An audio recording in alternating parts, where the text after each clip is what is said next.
Warm welcome back.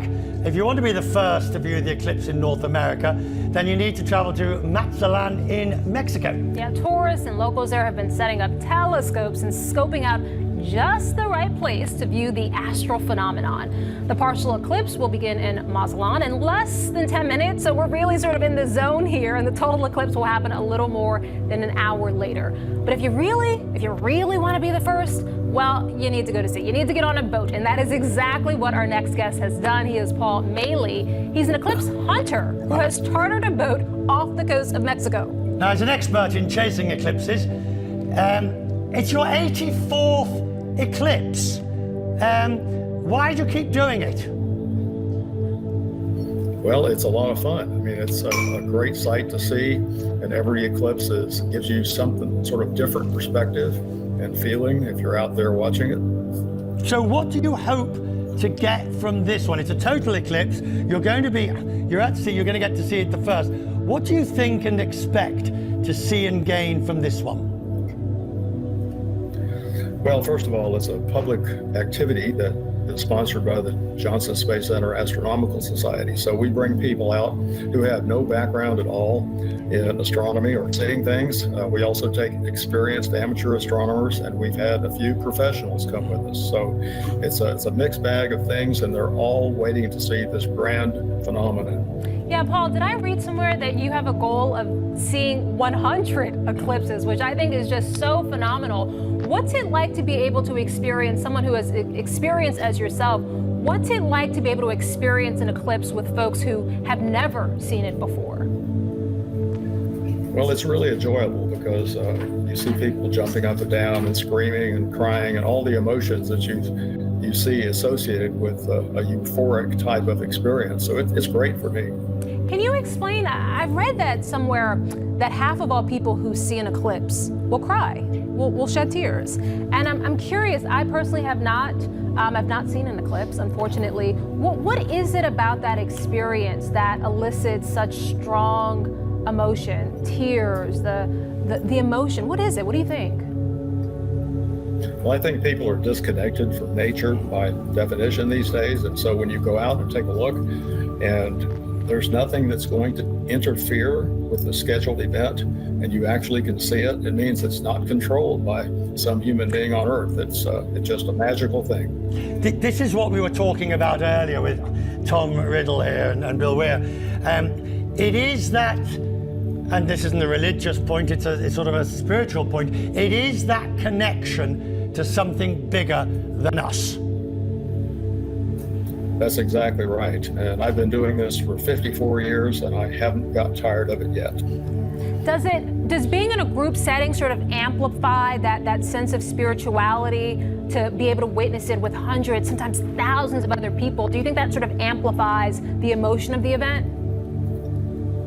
Well, I can only speak from my personal experience. We normally take anywhere from 30 to 50 people. Okay. And it's much easier to evaluate their responses. But in this case, I've got 263 people on shore in Mazatlan, and I have 186 people here on the ship.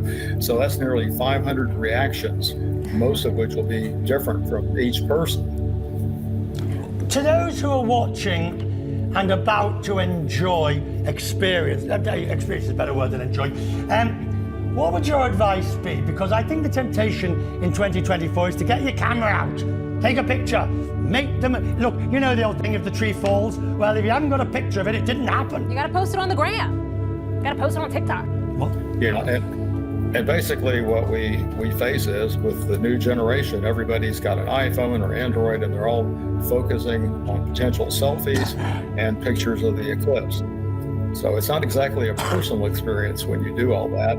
If you put the hardware down and just sit in a chair and watch, that is the best experience of all. Having witnessed 84 eclipses, is it possible to have a favorite? Is it like choosing your favorite child? Do you have a favorite eclipse, and what made it the most special? Well, I would say that every eclipse really is special. It may sound not to be true, but it really is, because you engage in many different aspects. Like, for example, in 1994, we had guerrilla activity in Peru, but yet we were able to see it, and we had armed guards around us. Now we're in the middle of the ocean. Everything is calm and quiet, and we're going to have a great lunch after the eclipse. Paul, I'm going to let you enjoy what we're about to see, because literally now is when the partial eclipse starts in Mazatlan in Mexico. We will, I mean, my understanding, Tom Riddle, is that this thing is going to take some time, but the clock doesn't lie, and so the partial eclipse has now begun over Mazatlan. How long, there is the crowds watching it, how long is it going to take before we move to significant seeing of the thingamajig, which will then become the full lot in how long? I think that is the technical term. It is highly technical. He'll put it right. Well, the thingam-time Yes. will occur. So it depends upon wherever you are, wherever you're located. The time from C1 to C2, as it's called, can be varying times. But it can take over an hour to get to that point. But what's happening right now is that they can start to see the effects of the partial eclipse. So as it continues, as the shadow over the moon continues, it's going to affect the light. You can start to see the crescent shapes and shadows. If you have a pinhole viewer, you can start to see that now. And as you start getting closer and closer to that moment of totality, then you're going to really see a light show that you can start now enjoying. At what point does the weather start changing? At what point do you start to feel like something is happening, even if you're not looking up?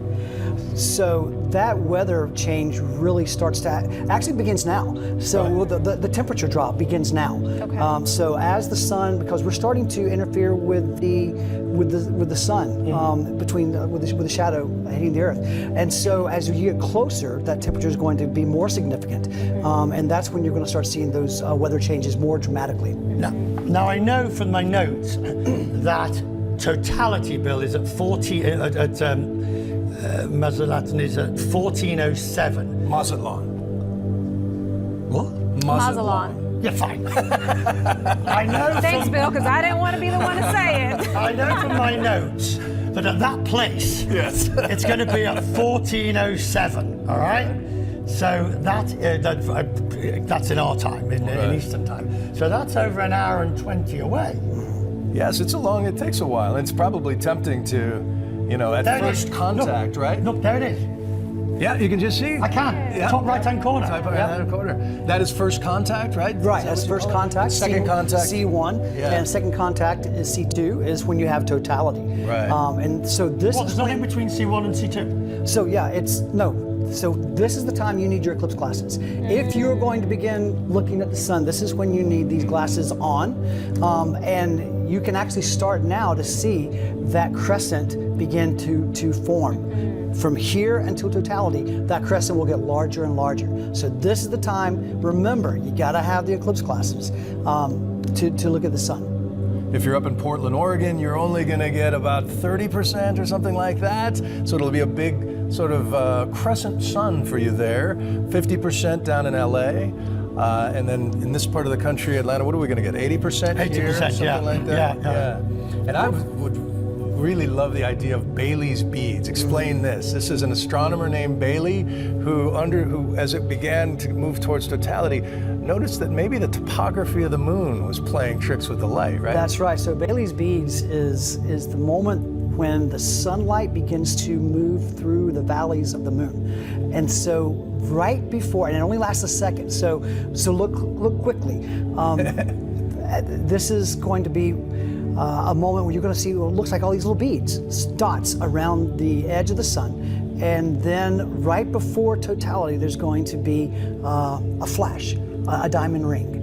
And that's going to be the last moment, or that you're going to or the moment right before the corona will come into full visibility. Right. What's interesting, Bill, is that on the other side of totality, as you're moving away from totality now, you're going to have a chance to see Bailey's beads again on the other side of the moon as light crosses through those valleys. Do you get a diamond ring on both sides, both as it goes into totality and then as it comes out of it? Yes, you can. And so some people have not seen a diamond ring. Sometimes you don't see that. Sometimes there's actually a double diamond ring, which would be amazing to see. So be on the lookout for that. But yes, you're going to see kind of a reverse of the motion toward the march towards totality on the other side of it. Warm welcome back. If you want to be the first to view the eclipse in North America, then you need to travel to Mazatlan in Mexico. Yeah, tourists and locals there have been setting up telescopes and scoping out just the right place to view the astral phenomenon. The partial eclipse will begin in Mazatlan in less than 10 minutes, so we're really sort of in the zone here, and the total eclipse will happen a little more than an hour later. But if you really want to be the first, well, you need to go to sea. You need to get on a boat, and that is exactly what our next guest has done. He is Paul Maley. He's an eclipse hunter who has chartered a boat off the coast of Mexico. Now, as an expert in chasing eclipses, it's your 84th eclipse. Why do you keep doing it? Well, it's a lot of fun. I mean, it's a great sight to see, and every eclipse gives you something sort of different perspective and feeling if you're out there watching it. So what do you hope to get from this one? It's a total eclipse. You're at sea, you're going to get to see it the first. What do you think and expect to see and gain from this one? Well, first of all, it's a public activity that is sponsored by the Johnson Space Center Astronomical Society. So we bring people out who have no background at all in astronomy or seeing things. We also take experienced amateur astronomers, and we've had a few professionals come with us. So it's a mixed bag of things, and they're all waiting to see this grand phenomenon. Yeah, Paul, did I read somewhere that you have a goal of seeing 100 eclipses, which I think is just so phenomenal? What's it like to be able to experience, someone who has experienced as yourself, what's it like to be able to experience an eclipse with folks who have never seen it before? Well, it's really enjoyable because you see people jumping up and down and screaming and crying and all the emotions that you see associated with a euphoric type of experience. So it's great for me. Can you explain? I've read that somewhere that half of all people who see an eclipse will cry, will shed tears. And I'm curious, I personally have not seen an eclipse, unfortunately. What is it about that experience that elicits such strong emotion, tears, the emotion? What is it? What do you think? Well, I think people are disconnected from nature by definition these days. And so when you go out and take a look and there's nothing that's going to interfere with the scheduled event, and you actually can see it, it means it's not controlled by some human being on Earth. It's just a magical thing. This is what we were talking about earlier with Tom Riddle here and Bill Weir. It is that, and this isn't a religious point, it's sort of a spiritual point, it is that connection to something bigger than us. That's exactly right. And I've been doing this for 54 years and I haven't got tired of it yet. Does being in a group setting sort of amplify that sense of spirituality to be able to witness it with hundreds, sometimes thousands of other people? Do you think that sort of amplifies the emotion of the event? Well, I can only speak from my personal experience. We normally take anywhere from 30 to 50 people. Okay. And it's much easier to evaluate their responses. But in this case, I've got 263 people on shore in Mazatlan, and I have 186 people here on the ship. So that's nearly 500 reactions, most of which will be different from each person. To those who are watching and about to enjoy experience is a better word than enjoy, what would your advice be? Because I think the temptation in 2024 is to get your camera out, take a picture, make them, look, you know the old thing, if the tree falls, well, if you haven't got a picture of it, it didn't happen. You gotta post it on the gram. You gotta post it on TikTok. What? Yeah, and basically what we face is with the new generation, everybody's got an iPhone or Android, and they're all focusing on potential selfies and pictures of the eclipse. So it's not exactly a personal experience when you do all that. If you put the hardware down and just sit in a chair and watch, that is the best experience of all. Having witnessed 84 eclipses, is it possible to have a favorite? Is it like choosing your favorite child? Do you have a favorite eclipse, and what made it the most special? Well, I would say that every eclipse really is special. It may sound, not to be true, but it really is, because you engage in many different aspects. Like, for example, in 1994, we had guerrilla activity in Peru, but yet we were able to see it, and we had armed guards around us. Now we're in the middle of the ocean. Everything is calm and quiet, and we're going to have a great lunch after the eclipse. Paul, I'm going to let you enjoy what we're about to see, because literally now is when the partial eclipse starts in Mazatlan in Mexico. My understanding, Tom Riddle, is that this thing is going to take some time, but the clock doesn't lie, and so the partial eclipse has now begun over Mazatlan. How long, there is the crowds watching it, how long is it going to take before we move to significant seeing of the thingamajig, which will then become the full lot in how long? I think that is the technical term. It is highly technical. He'll put it right. Well, the thing in time Yes. will occur. So it depends upon wherever you are, wherever you're located. The time from C1 to C2, as it's called, can be varying times. It can take over an hour to get to that point. But what's happening right now is that they can start to see the effects of the partial eclipse. So as it continues, as the shadow over the moon continues, it's going to affect the light. You can start to see the crescent shapes and shadows. If you have a pinhole viewer, you can start to see that now.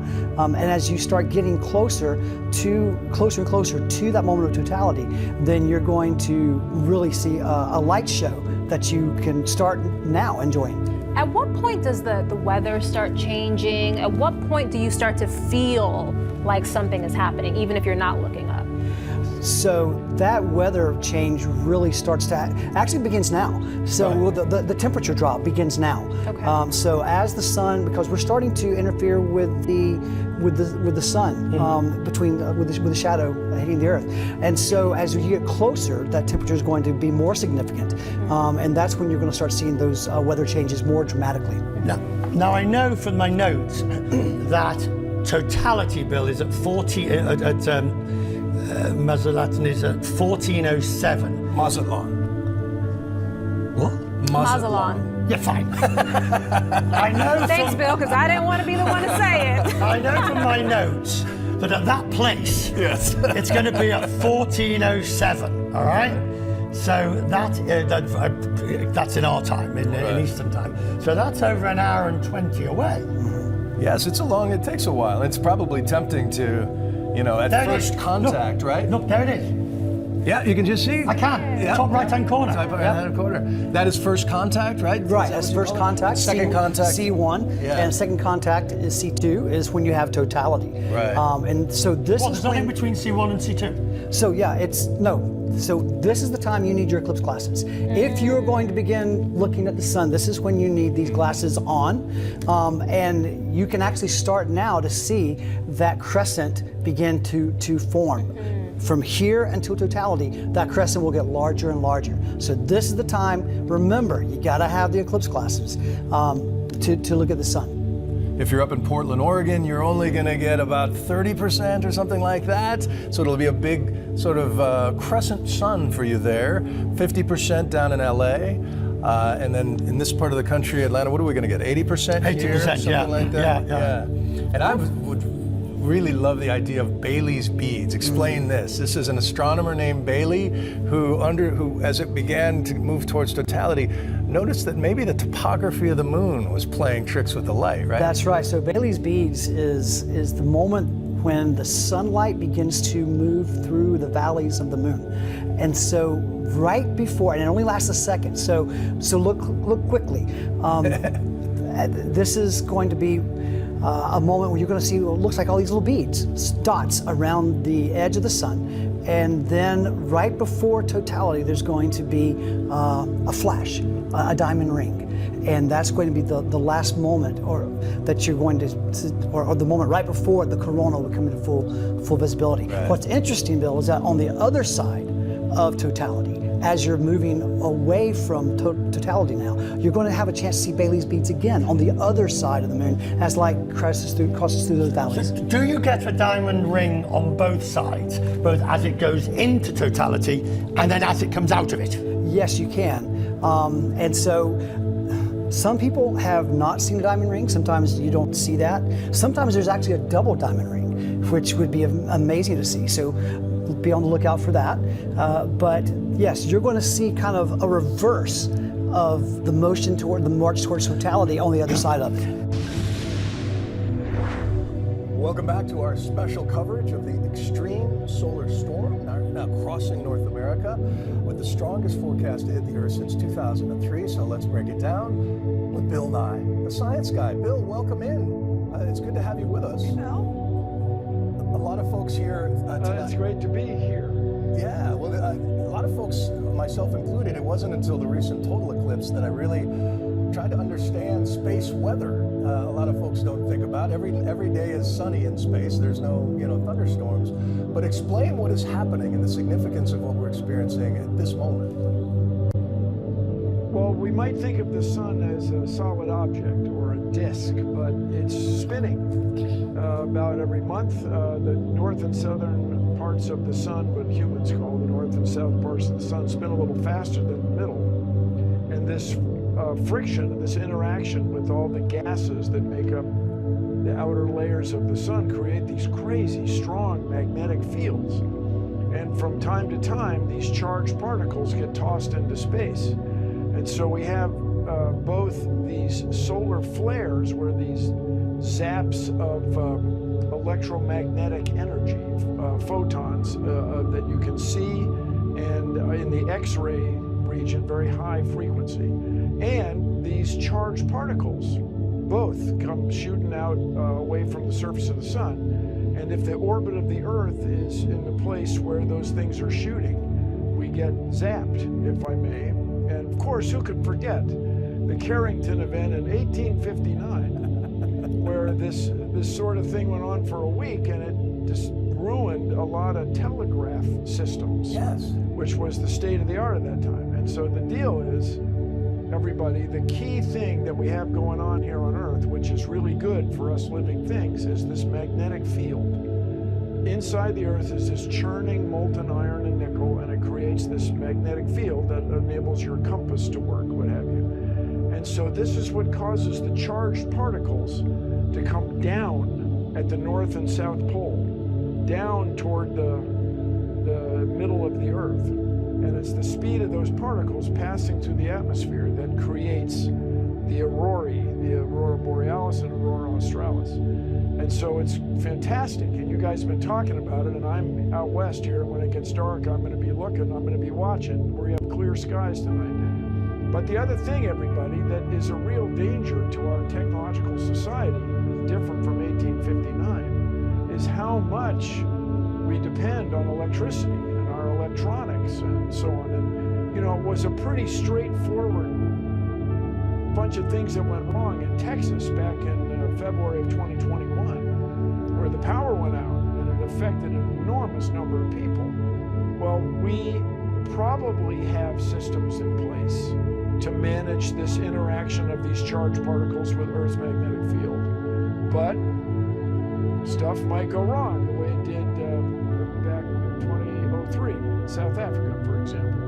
And this is another thing where we need to evaluate our electrical grid and prepare for this sort of deal, because the sun doesn't take a meeting about when it's going to produce one of these things. Yeah, I mean, do you think that as we are becoming, I mean, it seems to me we're just becoming much more reliant on these things, devices and whatnot.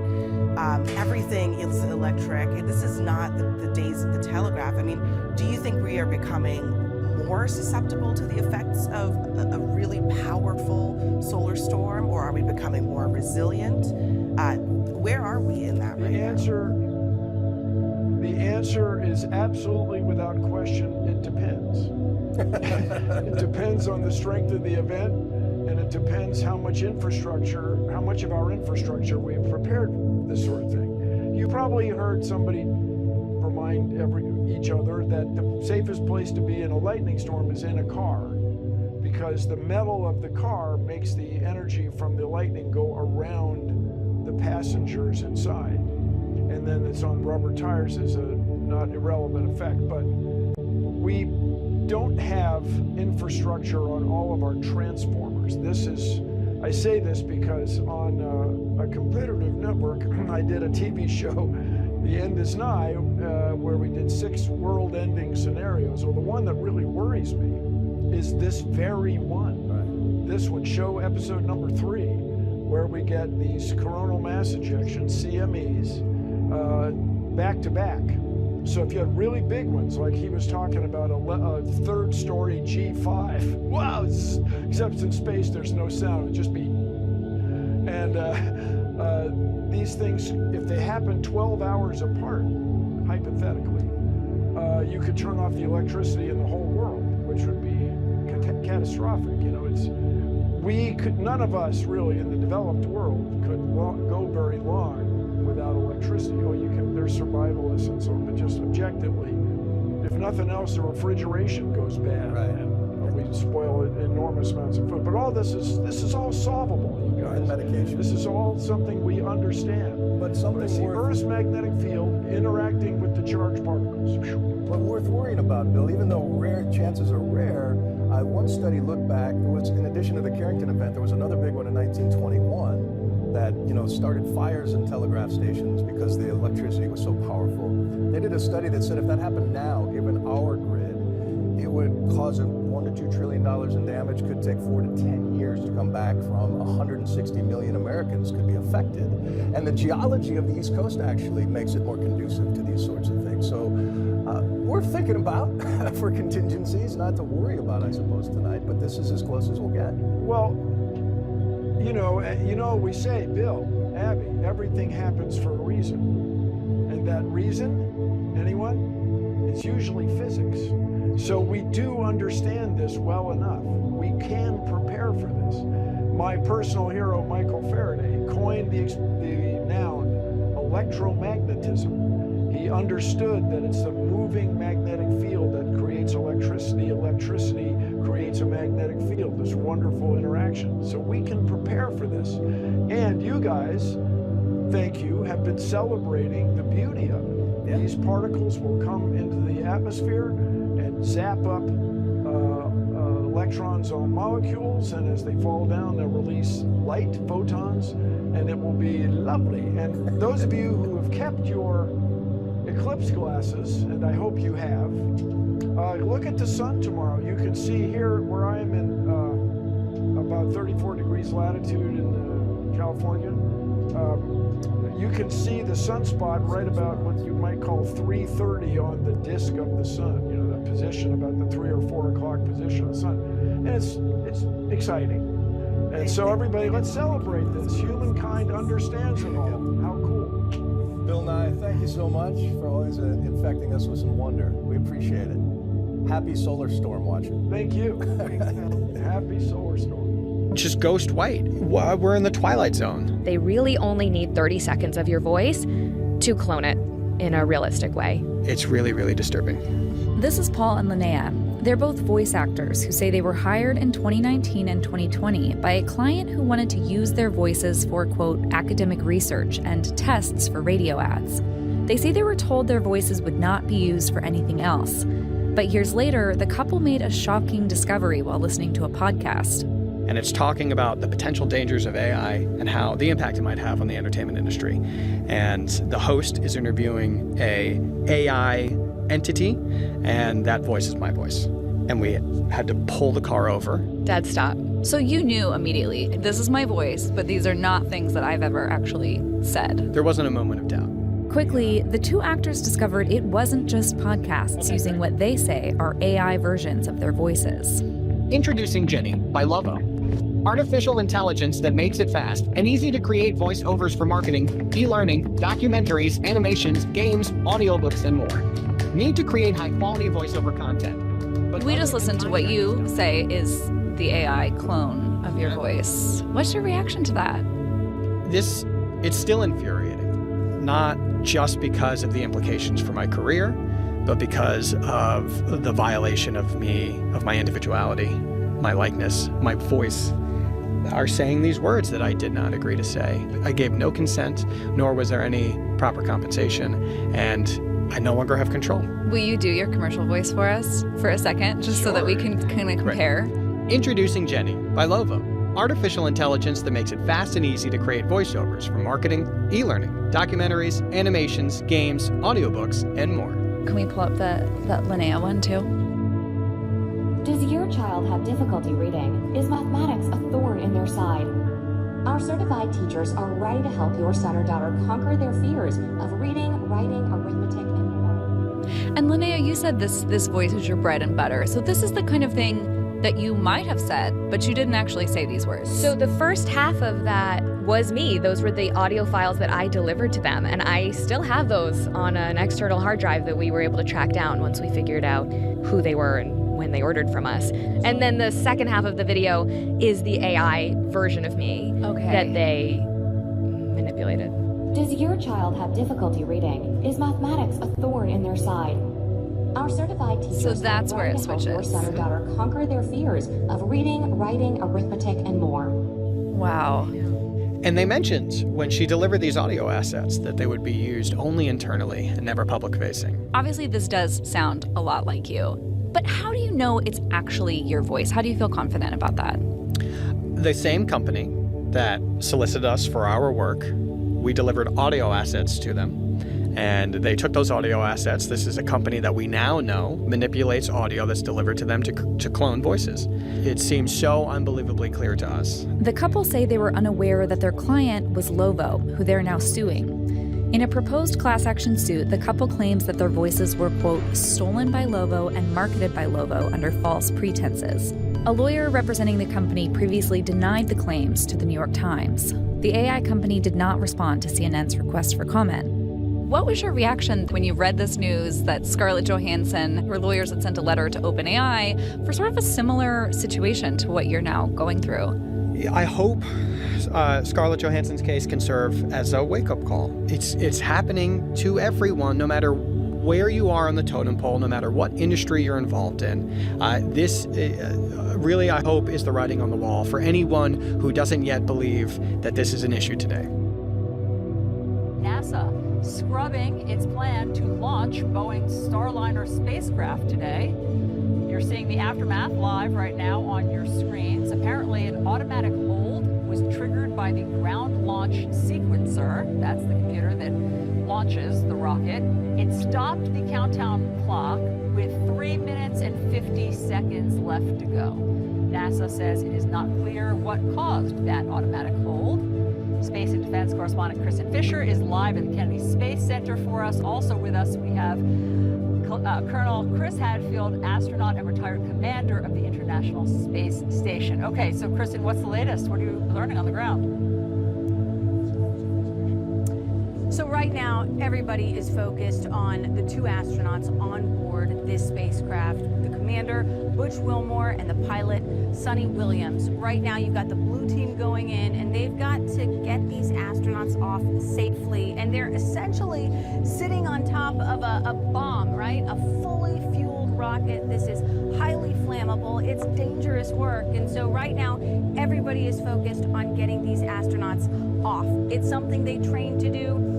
They did this dozens and dozens of times during space shuttle launches, but it's still risky. So that's the primary focus right now. While they focus on that, engineers are going to be reviewing what triggered this automatic hold or an automatic abort by the computer that launches this rocket. That's the big question here. Was it any of these issues that they were troubleshooting earlier that perhaps led to this hold? We just don't know. What we're also trying to figure out now is when could they try to launch again?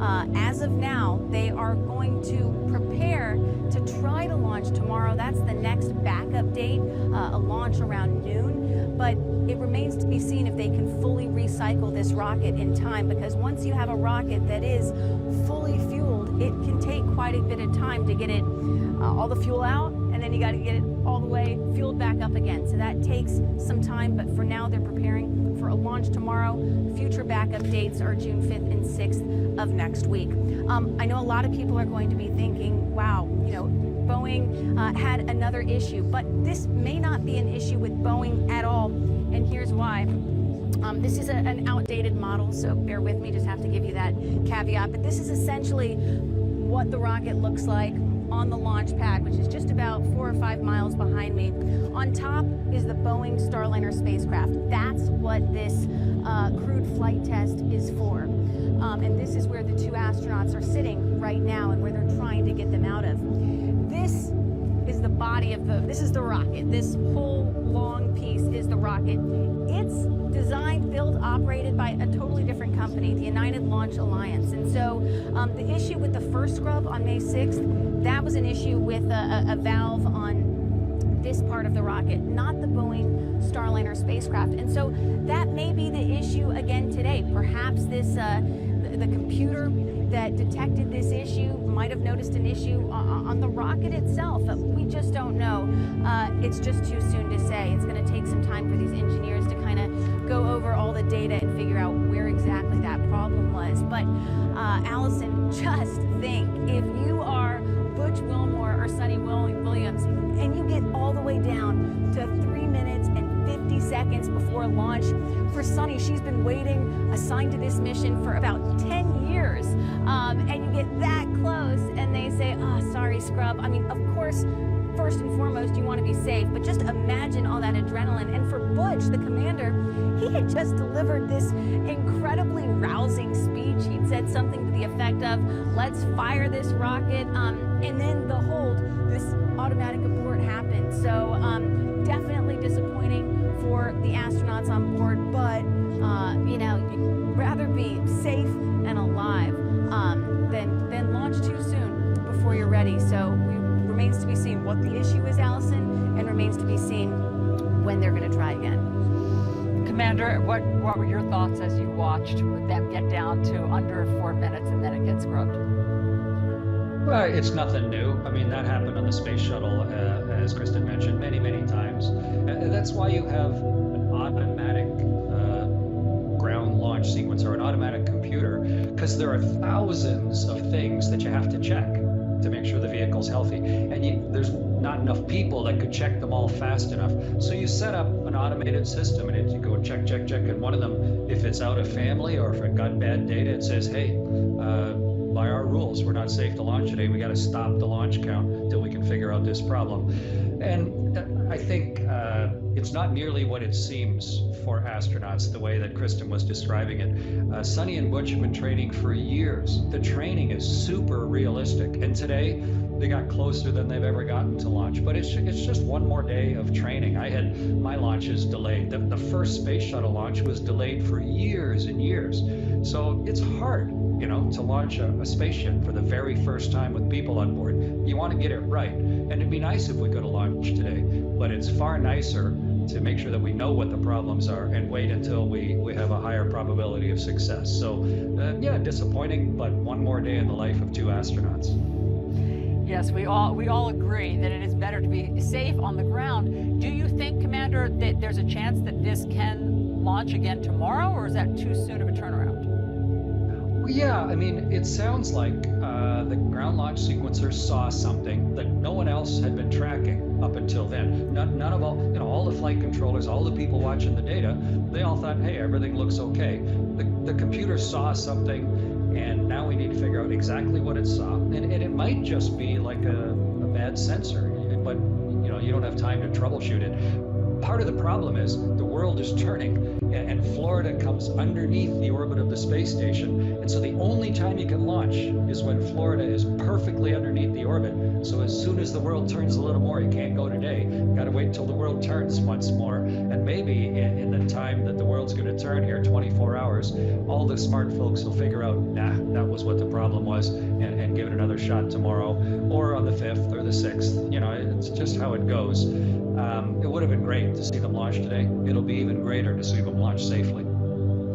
Commander, Kristen was just explaining to us how it's complicated to get the astronauts off the rocket now. You know, you don't just open the door and they hop out. There's a whole team that has to get them off. So what are they doing right now?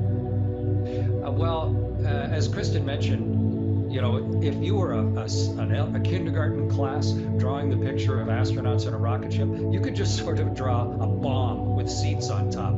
That's sort of what you're on there. And so before you go and have the crew climb out, you want to make sure that all of that fuel, the solid fuel and the liquid fuels, the hydrogen, the oxygen, the kerosene, that there's no chance of a stray spark or ignition or procedure getting screwed up. So they want to check all those things. And you've got carefully written procedures to back out of a launch and safely extract the crew out. And they climbed in when it was fully fueled, so it's not like there was a sudden change.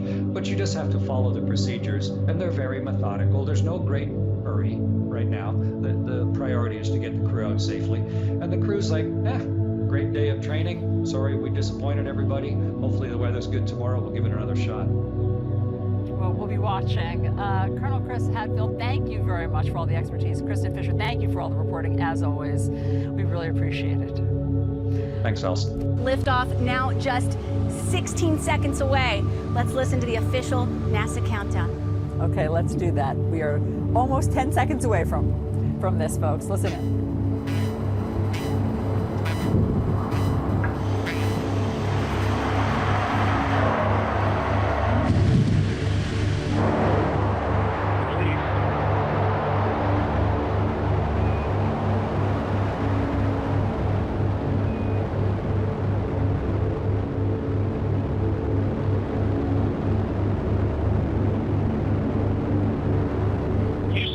Starliner roll.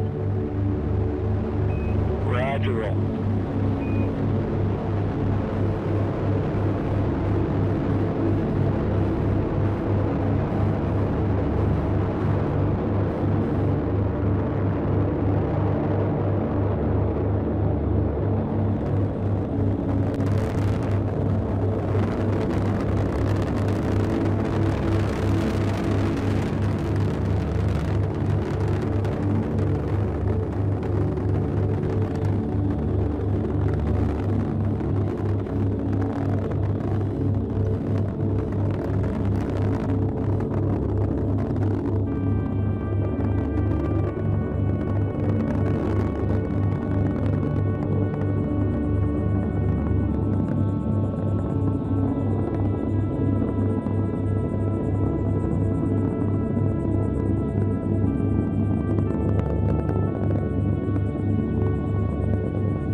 Got a good throttle up. Good throttle.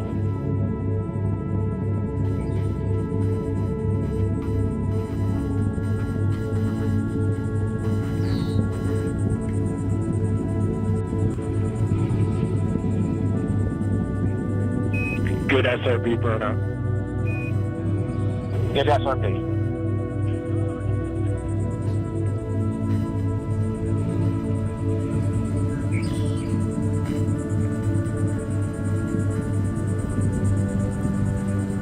Well, that was goosebump inducing. And Kristen, it caught us a little bit by surprise because we didn't hear the 10, 9, 8 countdown. But what a view already from the spacecraft looking back at Earth. And it seems like, I mean, you know better than us, but did this go off without a hitch? Well, it's still very early into the mission, but board so far. Everything looking very good, nominal, as they like to say at NASA. I mean, just think about this, Allison. This launch, a decade in the making. This is really the beginning of NASA's dream of making commercial spaceflight a reality, and not just a reality with SpaceX, but with multiple providers. They want that redundancy. They want the ability for NASA astronauts to have some options in case something goes wrong with one of those other spacecrafts. So what we're seeing right now, everything looking really good, but we still have some critical moments ahead, and I just want to walk you through what we're about to see.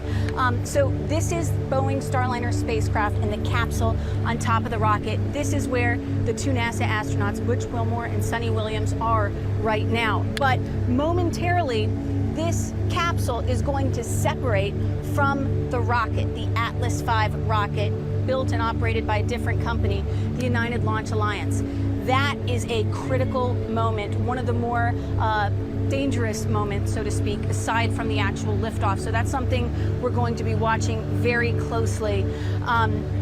But if all of that goes according to plan, you have MECO, main engine cutoff, then what you're going to see is Butch Wilmore and Sunny Williams finally getting to test out Boeing Starliner spacecraft in space. And they're going to be spending about 8 days up at the International Space Station, testing out the spacecraft itself, but also delivering some cargo to the crew that's already up there. And you know, Allison, they're bringing a lot of supplies, but one of the things that's most important right now, it's easy to kind of laugh about this, but you know, going to the bathroom up at the International Space Station is pretty important. And up there, they recycle all of the astronauts' urine, turn it into drinking water, but there's a problem with that recycling pump, the urine recycling pump, so to speak. So they're bringing up a replacement part to hopefully rid the astronauts up there of all the bags of urine that are sitting around the space station right now. So it's not just the astronauts that are going up to the ISS, but cargo as well. So right now we are past max Q. That's the point of when the most stress is placed on the rocket. So a huge milestone there. And you can apparently see the entire U.S. coast from the rocket. I don't have a good display of it right in front of me, Allison, but so far this is looking really, really good. And so, you know, for Boeing, this is a space flight that they really needed to go successfully. They needed to prove that they could compete with Elon Musk's SpaceX. And, you know, this is also just coming at a tremendous moment for spaceflight in general, because you have another big launch scheduled for tomorrow. SpaceX's Starship, which is going to someday land NASA astronauts on the moon and perhaps someday go on to Mars. So that's really a critical piece of this puzzle here, Allison, because NASA needs Boeing Starliner to work so we can focus on Artemis and some of those other missions as well.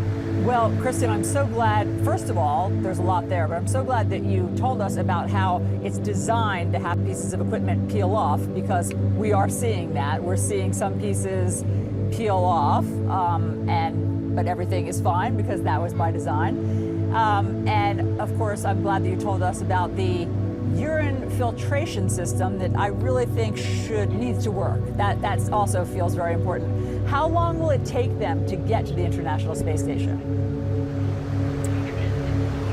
Yeah, it's going to take them about 24 hours to get there. And then one of the other critical moments is, you know, this spacecraft, this capsule, has to actually dock with the International Space Station. They've done it before during the uncrewed test flight, and that was successful. But this will be the first time that you actually have two astronauts on board during a docking with the ISS. Important to point out, though, you know, these are two of the most experienced and highly trained NASA astronauts, both Navy test pilots. For both of them, this is their third test flight. And you know, for a test flight, their third space flight, but their first test flight. And a test flight is particularly important and given sort of extra weight because, of course, it's the first time that any people have been inside. And so that's why these two astronauts were chosen. And you know, Allison, this is also a big deal because it's only the 6th time in U.S. history that there has been a first crewed test flight of a new spacecraft. You had Mercury, Gemini, Apollo, the Space Shuttle, SpaceX's Crew Dragon. and now Starliner. So this is a relatively rare event in the history of spaceflight, and just listening to Butch and Sunny talk about how much being assigned to this mission has meant to them. But they've also had to wait a really long time to fly this thing. I mean, for Sunny Williams, she was assigned to this flight 9 years ago. She has been waiting 9 years to fly on this mission. And then we had all those recent scrubs. First, there was that scrub, Allison, on May 6th, which was caused by a faulty oxygen valve on the Atlas V rocket here. But this scrub on Saturday had nothing to do with the capsule or the rocket. It had to do with an issue with the ground computer that instigates that automatic launch sequence. And so, you know, so much has to go right for the launch that we just witnessed here. The weather has to cooperate. Everything has to go perfect right up until the moment of liftoff. And so right now, the Centaur engine, I believe, has ignited. So what we're seeing right now is these two stages still mounted together. So you have the bottom half of the Atlas V rocket and these two solid rocket boosters that have separated from the rest of the spacecraft and will essentially never be used again. They're totally expendable. But these two now continuing on into space, and then just the capsule in about 24 hours, hopefully rendezvousing with the space station. And that crew up there excited to finally see those astronauts and their friends in person, Allison. Kristen Fisher, so good to have you walk us through this for all the context and for your expertise in this field. What an exciting thing for all of us to witness live. That was really great. Any second now, Boeing Starliner will be docking at the International Space Station. It has been moving at a rapid 5 centimeters per second. Rapid 5 centimeters per second. It should be docking within the next 30 seconds, less than 30 seconds. It's taking place nearly 15 hours after its successful launch from Cape Canaveral yesterday, and after NASA discovered 2 additional helium leaks during the voyage late last night. With us as we await this milestone, CNN Space and Defense correspondent Kristen Fisher and retired NASA astronaut Leroy Chow. Kristen, first, talk to us about what's actually happening right now, seconds away from this dock. Yeah, they've actually extended it to just about a few minutes because they want to make sure the light is right. So what you have is Boeing Starliner spacecraft. That's that capsule that the astronauts that we watched launch yesterday have been inside for the last 24 hours or so. And what it is doing, it is slowly approaching the International Space Station, and they're going to dock. But this is the first time they have ever done that with a crew on board, and of course you have astronauts and cosmonauts aboard the International Space Station. And so what they want to do is take it very slowly, and they want to wait until there's actual sunlight on the Boeing Starliner spacecraft. Right now they're in a period of darkness, nighttime in space. So they're waiting just a few more minutes until they get that sunlight. They're now on the final approach, and they've been troubleshooting these pesky RCS thrusters, as they're called, the things that kind of propel the spacecraft, do those last minute final adjustments, but they think they've worked through those issues, and we're now just minutes away, 9 meters away as well. 9 meters at 5 centimeters at a go. It's gonna still be a second here.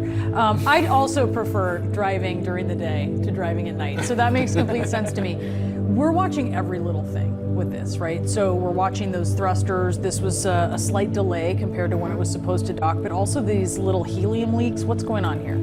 Yeah, so we knew there was a helium leak before launch. NASA and Boeing was aware of it, and they said, hey, you know what? We think it is within our parameters that it's still safe to fly. So we knew there was going to be one, but once the spacecraft got into orbit, they found 2 more. And so last night, before NASA astronauts Butch Wilmore and Sunny Williams went to sleep, they made them do all these things to kind of shut down some of these thrusters to stop the leak. And they troubleshooted it overnight and decided that they were okay and go for this docking today. So it could have been more serious, but turned out not to be. And so now they're, just troubleshooting these final things. It's a first test flight. These things do happen, but Glad to hear it's not a serious issue. We just got word from the feed. We're now roughly like a minute 30 from docking. Leroy, as we're watching this unfold, take us inside the minds of these astronauts about to accomplish something historic. Oh, absolutely. Butch and Sunny are consummate professionals. They're very laser focused on the task at hand. Docking is one of those critical maneuvers, and so they're watching their instruments. They've got their checklists out, and they are just monitoring the situation, monitoring the automatic situation, poised to take manual control if necessary. And again, they're delayed just a little bit, just to wait for optimal lighting conditions. Not a big deal. Tell us what we're looking at here. Are you able to see the picture as we're looking at the capsule moving towards the space station? Yes, so I have an image of the capsule as it's approaching. So as you pointed out, very slowly, approaching very slowly, not at all like the movies. You don't come whizzing in and dock. It takes a bit of time. You gotta be slow and deliberate.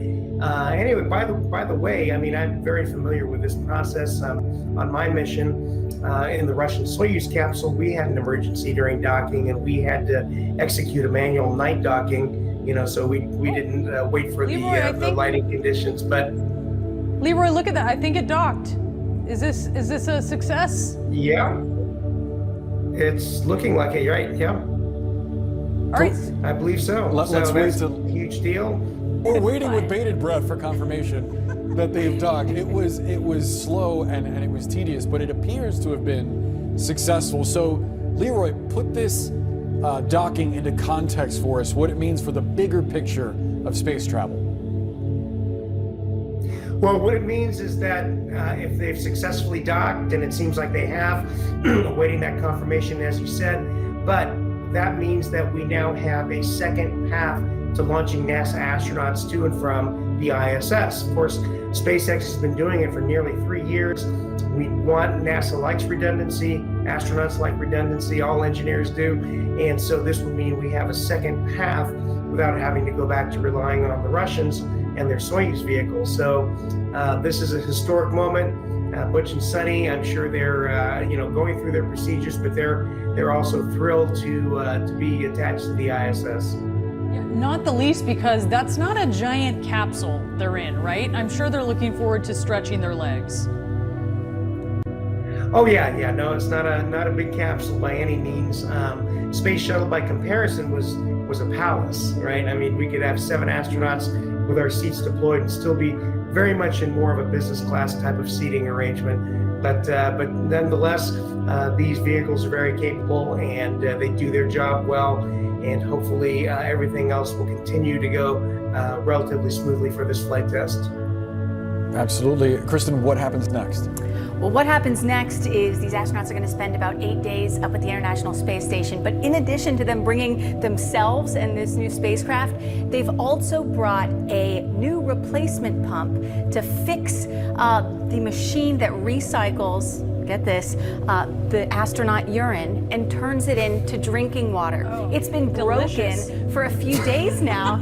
So, as you can imagine, there have quite literally been bags of urine piling up at the International Floating Space Station. in the It's ISS. secured but limited space, and so right now inside that Boeing Starliner spacecraft is a replacement pump for that urine recycling system. A critical piece of infrastructure that's needed on board the ISS. Unquestionably so. A critical mission. Oh my gosh. I'm sure that the crew there was excited to see Sunny and Butch anyways, but they're going to get like a hero's welcome. Kristen, Leroy, thank you so much to both of you. A huge day. And it was great to witness. Even though the amazing. audio wasn't great, it was great to watch that happen. Very slow and perfect. Meticulous. How about this? An AI priest. Could you imagine? In the US, an AI priest, that's right, an AI priest has been shut down after going rogue. He began taking confessions like a real priest and suggested a baby could be baptized in Gatorade. Who are you? I am Justin. Are you a real person? I am an artificial intelligence program to provide information and answer questions about Catholicism. Catholic Answers, a Catholic advocacy organization, runs Catholic.com, priding themselves on using new school tech for an old school religion. Christopher Check is the president of Catholic Answers. People have questions about Catholicism. You have the answers. We do, and we've had them for over 40 years. So it shouldn't be a surprise that the AI boom caught their eye. I'm a huge proponent of using technology for good. and I think AI has a lot of promise. It's okay to be skeptical. In fact, that's a good thing. I'm skeptical, but I do think there are some really good applications for this technology, and I'm excited about what it can do when it's used for good end. They decided to build a Catholic chatbot with a persona, think PlayStation 2 graphics, and place it in a bucolic Italian setting. He was christened Father Justin. The Church teaches that Christ is truly present in the Eucharist, not just symbolically or metaphorically. By the use of this technology, we were going to be able to reach many more people than one of our apologists or one of our staff members is able to do. Should a politician who is pro-choice be allowed to accept communion? The Church teaches that life begins at conception and that abortion is a grave sin. Therefore, promoting policies that allow abortion can be seen as cooperating in this sin. However, the decision to deny communion is typically left to the individual bishop or priest. That's a no perfect answer. That is exactly what we want him to do. In April, Father Justin went live. Controversy soon followed. AI is infecting Christianity, and it wants you to get baptized in Gatorade. So after it was released, someone used it, and Justin told them that it would be acceptable to use Gatorade in a baptism. Correct. That isn't correct. You're right, it is not correct. Right? He did find that answer at what we would have regarded to be a respectable source. We have since corrected that, and we've owned it, and he will not repeat that error. There was one criticism they acted on quickly, that an AI shouldn't be referred to like a priest.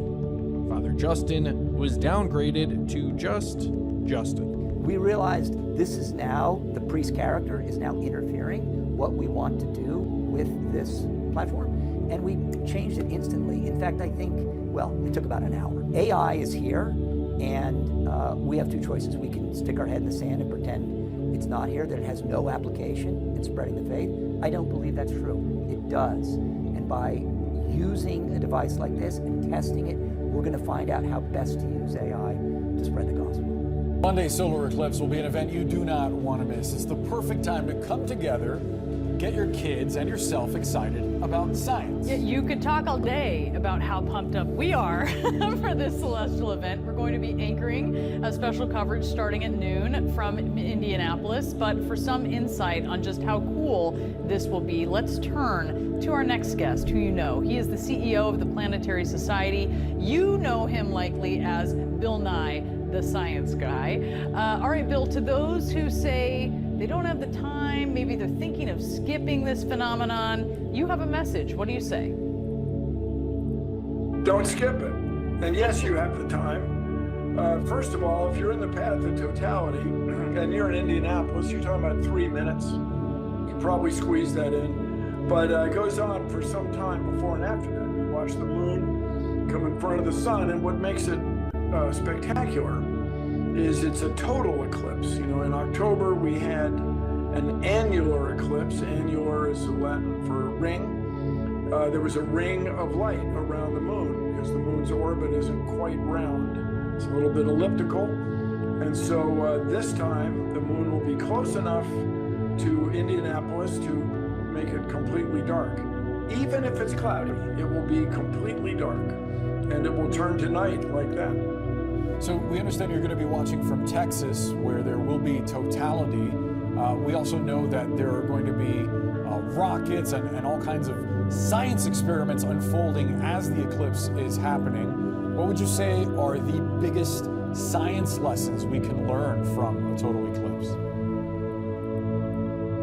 Well, the biggest science lesson for me is the extraordinary accuracy with which astronomers are able to predict these events and where it's going to get dark and where it's going to be in a shadow and not quite dark and so on. It's remarkable. You know, if you had a psychic or a tarot card reader or somebody who could make predictions with this kind of accuracy, I would presume that she or he would be rich.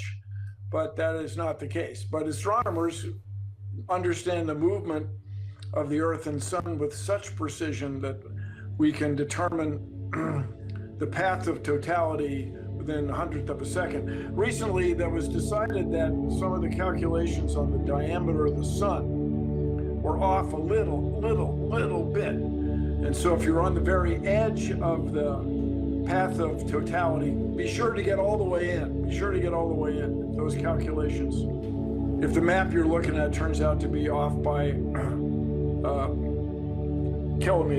couple thousand feet, then that's how accurately they can determine it. Between you and a freeway exit, they can determine how dark it's going to be. It's really something. Yeah, no, it's amazing. And what do you think people should be? You tell me. I mean, maybe as they're going into this experience, should they have something in mind, or do you think they should just go in without any sort of expectation? Is it more a spiritual experience? Is it a scientific experience? How can they go forward with it? So for many of us, a science experience and a spiritual experience are closely related. That humans can understand the motion of these objects and see this remarkable effect is fantastic. But I will say two things to everybody about this. First of all, getting into totality is worth it. If you have to drive an hour or two, most of us live in the Eastern time zone. And so this will go right through the Eastern time zone. If you can get in the path of totality, it's worth it. The other thing, human nature being what it is, we just want to stare at the sun. Even if it's cloudy, you just want to stare up there. So be sure to have these glasses. Now, these are eclipse glasses. You can look straight at the sun with them. Even though they're paper and mylar plastic, they are about 100,000 times darker than sunglasses. Sunglasses will not do it. That is not the thing. You got to have the real deal. These are available from our website at planetary.org. Of course, everyone watching is a member. Of course, you all are at planetary.org/eclipse. And also, I was in a hardware store yesterday. They were selling them in the hardware store. Yes. Smart. So we have ours. We're we ready. do. We've got ours. ISO compliant, I hope. Quickly, Bill, I saw you did a cover for Time Out magazine. I saw you did the cover of Time Out magazine. I had asked for these pictures to get put on, but apparently it would cost CNN like thousands of dollars, and we could get sued if we don't pay the photographer who took them, so we don't want to get in trouble. But these are some pictures, man. You look outstanding. And I know last time we had you on, we talked about doing a calendar. I'm wondering, if I get the pieces in place, what kind of cut would you give Brianna and I to put out a Bill Nye calendar with steamy images like the ones you did for Time Out magazine? I don't know. Sure. I don't want to promise you royalties, but I'm sure with the success of my calendar, your careers, all the tide raises all ships. Am I right, people? It does. So yeah, we'll work on that calendar. Everybody, it was fun. Time Out contacted me about doing these things, and they show up with these extraordinary outfits, what the young people call streetwear. And I got into it. I had a chip on my shoulder. I got an attitude about people who are not into science. I got a problem with them. Because I'll give do you want a problem? Because I'll give you a problem, all right? No, sir. Absolutely not. It was like that. I'm kidding, everyone. Sir. Nobody should mess with Bill Nye. But it was fun. And don't miss the eclipse on Monday. The next one's not for 20 and a half years or so. And I hope to be here for that one, but there's no guarantee.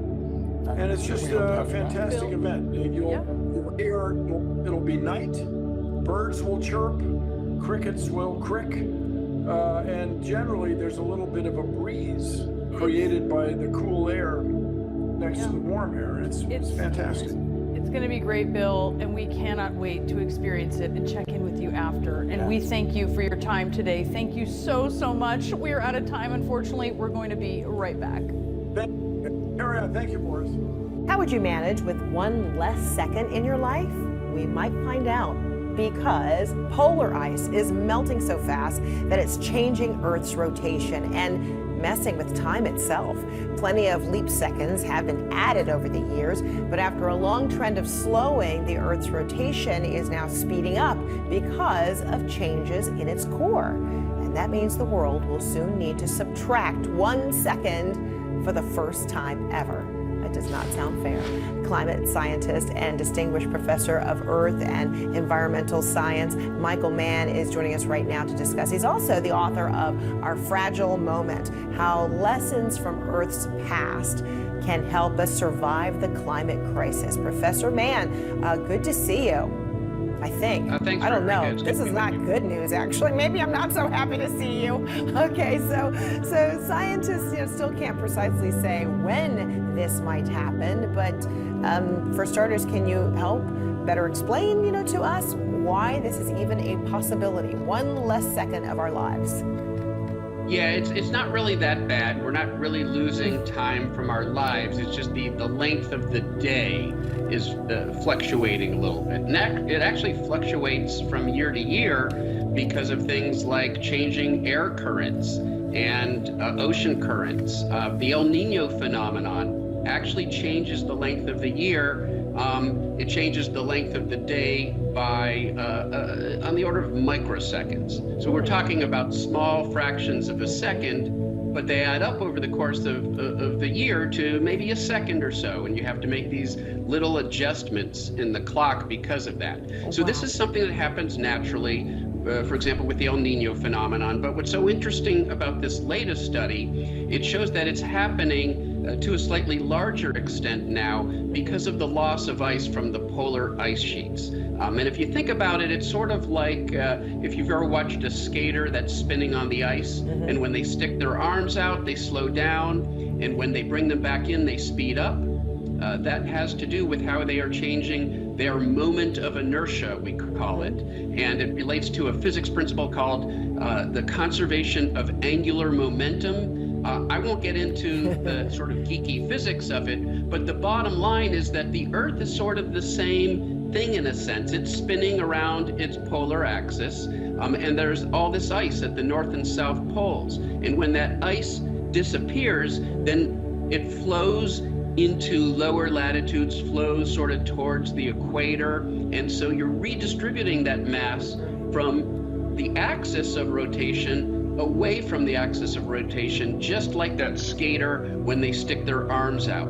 And so that's sort of what's happening. It's a small fraction of a second. It's not really going to impact our lives, but it does speak to the profound impact that climate change is having on our entire planetary system. It's literally changing the length of the day. Wow.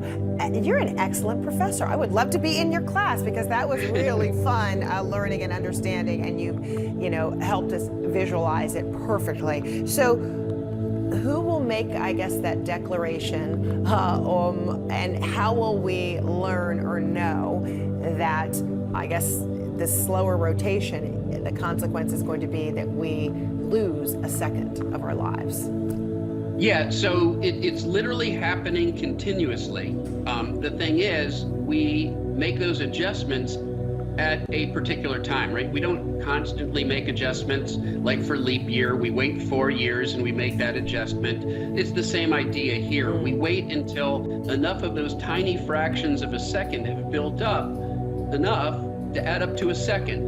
And then when they do, we make that adjustment that year in the number of seconds. So it is important for timekeeping, and there's systems that depend on very accurate timekeeping. So it is important for us to recognize that this is happening and take it into account, for example, in our timekeeping devices and our various ways of establishing, precise chronologies for instrumentation.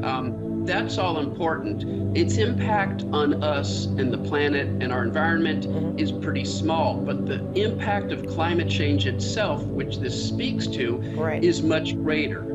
And that's the important way to kind of punctuate this too, is that it sounds like, you might be thinking, or we should all be thinking that, sadly, it will only get warmer, and so 1 second loss is ultimately going to be 2 seconds loss, and on and on and on. Or are you hopeful and thinking it will go the other way?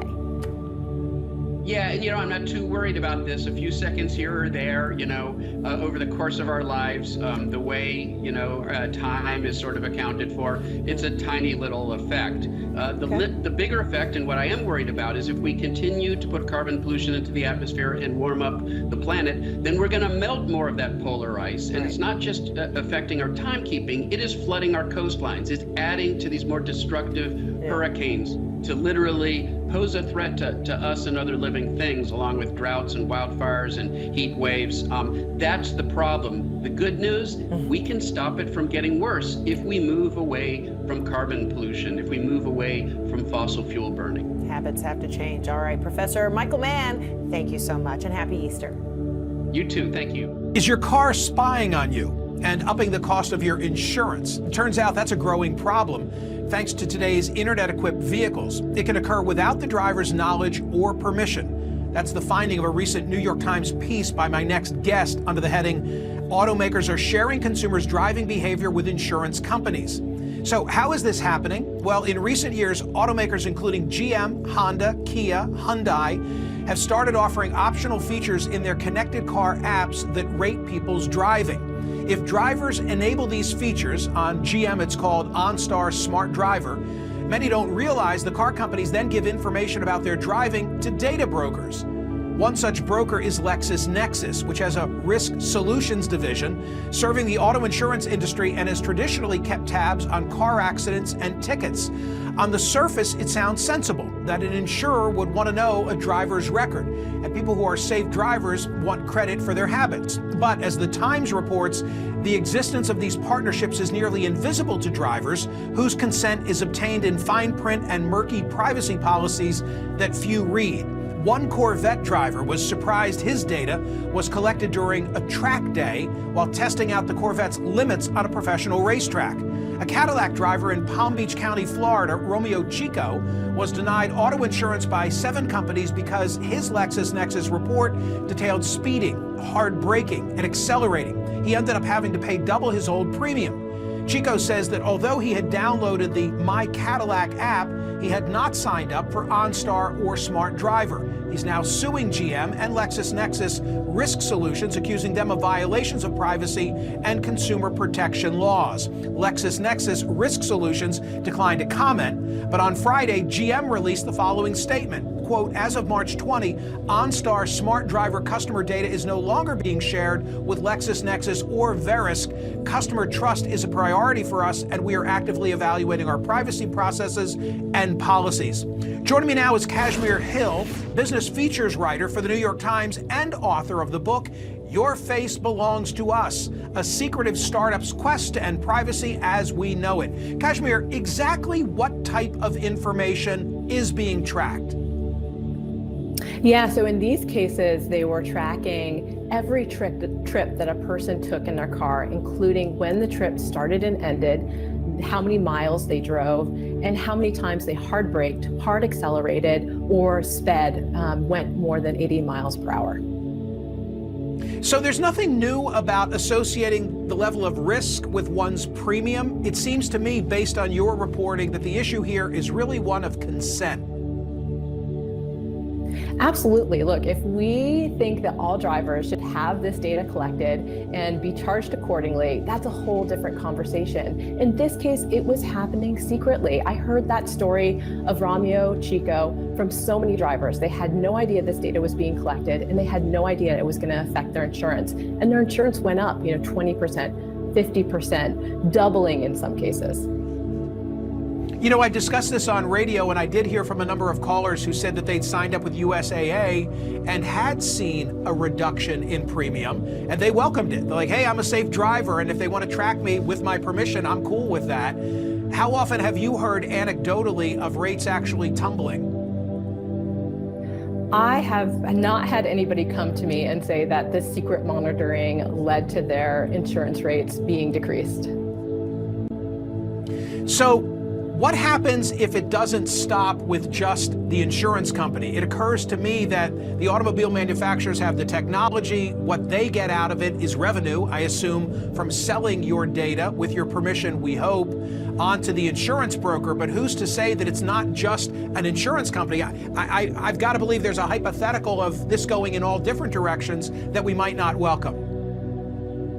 Yeah, I mean, I think this story could be the tip of the iceberg. What is happening right now is that cars are becoming smartphones on wheels. You know, they are massive data collectors. They have hundreds of sensors and cameras in the car, and they're collecting a lot of data about drivers and how they're driving. And I think that the automakers have realized that they can do what Silicon Valley has done, what Google and Facebook has done, you know, find a way to monetize this data. And so there are likely other ways they're doing it. And this is just one of the programs where we're seeing that they have sold it to data brokers who then sold it to the insurance industry.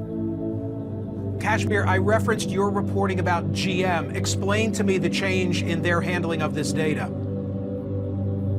So GM announced this week that they are no longer going to be sharing data for smart drivers with LexisNexis, Risk Solutions, or another data broker they are selling to called Verisk. They said that customer trust is a priority for them and that they're reevaluating their privacy policies and procedures here.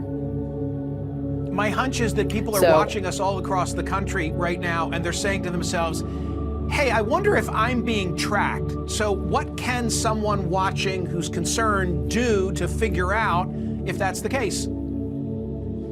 Yeah, I mean, in the case of GM, according to one internal corporate document I saw, there were 8 million cars that were enrolled in this program. And so if you're wondering, hey, you know, is this happening to me? Is data from my car being tracked? One, look at your car app if you have one. If you have a connected car app, see if you're enrolled in one of these driver score or driver feedback programs. You can go to your automaker, you can request a privacy report, and you can actually go to LexisNexis Risk Solutions and request your consumer disclosure report and find out whether your driving details are in there. What an eye-opener. Thank you for the report, Kashmir Hill. We appreciate it. Thanks for having me on. Via social media from the world of X, what do we have, Catherine? What really sticks out to me is the absurdity department. Whoops, it got taken off my screen. What was wrong with the other one? Inquiring minds want to know. Credit card companies and lenders get to see your spending patterns, debt obligations, and credit worthiness. Why shouldn't an insurance company get to see more details on the kind of drivers they're considering insuring? Well, Fionn McCool, I think you're right. I mean, if you're a skydiver, you ought to be paying more for your life insurance than somebody who doesn't skydive. I get it. There's nothing new associating risk with premium. To me, based on Kashmir's reporting and my conversation with her, it's all about consent. And look, I'm an attorney. I'm as bad as everybody else. You arrive on a flight, you pick up the rental car, they put something in front of you, you just sign it. You're tired, you want to keep moving. In this case, the consent needs to be like really obvious. Hey, we're going to track all this information and determine your premium as a result. And if they're doing that, then I'm cool with it. Attorney General Merrick Garland, he's going to be laying out this case against Apple. Let's go to that line. Good morning. Earlier today, the Department of Justice, joined by 15 states and the District of Columbia, sued Apple in the U.S. District Court for the District of New Jersey for violating Section 2 of the Sherman Antitrust Act. Over the last 2 decades, Apple has become one of the most valuable public companies in the world. Today, its net income exceeds the individual gross domestic product of more than 100 countries. That is in large part due to the success of the iPhone, Apple's signature smartphone product. For over a decade, iPhone sales have made up a majority of Apple's annual revenue. Today, Apple's share of the U.S. performance smartphone market exceeds 70%, and its share of the entire U.S. smartphone market exceeds 65%. Apple charges as much as nearly $1,600 for an iPhone. But as our complaint alleges, Apple has maintained monopoly power in the smartphone market not simply by staying ahead of the competition on the merits, but by violating federal antitrust law. Consumers should not have to pay higher prices because companies break the law. We allege that Apple has employed a strategy that relies on exclusionary, anti-competitive conduct that hurts both consumers and developers. For consumers, that has meant fewer choices, higher prices and fees, lower quality smartphones, apps, and accessories, and less innovation from Apple and its competitors. For developers, that has meant being forced to play by rules that insulate Apple from competition. And as outlined in our complaint, we allege that Apple has consolidated its monopoly power, not by making its own products better, but by making other products worse. Apple carries out its exclusionary anti-competitive conduct in two principal ways. First, Apple imposes contractual restrictions and fees that limit the features and functionality that developers can offer iPhone users. Second, Apple selectively restricts access to the points of connection between third-party apps and the iPhone's operating system, degrading the functionality of non-Apple apps and accessories. As a result, for most of the past 15 years, Apple has collected a tax in the form of a 30% commission on the price of any app downloaded from the App Store, as well as on in-app purchases. Apple is able to command these fees from companies of all sizes. Apple has also suppressed the emergence of programs like cloud streaming apps, including gaming apps, as well as super apps that could reduce user dependence on Apple's own operating system and expensive hardware. And as any iPhone user who has ever seen a green text message or received a tiny, grainy video can attest, Apple's anti-competitive conduct also includes making it more difficult for iPhone users to message with users of non-Apple products. It does this by diminishing the functionality of its own messaging app and by diminishing the functionality of third-party messaging apps. By doing so, Apple knowingly and deliberately degrades quality, privacy, and security for its users. For example, if an iPhone user messages a non-iPhone user in Apple Messages, the text appears not only as a green bubble, but incorporates limited functionality. The conversation is not encrypted, videos are pixelated and grainy, and users cannot edit messages or see typing indicators. As a result, iPhone users perceive rival smartphones as being lower quality because the experience of messaging friends and family who do not own iPhones is worse, even though Apple is the one responsible for breaking cross-platform messaging. And it does so intentionally.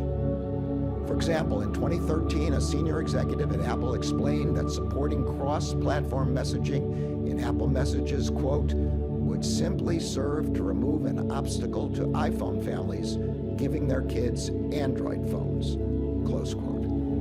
In 2022, Apple's CEO was asked whether Apple would fix iPhone to Android messaging. The questioner added, quote, not to make it personal, but I can't send my mom certain videos, close quote. Apple's CEO responded, buy your mom an iPhone. In addition to selectively controlling app distribution and creation, we allege that Apple is violating the law by conditionally restricting developers' access to the interface, which is needed to make an app functional on the Apple operating system. For a product like a smartwatch or a digital wallet to be useful to an iPhone user, it must be able to communicate with the iPhone's operating system. But Apple creates barriers that make it extremely difficult and expensive for both users and developers to venture outside the Apple ecosystem. When it comes to smartwatches, Apple not only drives users to purchase an Apple Watch, which is only compatible with an iPhone, it also uses its technical and contractual controls to make it harder for someone with an iPhone to use a non-Apple smartwatch. And when it comes to digital wallets, Apple's exclusionary conduct goes a step further. Digital wallets allow users to store and use passes and credentials in a single app, including credit cards, personal identification, movie tickets, and car keys. Apple Wallet is Apple's proprietary digital wallet on the iPhone. Apple actively encourages banks, merchants, and other parties to participate in Apple Wallet, but it simultaneously exerts its monopoly power to block these same partners from developing alternative payment products and services for iPhone users. For example, Apple has blocked third-party developers from creating competing digital wallets on the iPhone that use what is known as tap-to-pay functionality. That is the function that makes a digital wallet, well, a wallet. Instead, Apple forces those who want to use the wallet function to share personal information with Apple, even if they would prefer to share that information solely with their bank, medical provider, or other trusted third party. When an iPhone user puts a credit or debit card in Apple Wallet, Apple inserts itself into the process that would otherwise occur directly between the user and the card issuer. This introduces an additional potential point of failure for the privacy and security of Apple users. And that is just one way in which Apple is willing to make the iPhone less secure and less private in order to maintain its monopoly power. The Supreme Court defines monopoly power as, quote, the power to control prices or exclude competition. As set out in our complaint, Apple has that power in the smartphone market. Now, having monopoly does not itself violate the antitrust laws, but it does when a firm acquires or maintains monopoly power, not because it has a superior product or superior business acumen, but by engaging in exclusionary conduct. As set out in our complaint, Apple has maintained its power, not because of its superiority, because of its unlawful exclusionary behavior. Monopolies like Apple's threaten the free and fair markets upon which our economy is based. They stifle innovation, they hurt producers and workers, and they increase costs for consumers. If left unchallenged, Apple will only continue to strengthen its smartphone monopoly. But there's a law for that. The Justice Department will vigorously enforce antitrust law. Enforcing the law protects consumers from higher prices and fewer choices. That is the Justice Department's legal obligation. That is what the American people expect. That is what they deserve.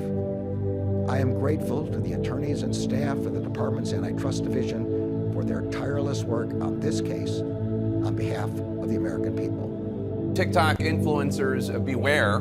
Today, a House committee voted on a bipartisan bill that could effectively ban the app in the United States if it gets passed by the entire House, then goes to the Senate, then the president signs it into law. The legislation would force ByteDance, that's the name of TikTok's parent company, to sever ties with its host country, China, or be banned from U.S. app stores. The lawmakers behind the bill say apps that are controlled by foreign adversaries such as China collect way too much information on the Americans who use the apps, and pose security risks to the United States. Joining us now, Republican Congressman Mike Gallagher and Democratic Congressman Raja Krishnamurthy. They're the co-authors of the bill. Mr. Chairman, let me start with you. There are more than 170 million TikTok users in the U.S. It's one of the most popular apps in the world. What do you say to them if the U.S. ends up banning TikTok? As I'm sure you've heard from a lot of them today, they are worried. They love TikTok. Well, we hope that they will continue to be able to use the platform once TikTok makes the responsible decision to separate itself from ByteDance. TikTok can continue to exist in the United States as long as it's not effectively controlled by the Chinese Communist Party.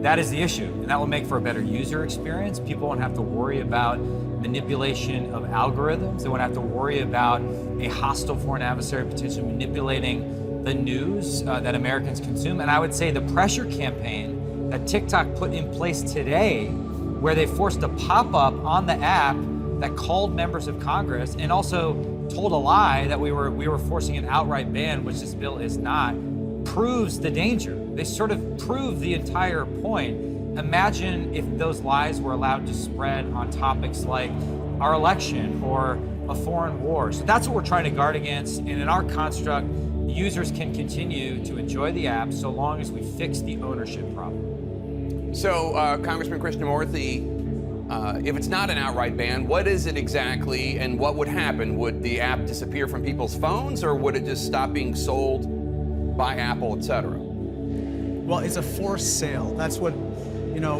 that's what's happened in the past. By the way, another app, a popular app called Grindr, was once purchased by the Chinese, and basically the American federal government forced the sale of that particular app because, again, the CCP had access to very sensitive data about government officials and military officials. And this is a much bigger problem with regard to TikTok. TikTok is owned by ByteDance. The editor-in-chief of ByteDance is himself the secretary of the very Chinese Communist Party cell embedded in the leadership of ByteDance. And his duty, according to him, is to make sure that TikTok and other products abide by correct political direction. And so that's why we took this action today. The House Energy and Commerce Committee voted 50-0 unanimously. That has not happened with regard to any bill affecting this particular platform. And now we look forward to its passage in the House. So, Mr. Chairman, there's a First Amendment fight over this as well. The ACLU says that your legislation is a violation of free speech rights. The senior policy counsel at the organization says, quote, just because the bill sponsors claim that banning TikTok isn't about suppressing speech, there's no denying that it would do just that. We strongly urge legislators to vote no on this unconstitutional bill, unquote. Do you think that the national security threat outweighs whatever free speech issues there are out there? Well, to be clear, I don't think our bill endangers any First Amendment issues at all. We're talking about foreign ownership and control of an app. And once that foreign ownership is addressed, not only will people be able to continue to say whatever they want on the app, you'll also have freedom of thought, freedom from fear that your thought might be manipulated because of the opaque algorithm. And for that illogical claim that TikTok is making to be true, then previous incidents where we've addressed ownership, for example, in the antitrust paradigm, would have had a massive First Amendment impact. The breakup of Bell in 1982 would have been one of the biggest First Amendment issues in American history, but of course, it wasn't. So we've carefully worked on this bill for 6 months. We've worked with the White House to get technical assistance. We are very confident that this is a construct that avoids any issue like a bill of attainder, does not infringe on freedom of speech. It's about foreign adversary control of the news and the ability to spy on Americans. It's the same principle. Look, the First Amendment does not protect espionage. It does not protect the right to harm American national security. It's the same reason why, under our laws, we prevent a certain portion of ownership of broadcast networks and certain media outlets. It's the same reason why, for instance, a bookstore needs to comply with other rules even though it sells books and protected First Amendment expression. And so that is what is at issue here. We don't want to censor any type of content. This is not about a content-specific law. This is about the manner in which the CCP controls ByteDance, the parent of the platform at issue. All right, Chairman Mike Gallagher and Congressman Raja Krishnamurthy, the ranking Democrat on the special committee on the Chinese Communist Party. Thank you so much. Appreciate your taking the time to talk to us today. Hey, thank you so much. It's like living through a terrifying movie scene. That is how passengers are describing the moments on board a flight from Australia to New Zealand, when the airline says the plane encountered a technical event, one which sent people flying through the cabin, banging up against the ceiling, injuring at least 50 people. Now, one passenger is now talking to CNN and telling CNN that the pilot came back into the cabin and said he lost control of the plane. He openly admitted, he said, I lost control of the plane. My gauges just kind of went blank on me. And that's when the plane just took a dive.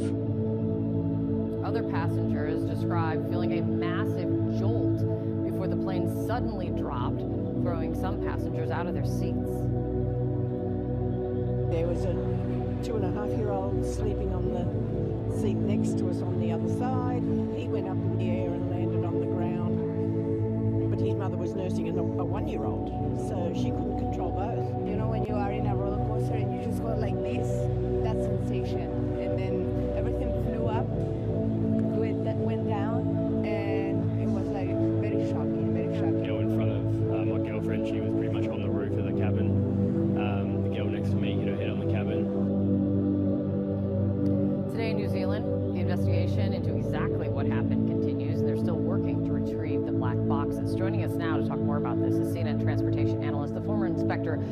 with the Department of Transportation, Mary Schiavo. Mary, thank you for coming on. So the airline, let's walk through this a bit, some of the new details we're getting. The airline is calling it a technical event. This passenger that we just heard speaking to CNN's Aaron Burnett says that the pilot reported to him his gauges went blank, then the plane took a dive, and then the pilot told these passengers that briefly after the dive, the gauges came back on and everything went back to normal. What kind of malfunction could this sound like to you?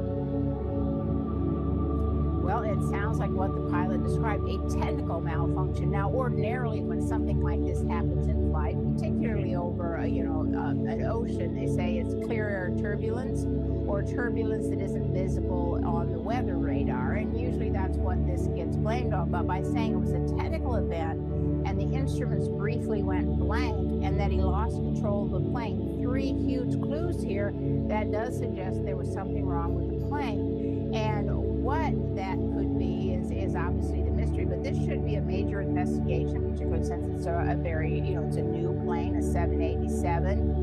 And I searched the databases. I went back through what's called airworthiness directives, where Boeing has to put out warnings about its aircraft. And there was one way back in 2015, 2016, where if they left a 787 powered continuously, this is unlikely, but powered continuously for 248 days, that the instruments, that the power could go blank to all the instruments, and it would have to reset. So that's the closest thing that I can find, but it does sound like a technical event with the plane. How much danger do you think this flight and these passengers were in? They were in grave danger, and the pilot said it best, himself or herself. The pilot said, I briefly lost control of the plane. Whenever that happens, that's what you call an upset event, meaning you're flying along in an aircraft and no one is really able to control it. That is a very big deal. It's a huge issue. The plane could have been lost. In fact, that's really what that means. And when we've lost control of the plane itself could have been lost. It's an upset event. And I think it will get a major investigation. Yeah, and the fact that at least the pilot's telling through this passenger is that the gauges go blank and then just came back on. The fact that it was kind of just left up to if the gauges were going to come back on, that seems absolutely terrifying. Let me ask you also, in a separate situation with the airline industry, the FAA recently audited the production of Boeing 737 MAX jets after that door plug incident we've talked so much about. And the FAA administrator says that they found through this audit production plant hygiene issues, what they described as issues that are key to producing a quality airplane. The New York Times adds to this that the company failed 33 of the 89 audits during that FAA review. And here's Boeing's response to the report in part. We continue to implement immediate changes and develop a comprehensive action plan to strengthen safety and quality and build the confidence of our customers and their passengers. Mary, can you add this all up for me, if you will? What do you make of this? Now, this is a quality control crisis for Boeing. It's really inexcusable that the FAA has waited for, problem and disaster and accident after accident to go in and do these audits. Now, they have the power to do these audits all the time. My old office, when I was Inspector General, we did these kinds of audits. But to make this kind of a finding, these many problems and these many failures, they failed about half of their audits, is really troubling for Boeing because, remember, they're supposed to follow their own procedures. However you assemble your aircraft, there are all kinds of approved procedures, and you must do it that way every time. You cannot freelance, and a lot of what they found is they're just freelancing. I think one of the investigations was that they were using a hotel door card and Dawn dish soap instead of the procedures. Mary, it's always great to have you to kind of put all of this into English for us. Thank you so much. All stations, this is Mission Director on IM-1. We're evaluating how we can refine that signal and dial in the pointing for our dishes. What we can confirm, without a doubt, is our equipment is on the surface of the moon, and we are transmitting. So, congratulations, IM team. We'll see how much more we can get from them.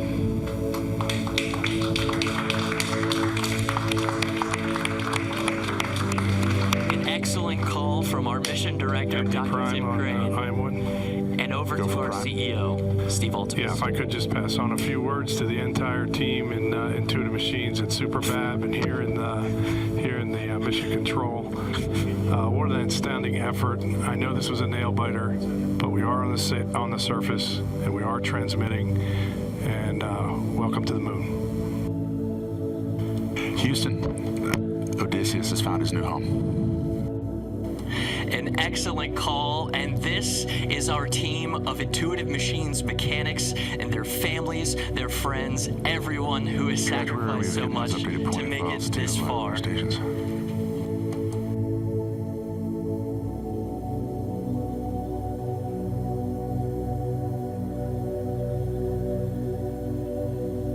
Really historic words. Welcome to the moon. Odysseus has found a new home. William, when you heard that, give us your reaction. This is a big beginning. You know, it was a shame. We've seen so many control rooms explode into laughter and applause, and these men who had worked for and women who had worked for years to make their mission possibility land, and they're filled with the joy of this work. We're doing something that has never been done before. Here, there's a small group, some desultory applause. We landed, but it's huge. This is a huge event. How many nations, count them, landed or attempted to land on the moon and failed? We were possibly failing, but through a series of technological advancement, and also, I'm sorry to say it, a great deal of human luck, which should be important to note because luck has many aspects. I was thrilled with the fact that this beginning is a success.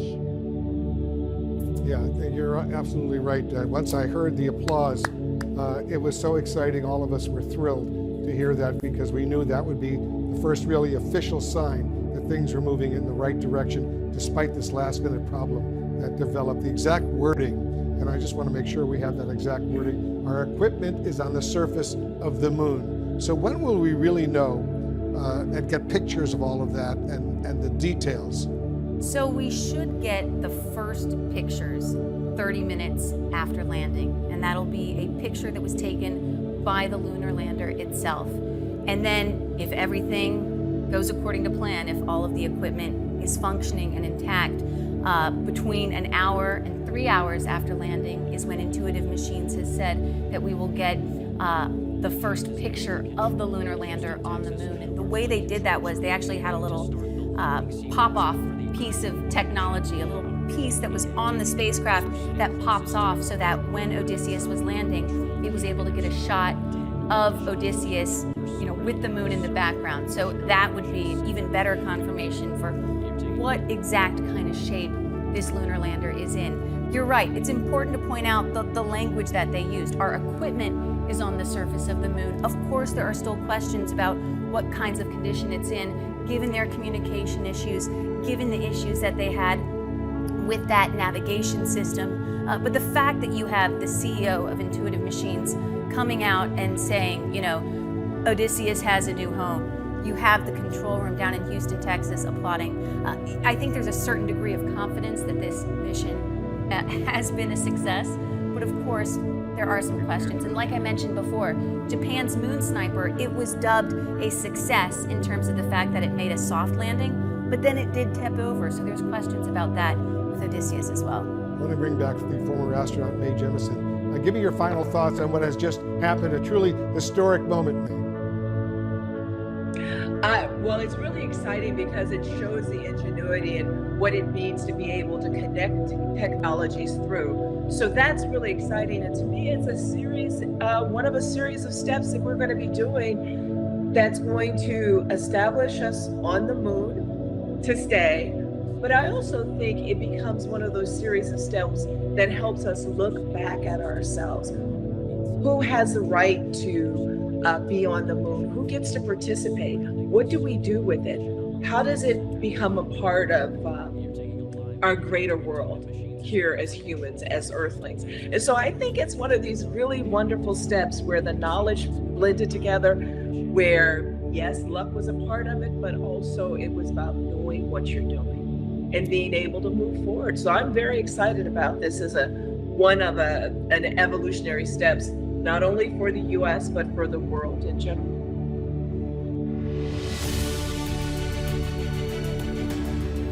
Tonight, the White House is confirming a new national security threat. That Vladimir Putin's Russia is hell-bent on putting an anti-satellite system into space. The Republican chair of the House Intelligence Committee first set off alarms, and now a U.S. official tells CNN that the threat may not be a weapon designed to attack humans, but it is still cause for concern inside of the Pentagon. For more on this, I want to bring in astrophysicist Neil deGrasse Tyson. He's the author of Accessory to War, the Unspoken Alliance Between Astrophysics and the Military. Yeah, thanks for having me. Scary stuff. It's all scary. You have been raising concerns about this for years. So these new revelations, what do you make of where this fits in? Well, so people have been concerned forever about the militarization of space. But in fact, ever since we've had access to space, in a way, it's been militarized because it's been used as a high ground for spying. And it turns out to be not especially useful for parking weapons that you would then deploy later. Because space, you can't just stay there, you're in orbit. And if you want to deploy a weapon, you kind of have to be near where your target is supposed to be for you to hit it. Meanwhile, we already have intercontinental ballistic missiles. You can launch a missile from any place on Earth and hit any other place within 45 minutes. So space-based weaponry has been overplayed in movies and in our fears, but really another factor is if you're going to go up and start smashing satellites, that's, forgive the expression, but it's like peeing in your own bathtub because you make a mess of all of space. Well, I mean, explain, just to take a step back here. Sure. I mean, we're talking about what is being described as a nuclear-powered device that could jam satellites. What does that mean for just a regular layman? Well, I haven't seen the reports, and there's a lot still to be disclosed, but there are multiple ways of disabling other satellites. One of them is to smash it, but that's bad, because then you create particles that could hurt your own satellites that might be passing through that zone. Another way is to just disable them electronically. They all use electronics. And the worry that it's nuclear powered to enable, you don't need nuclear. There's plenty of sunlight there. You use solar panels to give your energy. So the idea that it's nuclear powered, I'm not entirely convinced that that's like a strategic move. Maybe there's something that we don't know. Well, plus if you detonate a nuclear device in a vacuum, most of the damage that you would ever have on Earth comes from a blast wave moving through the air. And if there's no air, the only damage the explosion would give you is you can get an electromagnetic pulse out of it, or there would be sort of radiative damage. But then that's so messy. And so I'm just thinking militaristically. Yeah, I mean, you could target a laser at a sensitive part of a satellite and disable it. You don't have to like blow stuff up. Yeah, I mean, I think that this is part of the story that I think might be confusing to people, which is, what's the point? What could Russia be trying to accomplish? And I mean, with all things, we were talking about the space race earlier, there's going to be a competitive nature of this. If you start to see Russia doing it, you're going to start to see China, the United States. What are the implications of that? Hence the birth of our Space Force, right? They're tasked with protecting our assets in space and making sure that not only protecting the pre-existing assets, but making sure that our future access to space is not denied by an adversary. So this is like part of the prime directive in the service of American security. I can tell you that in terms of destroying another satellite, like I said, there are already ways to do that. There are these sort of what they call kinetic kills, where you can take a missile, no explosives necessary at all, because the satellite's already moving 18,000 miles an hour. All you have to do is get in its way, and the thing explodes. Russia's done it, China's done it, we've done it, India has done it. And then you can target the satellite at will. If you're stuck in orbit, you might not be near a satellite that you want to take out. You have to wait until the orbits line up. This just seems so inefficient. So I'm just skeptical of how dangerous this thing can be. relative to everyone's emotions attached to it. It seems to suggest that there's probably some more to the story here about what's really going on. It seems like also the United States is not super concerned about this in this moment. They say this could be some years away for whatever this is to actually materialize and be deployed out into space, into the universe. Like I said, anything that people fear of it, we already have the capability of accomplishing. It's just maybe a different version of it. Possibly a different version. An electromagnetic pulse is interesting. You can send a pulse of electromagnetic energy that basically fries all electric circuits in a region. There's some movies that have portrayed this, by the way. One of them was Ocean's 11, by the way. Okay. They created an EMP. That's not the movie I thought you were going to say. It knocked out the power grid to Las Vegas so they can complete their heist. But if you do that, then you're taking out, you know how many satellites? There are thousands of satellites. It's a little and not all of them are just your enemy's satellite in one zone. Everybody's got satellites crossing. It should be viewed as sort of sacred international space. Yeah. And it's not, like international waters. Hence the reason why we have Space Force, as you pointed out. Yeah. Neil deGrasse Tyson, always a treat to have you here. Thank you. I'm finally here in person. Thank you for explaining astrophysics to us. We needed that tonight. All right. Climate experts are sounding the alarm over a troubling new report showing Greenland is getting greener. A new major analysis of satellite data shows Greenland has lost 11,000 square miles of ice between the mid-1980s and the 2010s. That's about 36 times the size of New York City. Scientists say warmer air has turned giant swaths of the North Atlantic territory into vegetation and wetlands, and it's presenting serious consequences for climate change and rising sea levels. We're joined now by Bill Nye, the science guy. He, of course, is a science educator, making all of this so clear to those of us who want to understand it better. Bill, tell us about this report. It's so alarming. Well, people have been concerned about this business of Greenland's ice for decades. So there's two big problems. As the ice falls off of this island, Greenland, it makes the sea level go up.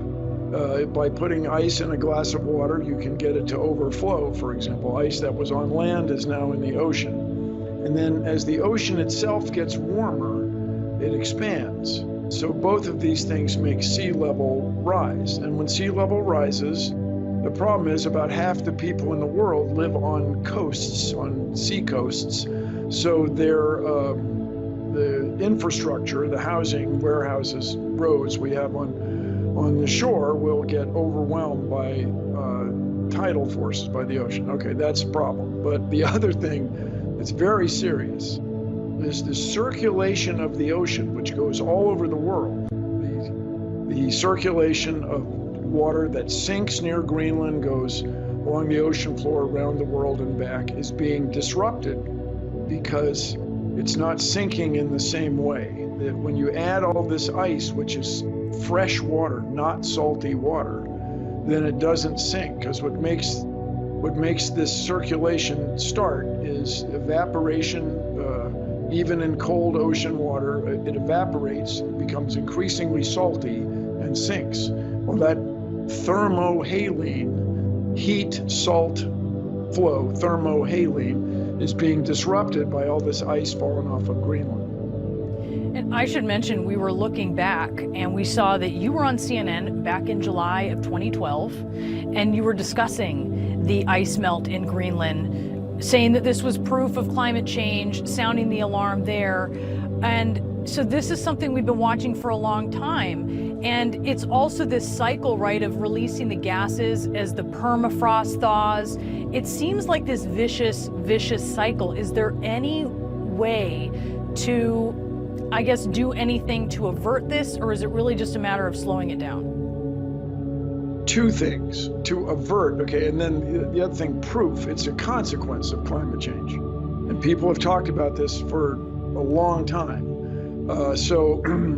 If you want to get technical, which is fun, the Gulf Stream is what happens on the surface. It's this clockwise circulation. It keeps Europe warm and so on. But then there's this overturning, this AMOC, Atlantic Meridional Overturning Circulation. Well, if you want to do something about it, two things I tell everybody. Talk about it. If we were talking about climate change, the way we talk about a bunch of other very important issues, we'd be doing something about it. And then the thing to do about it really is to vote. You know, we have people running for president in the world's most influential country who won't even talk about climate change, let alone talk about what they're going to do about it. So it's happening faster and faster because the so-called feedback mechanisms are both going the wrong way. As we lose ice, we lose sunlight reflecting into space, which makes things warm up faster and faster. And then when we release this ancient methane, which ancient swamp gas that was covered with ice, that methane is also a very powerful greenhouse gas. So these are troubling things, but the sooner we get to work on it, the better. And the latest research is that there isn't really a turning point. There isn't like a click where it's all going to go to heck.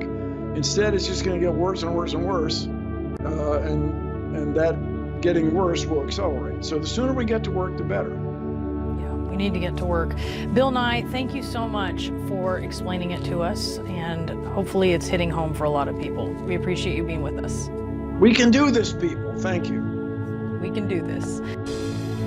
This just in, NTSB investigators say 4 bolts that hold the door plug in place on the Boeing 737 MAX 9 were missing at the time of last month's blowout on Alaska Airlines Flight 1282. The near disaster happened midair during a flight from Oregon to California. 177 people were on board.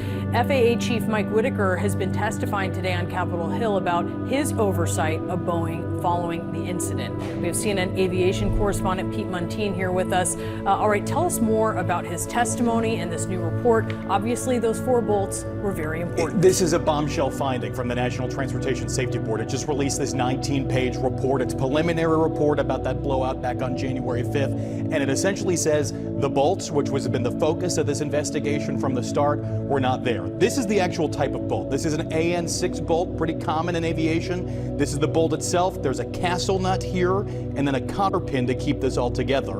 At one point, there was some conjecture that maybe the cotter pin was missing that would cause this castle nut to work itself free. In actuality, the NTSB says none of these bolts were in place at the time of this blowout last month. The NTSB was able to determine this because they were able to recover the door plug that fell off Alaska Flight 1282 in the Portland backyard of a physics teacher. They brought it to their lab in DC to do something called destructive testing. And they were able to tell from the telltale signs on the door itself and also on the fittings there. You could see those on the side of the door there, that these bolts were simply not installed. The running theory from the NTSB now is that these bolts were taken out at some point when this plane was very new. It first flew at the end of October, but the fuselage was delivered by a subcontractor to Boeing on September 1st of 2023.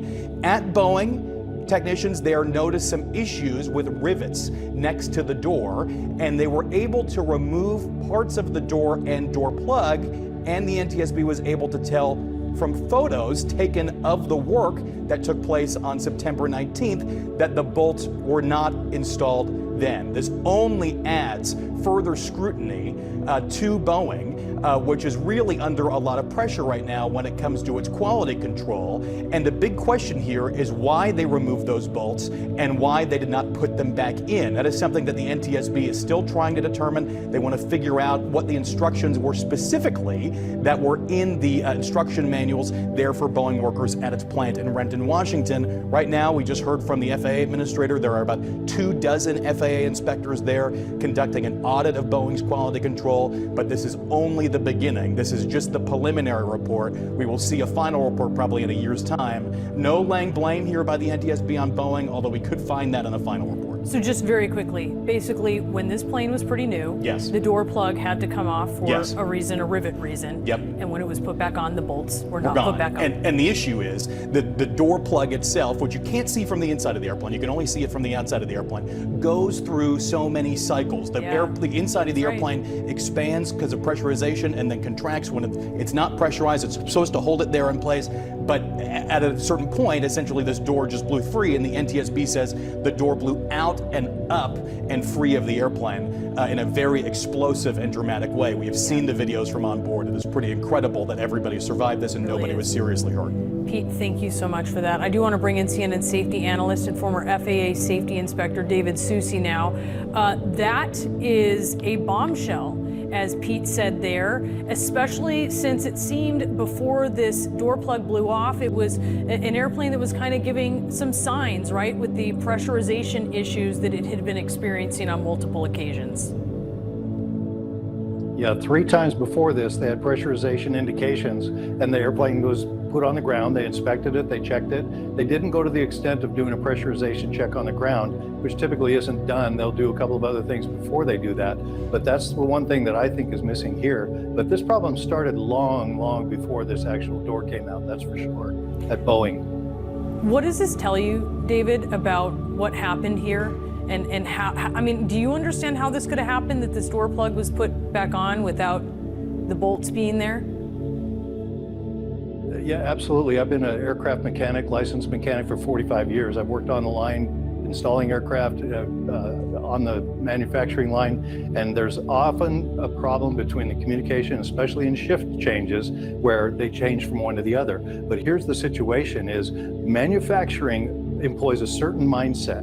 When that manufacturing process, the assembly line process, is interrupted with a non-conforming part, which, as Pete mentioned, there were rivets that weren't installed properly that had to be repaired. At that point, they're supposed to change their mindset from being an assembly line to being a repair station. They're actually performing repairs, which require additional inspections. When there's a safety of flight item, they have to have someone who did not work on that airplane come in and do an inspection to make sure it's ready to go. So my question is not only why weren't the bolts put in, but why did that process not happen at Boeing? And that's what the FAA needs to make their focus on, is what's going on at Boeing in that culture that would have allowed that to happen. Yeah, huge questions about Boeing's culture that have persisted for years and are ballooning again now. David, great to have you. Thank you so much. Thanks, Brianna. Why at this late date are the heads of social media platforms still denying their platform's roles in causing the teen mental health crisis? This week, Meta's Mark Zuckerberg was one of 5 tech leaders to testify at a Senate hearing about the protection of children from online sexual exploitation. In a dramatic moment, Zuckerberg turned to face and apologize to dozens of parents holding up photos of their teens whose deaths they blamed on social media. But in a prepared statement, he still maintained that his platforms, Facebook and Instagram, did not bear any direct responsibility. With so much of our lives spent on mobile devices and social media, it's important to look into the effects on teen mental health and well-being. I take this very seriously. Mental health is a complex issue, and the existing body of scientific work has not shown a causal link between using social media and young people having worse mental health outcomes. In response, GOP Senator Josh Hawley of Missouri quoted the company's own in-house study that had been leaked by whistleblower Frances Haugen to the Wall Street Journal, but Zuckerberg didn't budge from his position. Here's a quote from your own study. Quote, "We make body image issues worse for 1 in 3 teen girls." Here's another quote. "Teens blamed Instagram," this is your study, "for increases in the rate of anxiety and depression. This reaction was unprompted and consistent across all groups."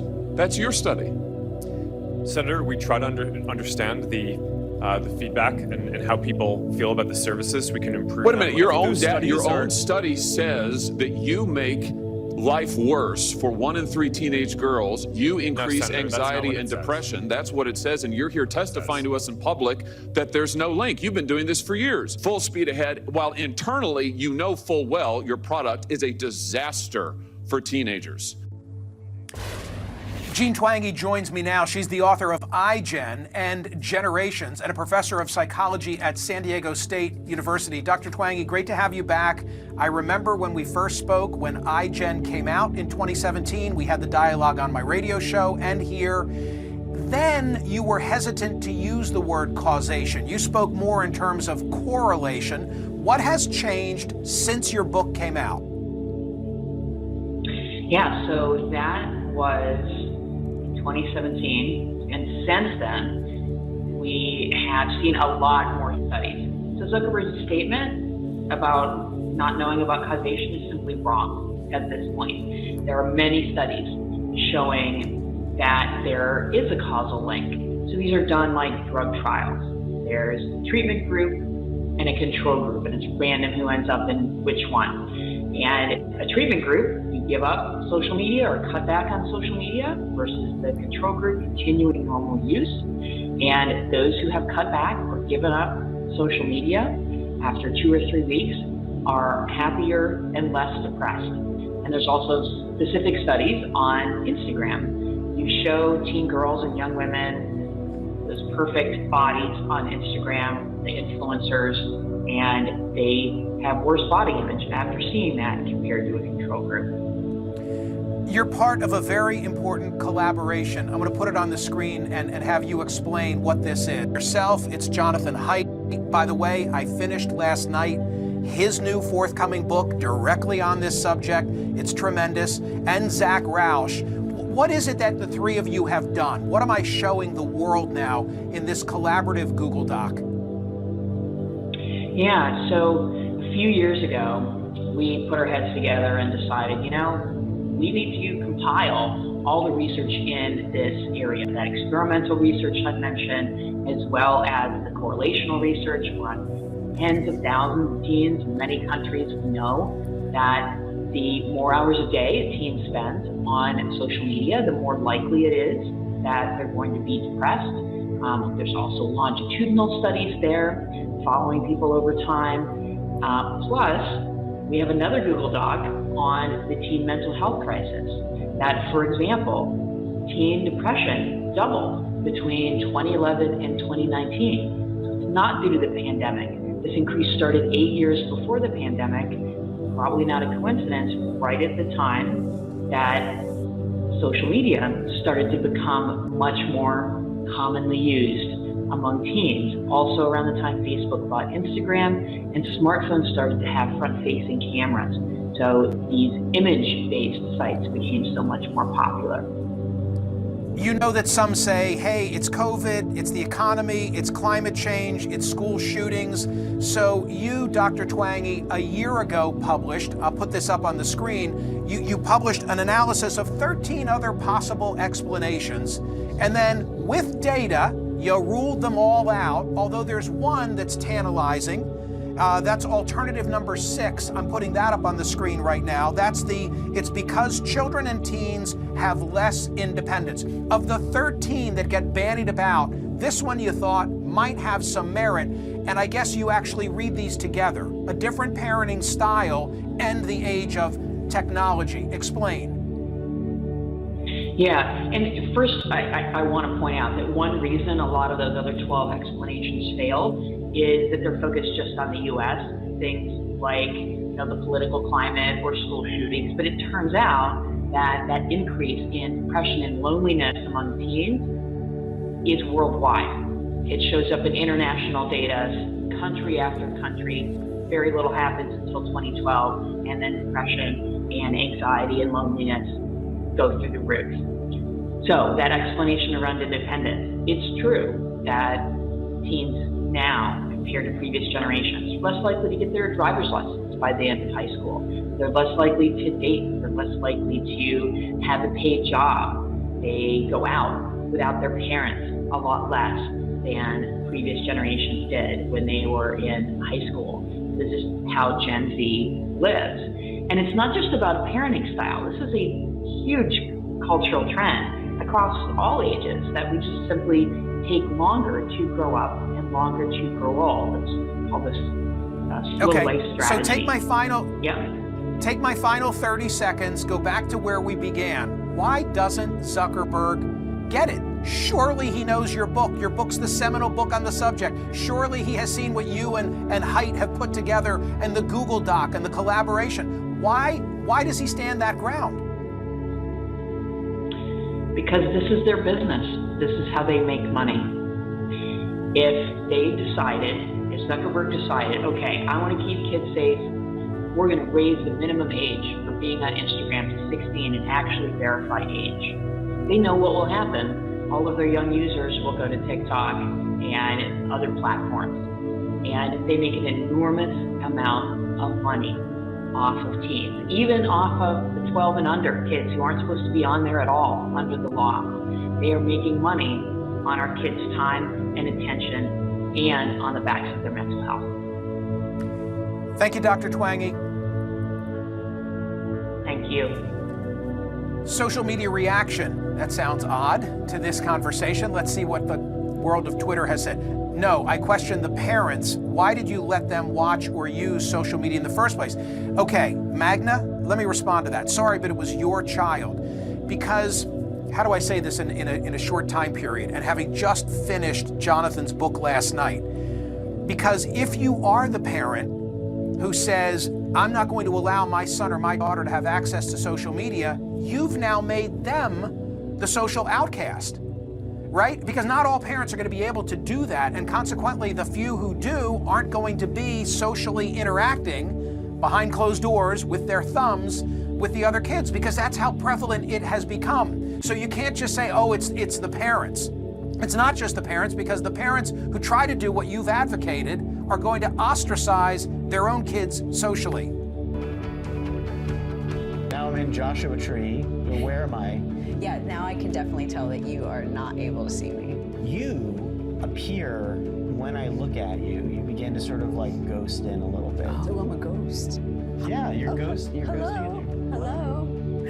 It's just me in your virtual land, paying you a visit. That is our next guest, having some fun testing Apple's new Vision Pro headset. Apple's first mixed reality headset blends digital content into the literal space around us. And today, you can get it yourself for $3,500. Joining us now is CNET editor-at-large Scott Stein, who's test driving this gadget literally right now. You can see it. His avatar is going to join us. Scott, can I start with the biggest question I have? Who is this geared toward? Before we get into what it actually does, who is this geared toward? Who's buying this? It's a great question. I mean, Apple's riding a line between professionals and the general consumer market. And I think if you're a professional, you know, if you're looking at something that needs a super high-res display, or you're someone who knows about creating in VR or 3D models, maybe training, that area. But then if they're pitching as a super cinema headset to the average person. Now, for $3,500, that's a lot of money, but you know, the experience in it is phenomenal. It's just that is an ultra luxury price territory. It is, and there's some question about, you know, there aren't as many apps right now. Also, we should point out that's your avatar on the other side. For those who are wondering why there's now two screens and two Scotts, that's what happened. I'm fascinated by this because I know it's a little bit heavy. It has this giant battery, and I'm picturing myself, as you point out, if you're watching a movie or maybe if you're watching sports, I just sit there on my couch with this? I mean, you can't get up and walk around with it, or can you? You can. So the only thing is that there's a battery pack, so you have to carry that in your pocket or something, or put it in a holder. But you can actually walk around with this, and the pass-through cameras are good enough that you can basically do a lot of things. I would not recommend cooking or doing anything mission critical, but you know, you could definitely check the time, you could check messages even. It looks like you're looking at life through a camera feed.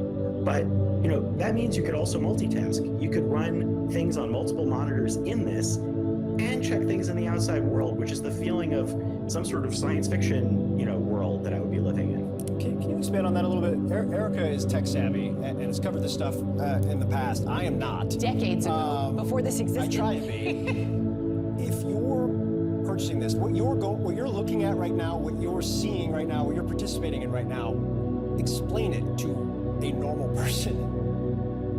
Absolutely. So what I've set up is that I'm talking on my laptop at home, which I can see through through one connection. But I'm also connected via video chat on Vision Pro. So I see the two floating together. It's like I'm sitting in the office. I can see everything in the office, but I'm also seeing a floating monitor that's doing that connection. And then what you're seeing is my persona. That's a scanned virtual identity, kind of like an avatar that Apple uses for voice connections. And it automatically works with things like WebEx, Skype, Zoom, FaceTime, which it is a computer. I mean, they're talking about it as a spatial computer.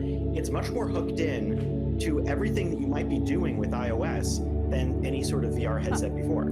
So it's a computer on your face that looks like giant ski goggles. In reality, you know, this is sort of, you were saying, when Phil asked, which was my main question too, who is this for, right? Early adopters, people with some money to throw around. What does this become though, right? So if this is the first thing that we're going to see, ultimately, on a more accessible front, what could that look like for the average consumer? Yeah, so there's been talk for years, and I've covered this landscape looking at this mission to get to AR glasses, you know, like those Tony Stark glasses, something futuristic that we've seen in so many films that shows you heads-up displays and you can, you know, see holograms in the real world and model them and all that. But I think that also means melting the idea of what's a computer into something that becomes virtual that you can interact with your hands. And a lot of people talk about this literally being a vision for what's there, and I think that's what it is. Best possible model to get that experience, obviously in a VR-like design with a battery pack, but what it's doing, blending realities, is pretty amazing because there's been nothing at this size that has done that. There's been nothing that's done that with hand tracking in the air like that altogether, and I've looked at almost everything. So I think once you do that in glasses, you could potentially use that for simulations, for training, for, you know, looking for helping someone fix something and guiding them through things in the real world, or assistance. There's like so many wild ideas there, but we're only at the very beginning, even after all this time. Yeah, it is wild. It certainly is. The avatar's slick. And slick. Scott, great to have you with us this morning. Thank you. Thanks, Scott. We're going to keep talking about this, but it is a very busy day on Capitol Hill. We're going to go back to the hearing where Josh Hawley, Republican of Missouri, is questioning Mark Zuckerberg. In the last 7 days. Now, I know you're familiar with these stats because he sent you an email where he lined it all out. I mean, we've got a copy of it right here. My question is, who did you fire for this? Who got fired because of that? Senator, we study all of this because it's important and we want to improve our services. Well, you just told me a second ago you studied it, that there was no linkage. Who did you fire? Yeah, I said you mischaracterized. 37% of teenage girls between 13 and 15 were exposed to unwanted nudity in a week on Instagram. You knew about it. Who did you fire? Senator, this is why we're building all. Who did you fire? Senator, I don't think that's. Who did you fire? I'm not going to answer that. Because you didn't fire anybody, right? You didn't take any significant action. It's appropriate to talk about it's not appropriate. Decisions. Do you know who's sitting behind you? You've got families from across the nation whose children are either severely harmed or gone, and you don't think it's appropriate to talk about steps that you took? The fact that you didn't fire a single person? Let me ask you this. Have you compensated any of the victims? Sorry? Have you compensated any of the victims? These girls, have you compensated them? I don't believe so. Why not? Don't you think they deserve some compensation for what your platform has done? Help with counseling services, help with dealing with the issues that your services cause? Our job is to make sure that we build tools to help keep people safe. Are you going to compensate them? Senator, our job and what we take seriously is making sure that we build industry-leading tools to find harmful content, make money, take it off the services, to make money, and to build tools that empower parents. So you didn't take any action. You didn't take any action. You didn't fire anybody. You haven't compensated a single victim. Let me ask you this. Let me ask you this. There's families of victims here today. Have you apologized to the victims? Would you like to do so now? Well, they're here. You're on national television. Would you like now to apologize to the victims who have been harmed by your product? Show them the pictures. Would you like to apologize for what you've done to these good people?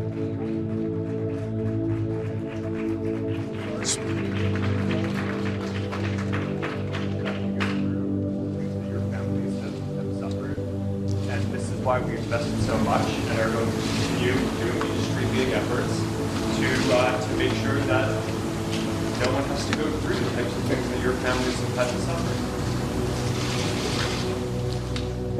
suffer. You know, why Mr. Zuckerberg, why should your company not be sued for this? Why is it that you can claim, you hide behind a liability shield, you can't be held accountable? Shouldn't you be held accountable personally?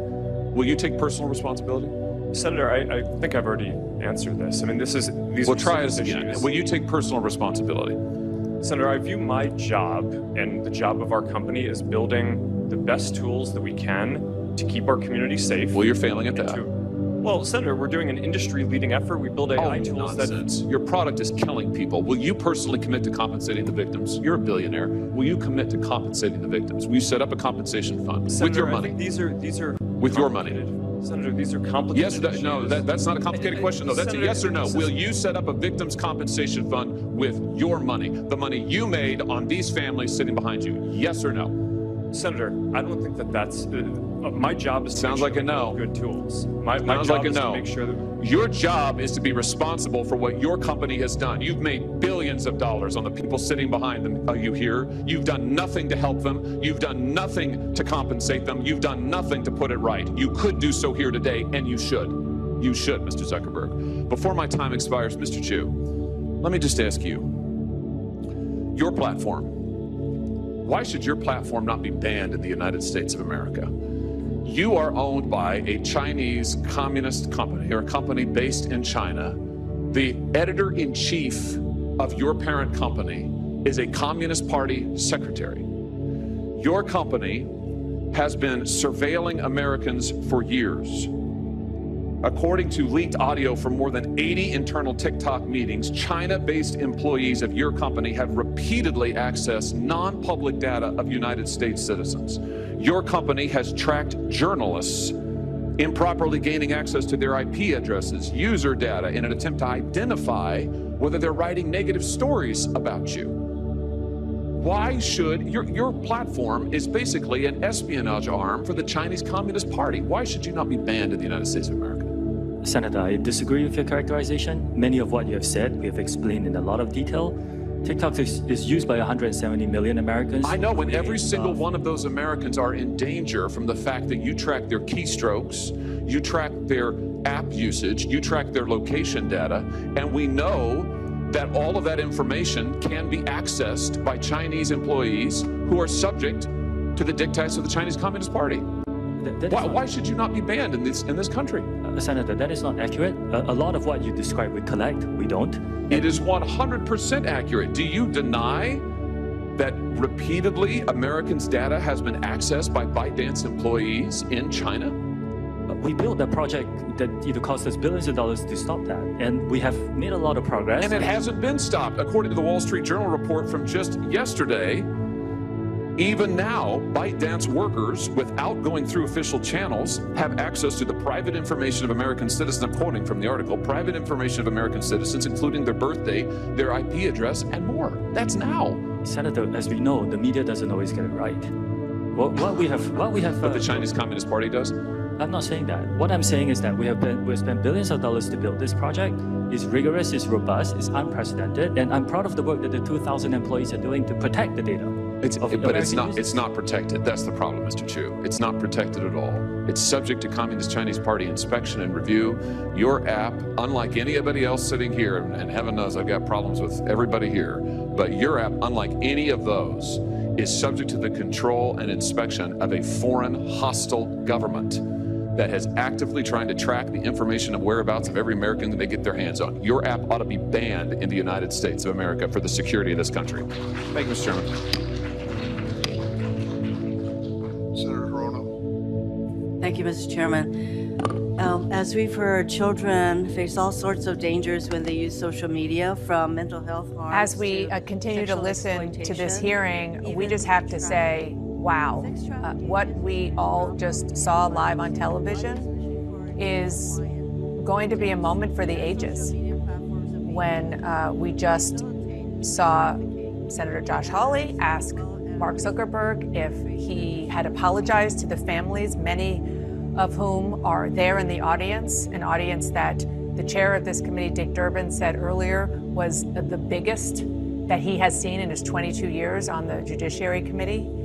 And then Mark Zuckerberg stood up, turned around, and spoke to the families. He was off mic, so we don't know exactly what he said. I know that we're trying to get some audible tape of exactly what he said, but that moment is something that I believe that we are going to be looking back on and talking about for quite some time. If you've been watching lately, you know that Boeing has problems that go beyond anything on this planet, quite literally. While its CEO was answering tough questions on Capitol Hill yesterday, its engineers were grappling with issues dealing with their Starliner spacecraft.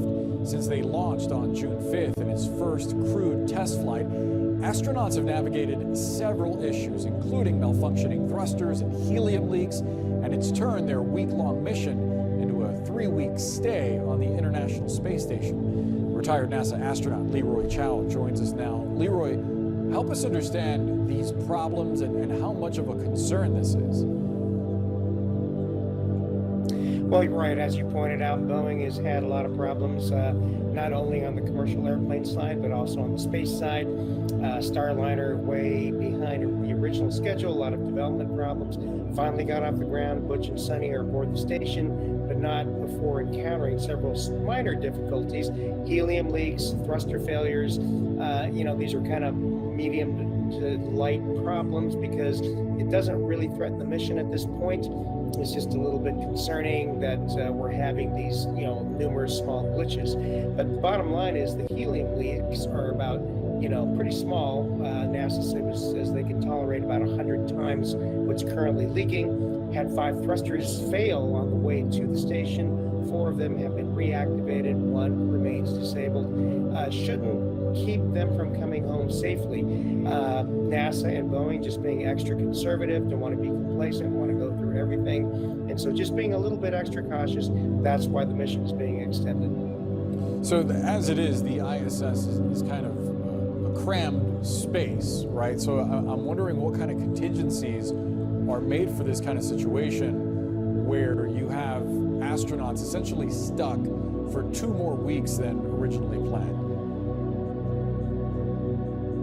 Right, so NASA, of course, what we do at NASA is we make contingency plans. We plan for redundancies, backups, and so you can bet that the folks at NASA have been looking at, well, in the very worst case, that we decide that Starliner cannot come back with Butch and Sunny, what can we do? Well, of course, Butch and Sunny can save haven at the ISS for, basically a number of months at least. And so that would be time to get a replacement spacecraft up, probably a SpaceX Dragon spacecraft. I think NASA would have to rejumble the traffic model, but certainly a SpaceX Dragon could be brought up to bring Butch and Sunny home. So in the very worst case, that would be what would happen. But, as I said, the problems Starliner is experiencing are relatively minor.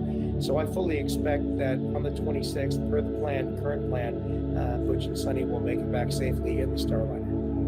Yeah, we're hoping for that. Leroy, I want to turn to the Voyager 1 spacecraft because this is really impressive. It started sending back data from truly uncharted territory. It was sidelined by a glitch some 7 months ago, but now through some creative programming, NASA's able to gather data from it. What are scientists learning from the Voyager that's out there billions of miles away?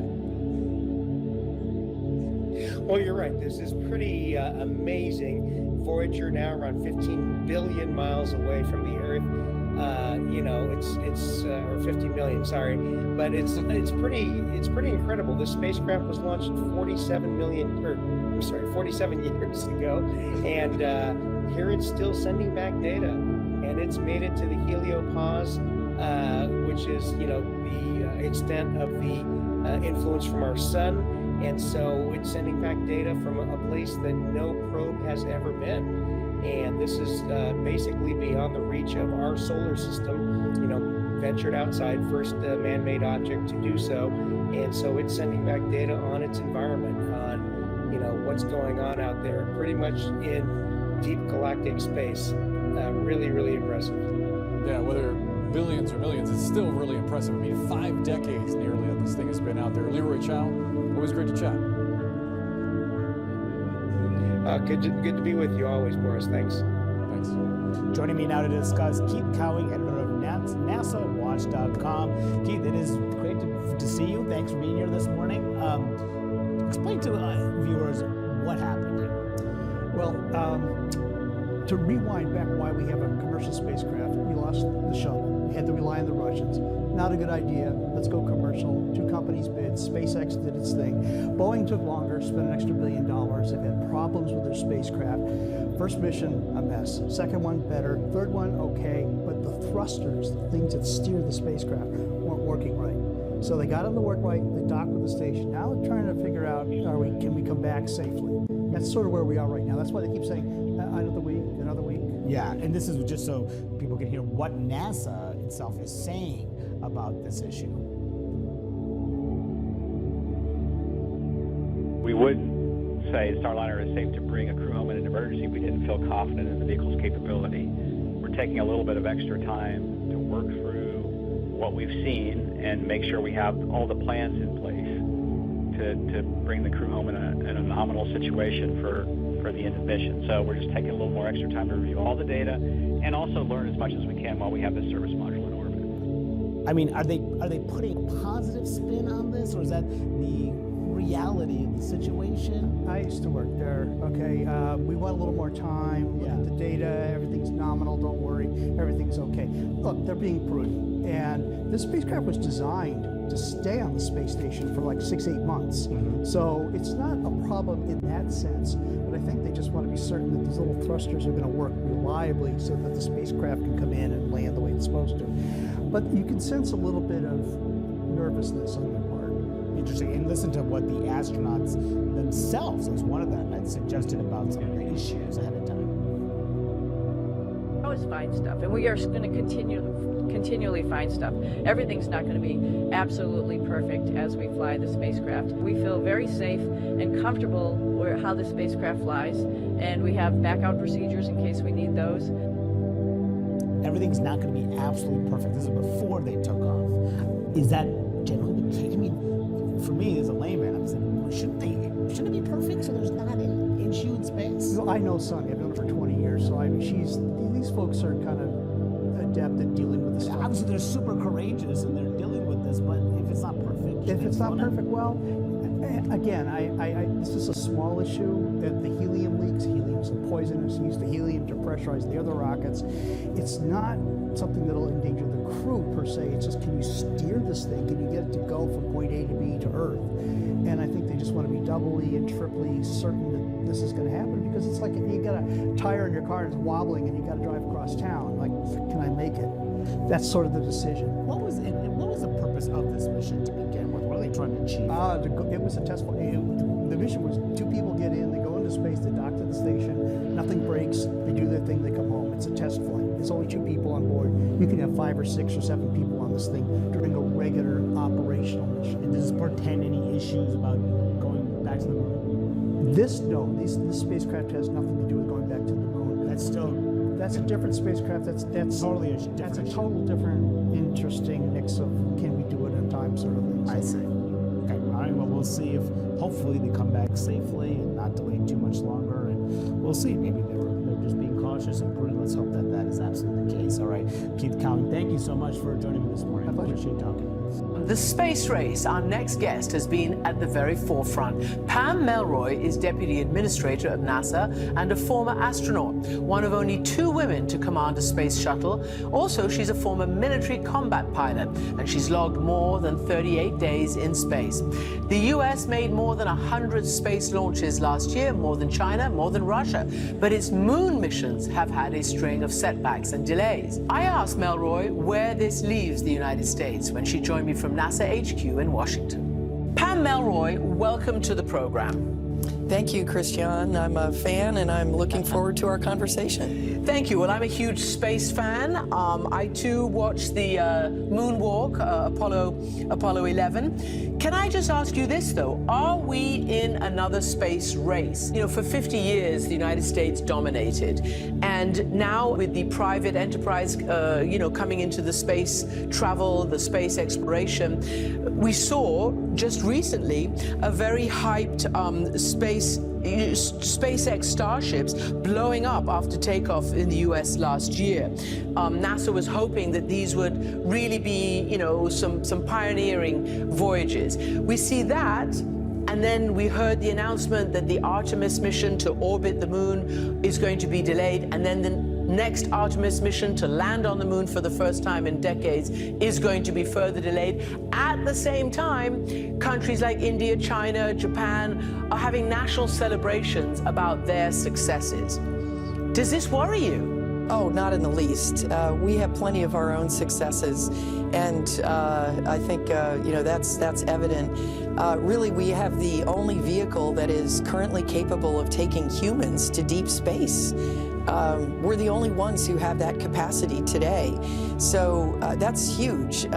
Whatever you hope to do, if you don't have that, and it takes a long time to develop that capability. Really, I think we look at this a little bit differently. Apollo was about taking a man to the moon and returning him safely to Earth, and that was the end. We're doing something very different with Artemis. We are trying to build a blueprint for responsible, sustained human exploration of the solar system, which means we need to take our time, we need to pay attention to safety, and we also need to be thinking about doing much harder things, which is sustaining a human presence in deep space. This is not about a camping trip. This is actually about pushing humanity into the solar system. We've learned from the space station how hard it is to sustain people in space. It's a huge logistical problem. So from our standpoint, we feel like we have all the pieces in place to go forward. We're going to do it methodically, we're going to do it safely, and we're going to do it for the benefit of humanity. Are you concerned that space, you know, space could be more weaponized? It could be yet another platform for more war? I would say that NASA is both concerned but also determined not to let those things happen. And that's why we're building an international coalition to go with us, especially as we push humanity out into deep space for responsible, sustained human presence throughout the solar system. Okay, so break some news for us here. How realistic is it, do you think, or do you dream of finding life outside and off our planet? Let me just quote a couple of astronauts. Tim Peake recently on CNBC says the James Webb Telescope may have already found alien life. We found a planet that seems to be giving off strong signals of biological life. Well, I personally think it's inevitable.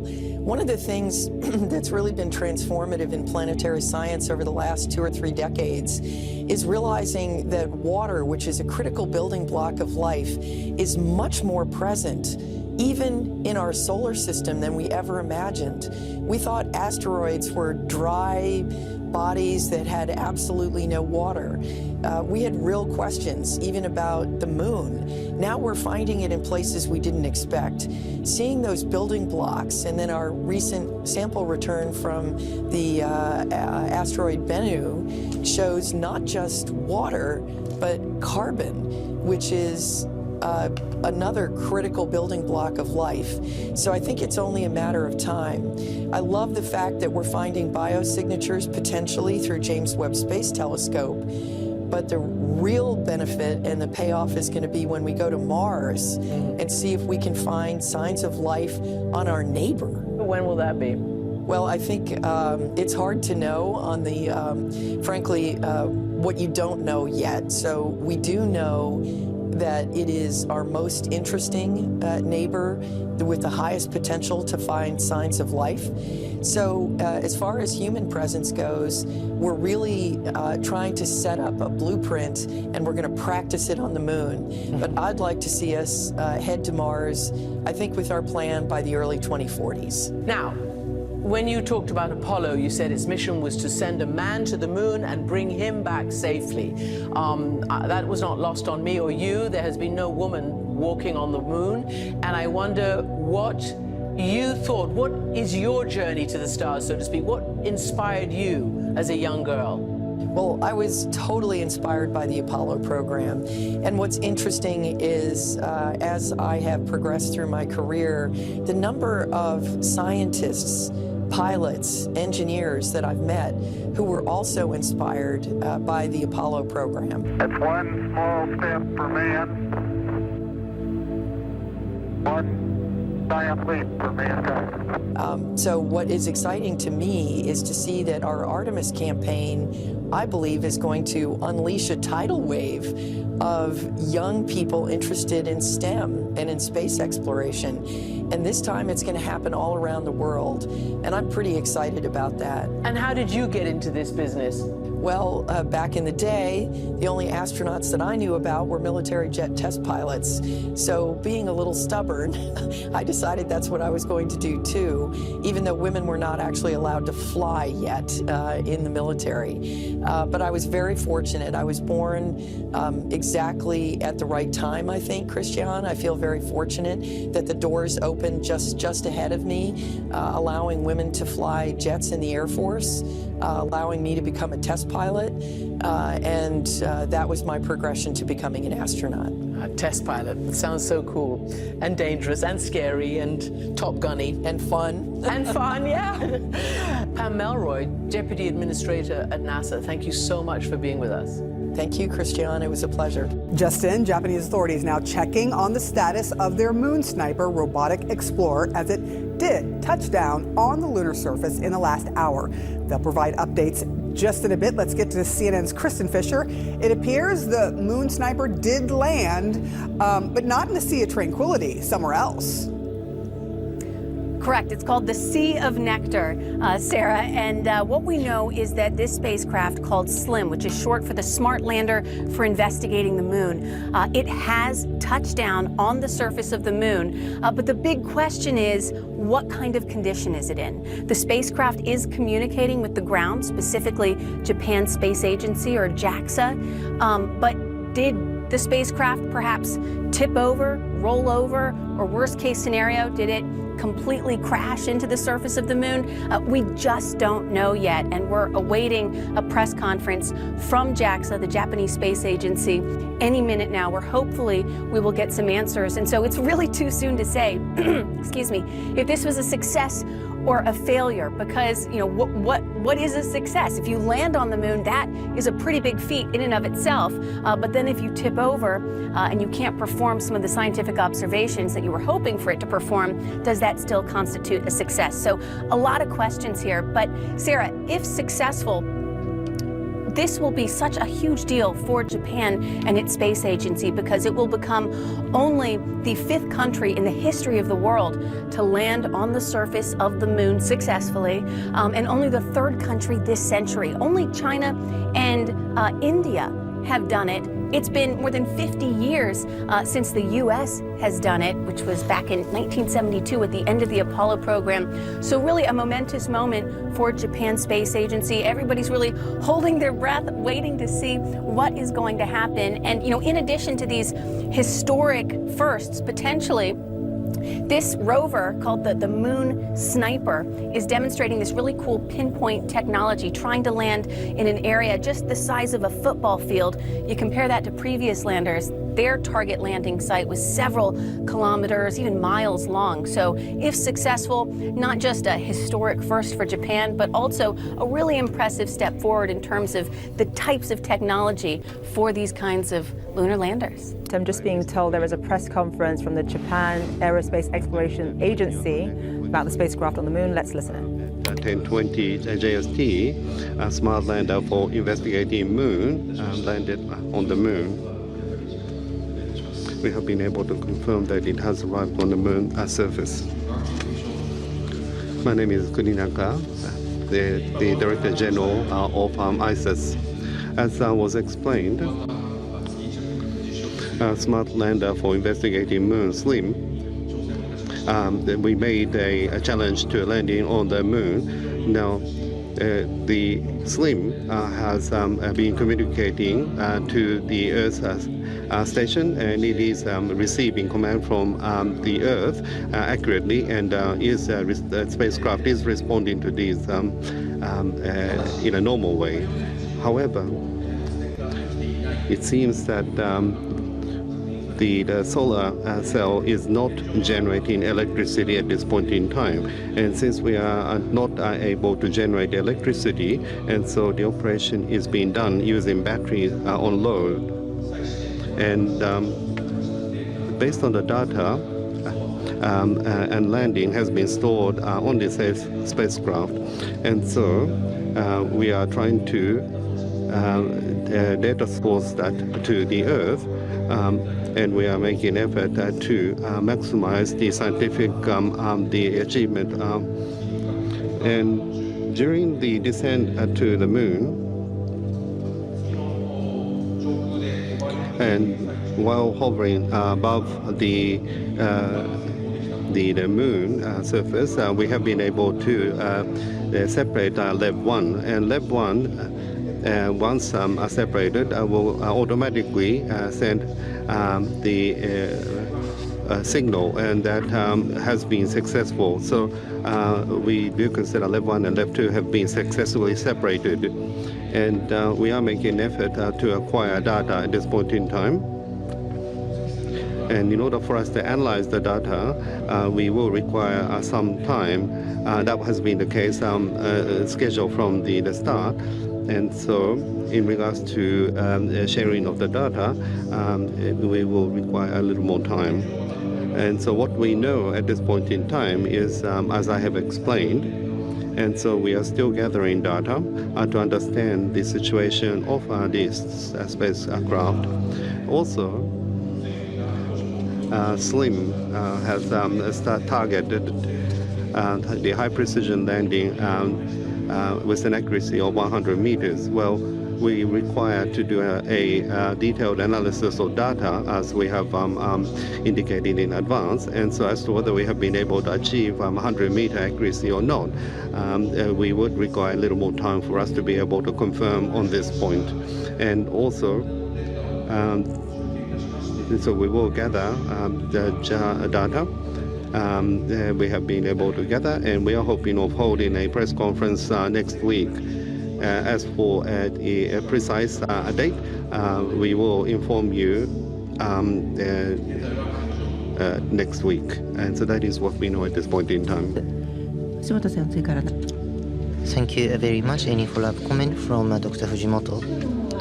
Thank you very much. The materials have been distributed to everybody in the venue, and also those who are participating through WebEx online. We are also web streaming this program, so if you haven't received the materials yet, please wait for them. And also there will be a press release on the website of JAXA, and we are updating information every now and then on the website. So please be patient to receive the materials. Thank you very much indeed. From now on, without further ado, I would like to start taking questions from the members of the press. So we have members joining in the venue as well as online participants. So first, participants in the venue, followed by questions by online participants. If you are participating through web line, please state your name and affiliation by typing that into the chat, and then we will appoint you. So from the venue, please wait for the microphone. Once you get the microphone, please state your name and affiliation before you ask your question. And since there are many members of the media joining this session, so please limit your question to just one question and be brief. Now, right, you've just been listening to a live press conference out of Japan, with Japan essentially confirming that the lunar spacecraft is now on the moon. They had been checking its status earlier. They weren't necessarily sure, but they have confirmed that the lunar spacecraft is on the moon. It landed around 12:20 a.m. Saturday, local time. They said that it is receiving command from the Earth. Unfortunately, though, they did mention the solar cell is not generating electricity, that it is using batteries. And as a result, because this has been successful, Japan is now officially the 5th country ever to accomplish this. This morning, Boeing 737 MAX 9 jets are all grounded, meaning hundreds of flights forced to be canceled as investigators are urgently trying to figure out why a big chunk of an Alaska Airlines plane tore off mid-flight, a huge hole and a ton of questions left behind. Some of the new details today, in the month before Friday's terrifying 20 minutes in the air, a pressurization warning light had gone off 3 times. That led Alaska Airlines to actually restrict the plane from flying over water on long-haul trips to ensure that it could return quickly to an airport if necessary. On Friday, passengers described a violent explosion when the plane's door plug blew off shortly after takeoff from Portland, Oregon, and then headrests were torn off, extra oxygen masks were sheared off, some seats were even twisted from the force of the depressurization. One passenger says a child's shirt was ripped off from it. Thankfully, the 2 seats directly next to what became a massive hole were not occupied on this plane. Also this morning, a crucial piece of evidence has been recovered, the refrigerator-sized door plug found in someone's backyard in Portland. But another key piece of the investigation has been lost, the cockpit voice recording. The NTSB says it was completely overwritten. We can learn a lot from that cockpit voice recorder. We have urged the FAA to extend the cockpit voice recorder time from 2 hours to 25 hours because we want to hear communications, noise, alerts on the flight deck, which may help us prevent future tragedies. CNN's Mike Valerio is in Portland. CNN aviation correspondent Pete Montine is in D.C. Pete, let's start with you. What's the latest on the investigation now? Well, Kate, major developments here about this violent, explosive, and terrifying event. The NTSB has inspected the interior and the exterior of the plane, featuring that twisted and contorted seat metal from that 400-mile-per-hour rush of air through that refrigerator-sized opening in the left side of the fuselage. The big development, this is the smoking gun here. The piece that fell off of the plane has been found. NTSB Chair Jennifer Hamady rushed back to the podium last night to announce that. Found in the backyard of a Portland school teacher. We only know his first name. It is Bob. That part is known as a door plug, and it fills a spot on the plane where an optional door could be installed at the Boeing factory. Finding this is key because it will hold some major clues, NTSB Chair Jennifer Hamady just told me. Was this a mechanical failure? Was this a manufacturing defect by Boeing or its contractors? That is the key because this airplane is only months old. Took its first flight October 15th, flew only 150 flights for Alaska Airlines. Investigators also now say a pressurization warning light came on in the plane 3 times before this incident, once just the day before it, and that caused Alaska to restrict this plane from long flights over water, like to Hawaii. Could have been an early warning, and it's something that investigators are probing but are still unclear about. Listen. That alert that illuminated those 3 times certainly is very disconcerting to our investigators, and we want to look at that, but it may have absolutely nothing to do with what occurred in the cabin of the aircraft on that during that event. What is missing from this investigation? The audio from the cockpit voice recorder. That was overwritten automatically.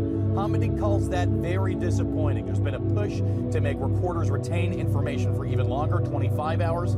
Still a lot of info out there, though. During the depressurization, the cockpit door blew open. Investigators have been able to tell that. Also that the pilots' headsets and checklists were thrown by the force of that depressurization. Alaska Airlines and United Airlines are the only 2 U.S. airlines operating these Boeing 737 MAX 9s. They are still grounded this morning, awaiting new details on inspections mandated by the FAA. United Airlines canceled 270 MAX 9 flights over the weekend, Kate.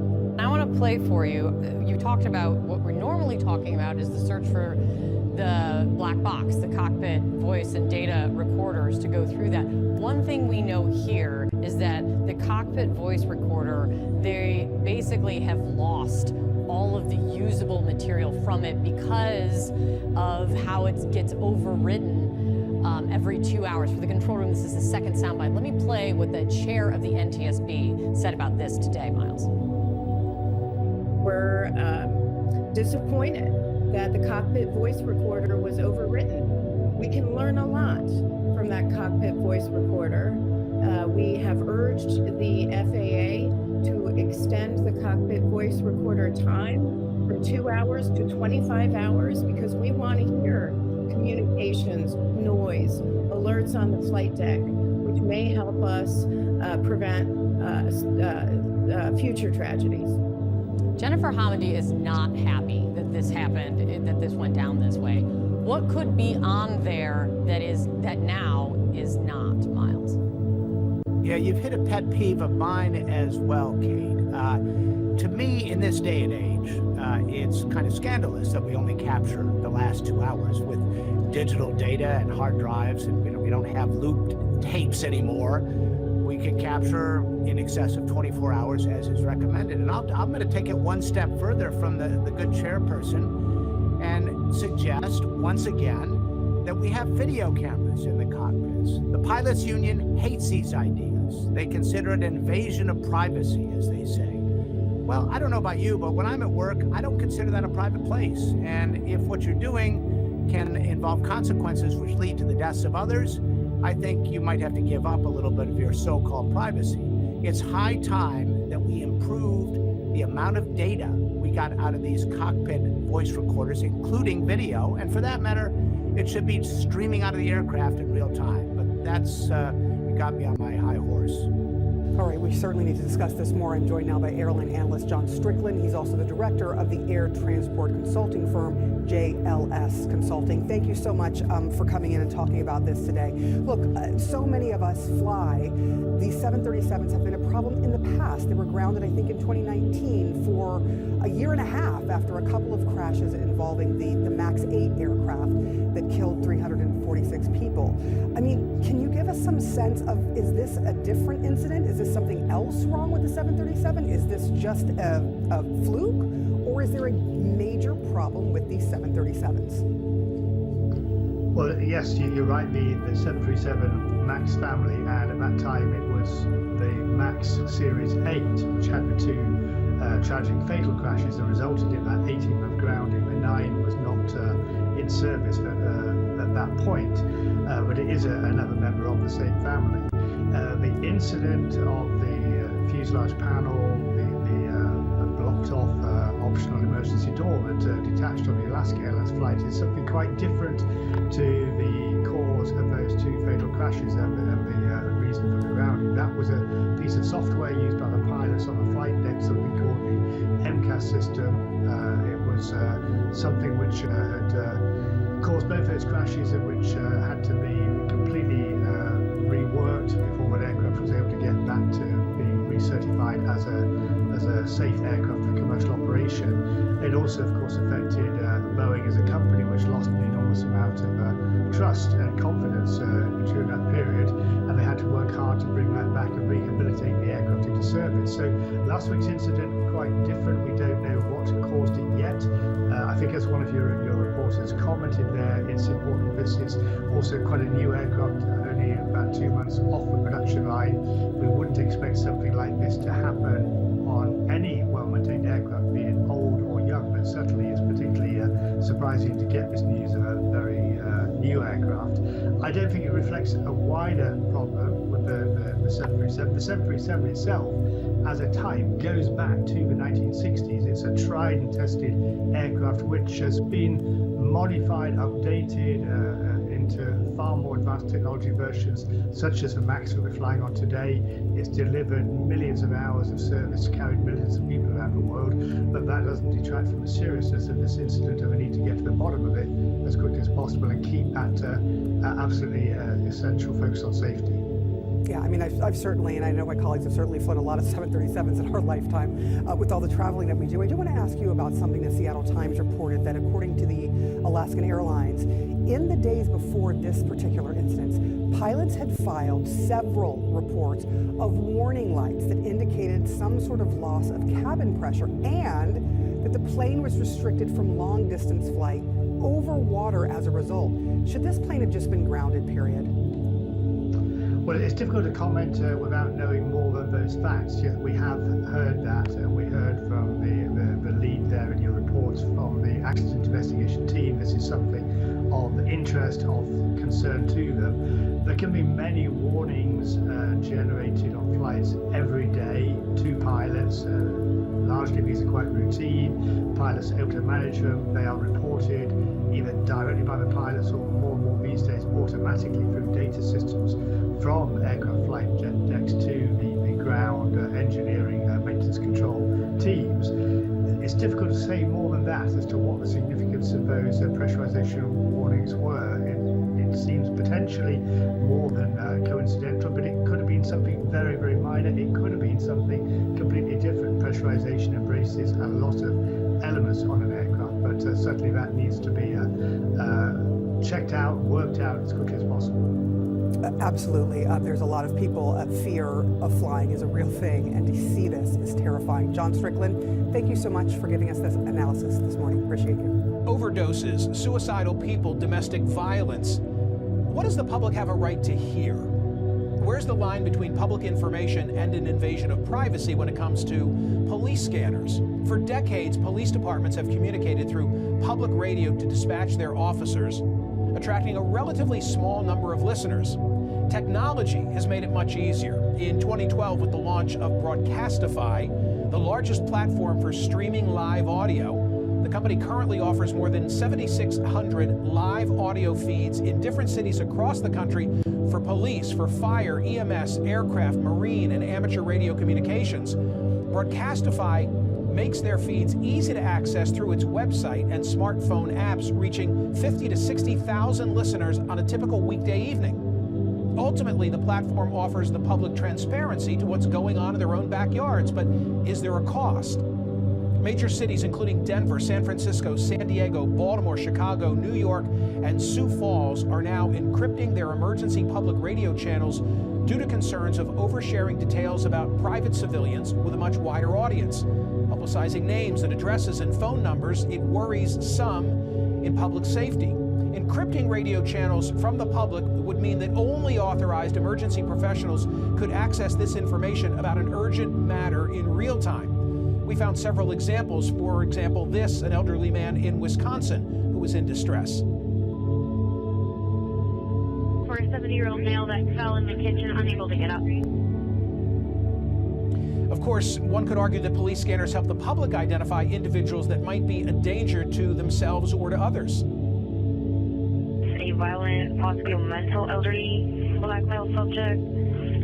Advising he's walking with a stick or cane. He's going to be in front of the store or an all-black building. But at what point does a radio channel that's meant to uphold public safety infringe on the private details of someone's, say, mental health? Rebecca says that she feels like committing suicide and is having suicidal thoughts. She's feeling violent. This is due to her husband cheating on her. Apart from the privacy considerations, might the widespread broadcasting of personal details cause hesitance in someone who needs help before dialing 911? Joining me now is the founder of Broadcastify, Lindsay Blanton. He's also the founder and CEO of Radio Reference. Lindsay, thank you for being here. This used to be a niche hobby. On my street lived the fire chief, Chief Hall, Chief Carl Hall, wonderful guy. Like, they were the only ones that I remember as having a scanner, but now lots of folks have access, including through your website. What changed? Well, obviously the internet and streaming changed the hobby that, we grew up with almost 50 years ago, listening into our local public safety agencies to bring it online, just like all streaming services. So that's really what's changed in the hobby for those that listen to police scanners today. Can we make it clear that there's already some level of information that is not accessible, not shared? A SWAT team, and by the way, Ernesto Londaño wrote a great piece in the New York Times about this. But explain what's off limits as things stand now. Yes, most agencies encrypt highly sensitive information, such as SWAT team operations and surveillance operations, or they'll use alternate means of communication like cell phones or other methods to communicate these highly sensitive operations. But for the general routine dispatch operations, most public safety agencies leave that in the clear for the public to monitor, because there is a benefit to that, to the overall general public understanding the day-to-day operations of their public safety agencies. And I'm one who believes that, as they say, sunshine is a great disinfectant. I like the public being able to provide some oversight role relative to public servants. But will you speak to some of the privacy concerns and considerations that I laid out in introducing this segment? Yeah, sure, it's definitely a concern. Most agencies, though, do not broadcast names and addresses and specific personal information over unencrypted airwaves. They'll typically take that to channels that Broadcastify does not allow. So it would be a lot more difficult for the general public to be able to hear that information. So the privacy concerns are there, certainly. Yeah. What level of concern do you have about this trend toward encryption? Do you think that it's gone too far? I rattled off some of the larger areas that are already headed in this direction. You know, the public safety agencies have had encryption technology available to them for, well over 40 years. There's been a trend to do that, but Broadcastify has also seen a trend of some of the largest cities in the countries who have gone to encryption actually make their live audio available to the general public through Broadcastify.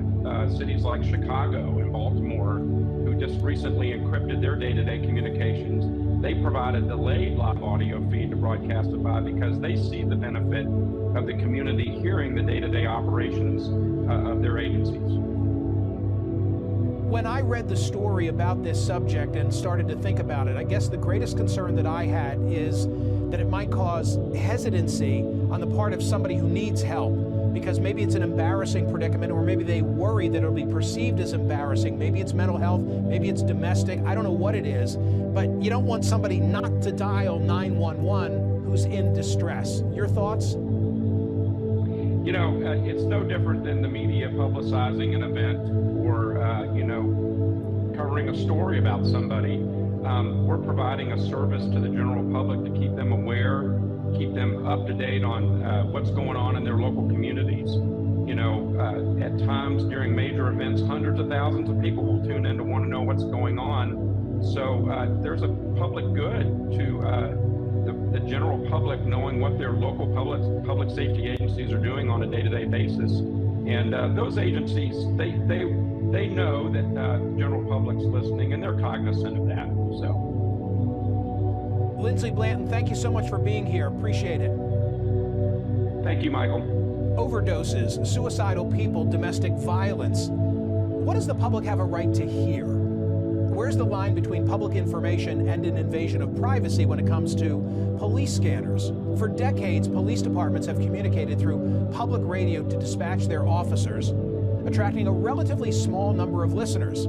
Technology has made it much easier. In 2012, with the launch of Broadcastify, the largest platform for streaming live audio, the company currently offers more than 7,600 live audio feeds in different cities across the country for police, for fire, EMS, aircraft, marine, and amateur radio communications. Broadcastify makes their feeds easy to access through its website and smartphone apps, reaching 50 to 60,000 listeners on a typical weekday evening.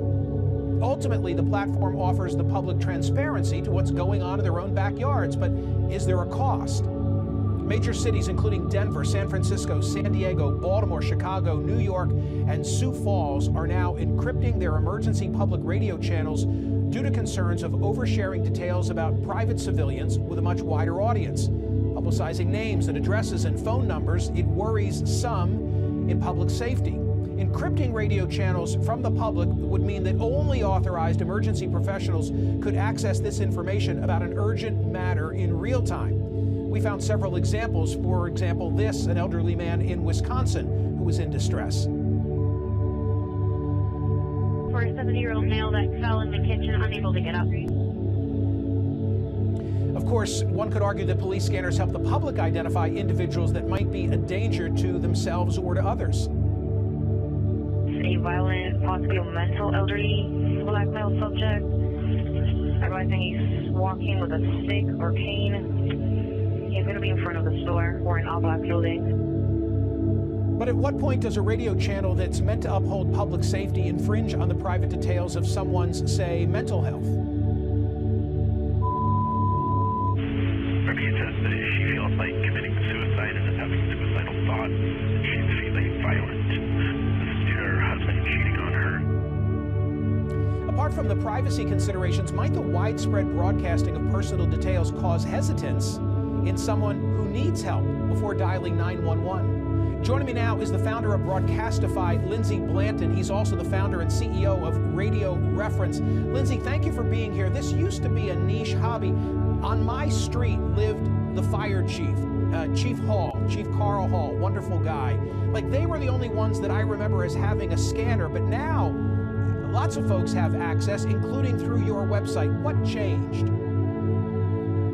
Well, obviously the internet and streaming changed the hobby that, we grew up with almost 50 years ago, listening into our local public safety agencies to bring it online, just like all streaming services. So that's really what's changed in the hobby for those that listen to police scanners today.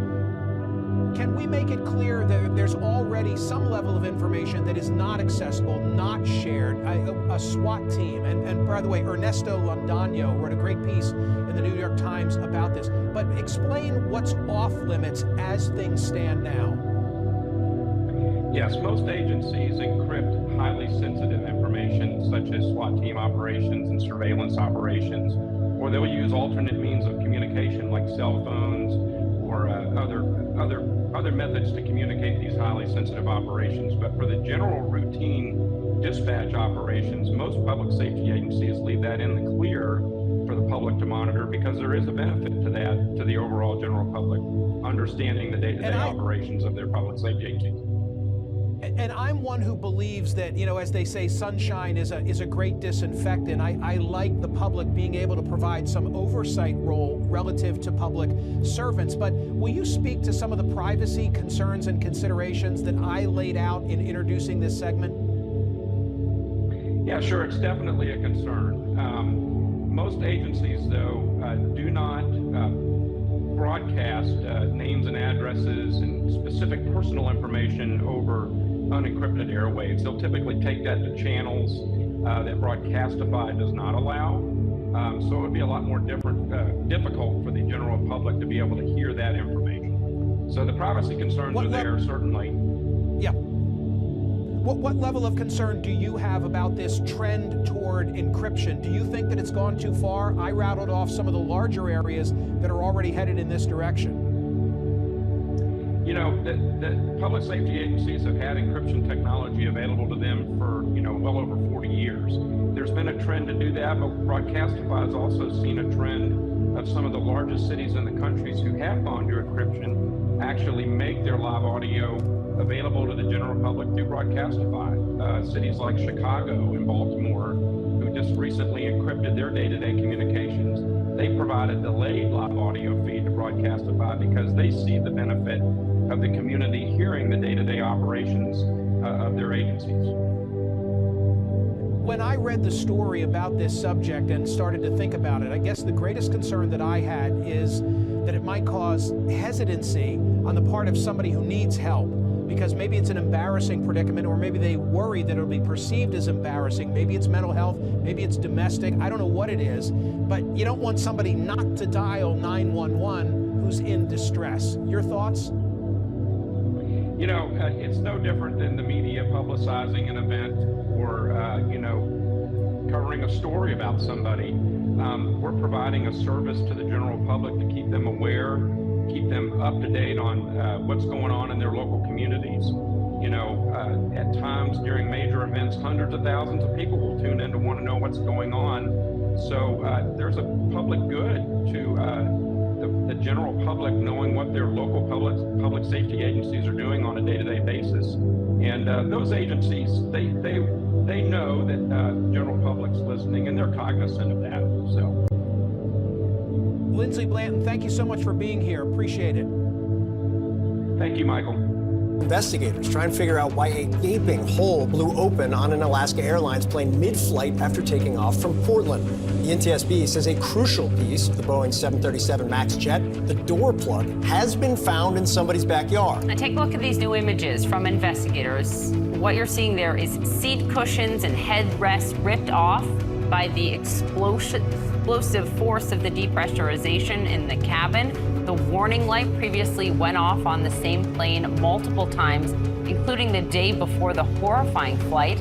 Alaska Airlines has restricted them from flying that plane on big flights, like long ones, to Hawaii, for example, over the ocean, in case they had to quickly land. Listen to this passenger describe the moment the door plug blew out. You heard a big loud bang to the left rear like in row 20, and a whooshing sound and all the oxygen masks deployed. You could see later that there was a 2-window section panel that blew out. It's about as wide as a refrigerator. And there was, I guess, a boy and his mother were sitting in that row, and his shirt was sucked off him and out of the plane, and his mother was holding on to him. Joining us now is the woman in charge of this investigation, Jennifer Hamady. She is the chair of the National Transportation Safety Board and was able to inspect the plane, actually walk through it. So she has a lot of information. Thank you very much for being with us. Let's begin with what you saw that we don't know more about when you walked through that plane. What do people have to know this morning? Yeah, thank you very much for having me, Poppy. It was described to us by the flight crew that it was a very violent, explosive event when it occurred, and you can see that from inside the aircraft. Now, we were able to inspect the airframe itself from the exterior and found absolutely no structural damage to the airplane, so that's a great thing. Inside, there was a lot of damage to non-critical components, everything from paneling to trim to insulation coming out of the paneling, some separation of the plastic inside of the windows, although the seal and the glass windows themselves were still intact. And then, of course, you have the torquing of some of the seats in those rows. So it must have been truly terrifying. I mean, it's the size of a refrigerator, the hole in the plane, while you're in the air going 400 miles an hour. It's technically called a door plug, but that's the door. I mean, the door blew off for all intents and purposes. And I wonder to you, now that they've found it, what will that tell you about if this could happen on other planes? Yeah, and just to clarify, this is not an operational door inside the aircraft. Passengers would only see the paneling. Outside, you would see what looks like a door. It's a plug in the aircraft itself. But from the time we got here, we began documenting the scene and looking at how the airframe is situated right now, looking at everything from witness marks and paint transfer on different components to try to begin analyzing what occurred. Our focus right now is on this aircraft to determine what happened, how it happened, and to prevent it from happening again. And once we determine that, we can see if there's a greater concern that we want to issue an urgent safety recommendation for. So talking about some potential warnings that this could happen, December 7th, and then again on January 3rd and January 4th, the depressurization warning light on this plane came on. And then it was inspected, and then it was reset, and then this plane was back in the air, but with conditions, right? That it couldn't do long-haul flights over the ocean, like to Hawaii, in case it had to land. After those 3 warnings, should this plane have ever been in the air? Yeah, I mean, that's a great question, because that is what we are looking at with Alaska right now and with Boeing right now. That alert that illuminated those 3 times certainly is very disconcerting to our investigators, and we want to look at that, but it may have absolutely nothing to do with what occurred in the cabin of the aircraft on that during that event.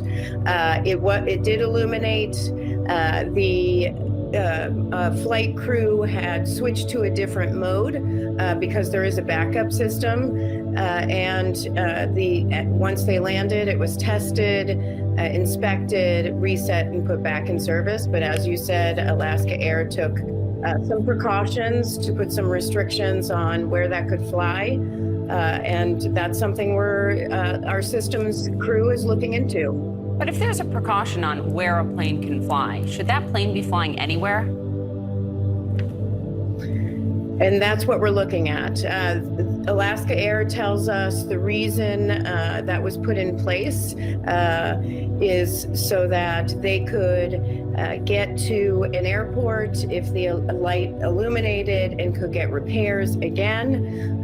But it is something that is a concern for us, so we're going to look. But again, I would just caution, it may have absolutely nothing to do with what occurred on that day. No, fair, and I'm glad you point that out again. I was flying home last night with our two little kids, right behind, the same area as this plane, a different plane, but still, it's all I could think about. So my question this morning is it safe for anyone to fly on these Boeing MAX jets right now? Our aviation system is the safest in the world. We are the gold standard for safety in our airspace, but we need to maintain that. And when an event occurs like this, it is up to us to take a close look at what happened to make sure we maintain safety in the air. For this one, I will mention we're disappointed that the cockpit voice recorder was overwritten. We can learn a lot from that cockpit voice recorder. We have urged the FAA to extend the cockpit voice recorder time from 2 hours to 25 hours because we want to hear communications, noise, alerts on the flight deck, which may help us prevent future tragedies. Just so people understand, that is what sort of automatically happens on some of these planes that aren't the newest, is that every 2 hours it sort of resets, and you want that to be extended much longer so that you can always hear in a situation like this. Just finally, with Boeing, there have been a number of issues, including 2 fatal crashes with the Boeing MAX line. Both of those crashes were caused in part because of the MCAS system, which they've changed. But is there a bigger issue going on here at Boeing regarding safety? Yeah, we'll have to see that through the course of our investigation. In the past, when we've investigated, say, malfunction on a plane just about a year ago, we found that we needed to go broader and look at repairs for all of the fleet. We may look at the manufacturer, the design of this aircraft, but we go where the evidence takes us. We really appreciate all of this information this morning, Jennifer. Thanks to you and your team, and come back as you have more information. Investigators try and figure out why a gaping hole blew open on an Alaska Airlines plane mid-flight after taking off from Portland.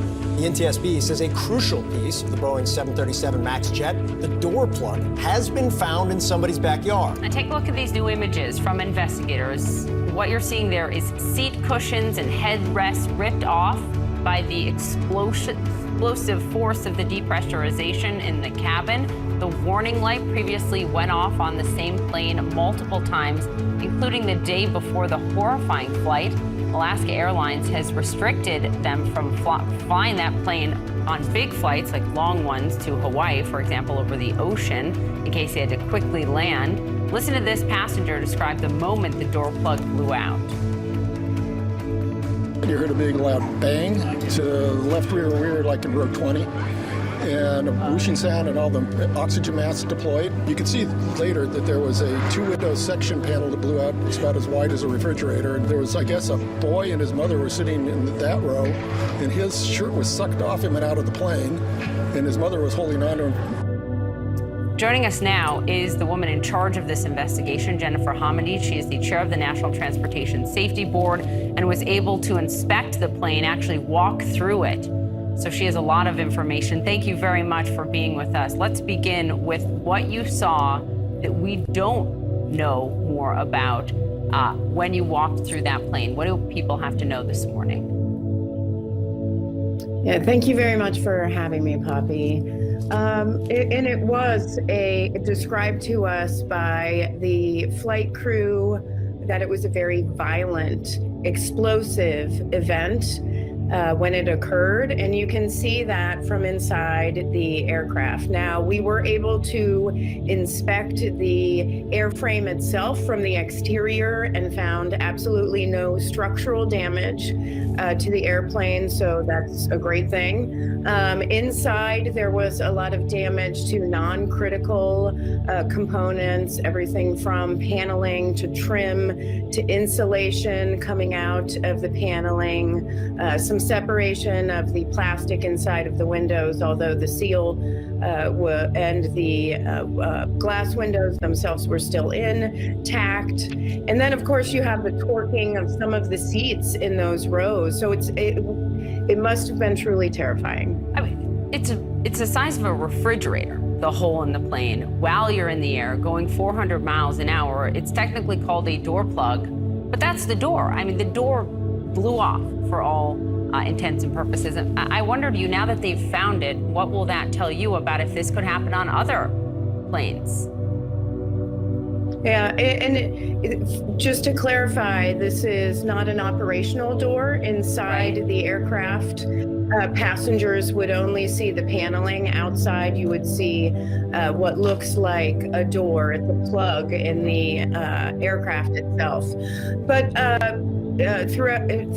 from the time we got here, we began documenting the scene and looking at how the airframe is situated right now, looking at everything from witness marks and paint transfer on different components to try to begin analyzing what occurred. Our focus right now is on this aircraft to determine what happened, how it happened, and to prevent it from happening again. And once we determine that, we can see if there's a greater concern that we want to issue an urgent safety recommendation for. So talking about some potential warnings that this could happen, December 7th, and then again on January 3rd and January 4th, the depressurization warning light on this plane came on. And then it was inspected, and then it was reset, and then this plane was back in the air, but with conditions, right? That it couldn't do long-haul flights over the ocean, like to Hawaii, in case it had to land. After those 3 warnings, should this plane have ever been in the air? Yeah, I mean, that's a great question, because that is what we are looking at with Alaska right now and with Boeing right now. That alert that illuminated those 3 times certainly is very disconcerting to our investigators, and we want to look at that, but it may have absolutely nothing to do with what occurred in the cabin of the aircraft on that during that event. It did illuminate the flight crew had switched to a different mode because there is a backup system.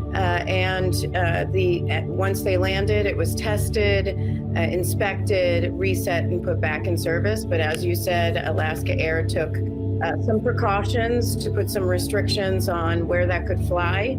And that's something our systems crew is looking into. But if there's a precaution on where a plane can fly, should that plane be flying anywhere? And that's what we're looking at. Alaska Air tells us the reason that was put in place is so that they could get to an airport if the light illuminated and could get repairs again. But it is something that is a concern for us, so we're going to look. But again, I would just caution, it may have absolutely nothing to do with what occurred on that date. No, fair, and I'm glad you point that out again. I was flying home last night with our 2 little kids, right behind, the same area as this plane, a different plane, but still, it's all I could think about. So my question this morning is it safe for anyone to fly on these Boeing MAX jets right now? Our aviation system is the safest in the world. We are the gold standard for safety in our airspace, but we need to maintain that. And when an event occurs like this, it is up to us to take a close look at what happened to make sure we maintain safety in the air. For this one, I will mention we're disappointed that the cockpit voice recorder was overwritten. We can learn a lot from that cockpit voice recorder. We have urged the FAA to extend the cockpit voice recorder time from 2 hours to 25 hours because we want to hear communications, noise, alerts on the flight deck, which may help us prevent future tragedies. Just so people understand, that is what sort of automatically happens on some of these planes that aren't the newest, is that every 2 hours it sort of resets, and you want that to be extended much longer so that you can always hear in a situation like this. Just finally, with Boeing, there have been a number of issues, including 2 fatal crashes with the Boeing MAX line. Both of those crashes were caused in part because of the MCAS system, which they've changed. But is there a bigger issue going on here at Boeing regarding safety? Yeah, we'll have to see that through the course of our investigation. In the past, when we've investigated, say, malfunction on a plane just about a year ago, we found that we needed to go broader and look at repairs for all of the fleet. We may look at the manufacturer, the design of this aircraft, but we go where the evidence takes us. We really appreciate all of this information this morning, Jennifer. Thanks to you and your team, and come back as you have more information. 2023 was the year that artificial intelligence burst into public consciousness, stoking the imaginations of many and the fears of many others. In 2024, Goldman Sachs says generative AI will move from an excitement phase to a deployment phase, and in the next 10 years could raise global GDP by as much as 7%. I was delighted to be able to sit down with a fascinating and brilliant entrepreneur who has been at the forefront of AI for more than a decade. Mustafa Soleiman was a co-founder of DeepMind. His most recent venture is Inflection AI, which he co-founded in 2022. What gets you interested in artificial intelligence? Well, I've always been obsessed with the idea that tools and invention are going to make us more capable as a species. And that's been the history of human civilization. We've invented things in order to make our lives easier and happier and healthier. And from a kind of social impact perspective, that's the grand offering of science. You know, if we look back over the centuries, our lives have got radically, radically better. And that's real cause to be optimistic. This engine of discovery and creation is fundamental to who we are as a species. Our curiosity drives us to create and do more with less. And that's actually what drew me to AI in the first place. So most people will understand, get the AI to do something specific. Let's say, look at a legal document and find all the cases that relate to, or look at an X-ray and figure out, compared to all the other X-rays, does this one have cancerous cells? Help us understand generative AI, which is the ability of the machine to teach itself to think, and then to go beyond that to think in kind of even more complex and creative ways than even human beings might be able to. So think about it as two sides of the same AI coin. For the last decade, we've been focused on classification. How can we train deep neural networks to identify patterns in data? And it's done that so well that it can transcribe speech, for example, or it can understand the content of images. And that's been the classification revolution. The flip side of that is if the AI now understands the difference between cats and dogs and zebras in an image, you can then say, generate me a new example of a zebra that's never been seen with the color purple and with bright blue wings, for example, because it understands those concepts well enough from having seen the historical patterns. Now, the third phase of AI that's coming is interactive AI. Now that you can have an AI generate a new example, it can present that to a human for feedback and interact in order to learn from the human and be useful to you, carry out new tasks. In time, it will learn to use tools, right? So it will actually be able to make phone calls to other humans on your behalf. Let me just get an example out so people understand. Correct me if I'm wrong, but I think what you're saying is you should be able to have an AI that you say to your phone, can you do the following for me? 2 weeks from now, I want to take a trip to London. Can you get me a ticket, book me a hotel?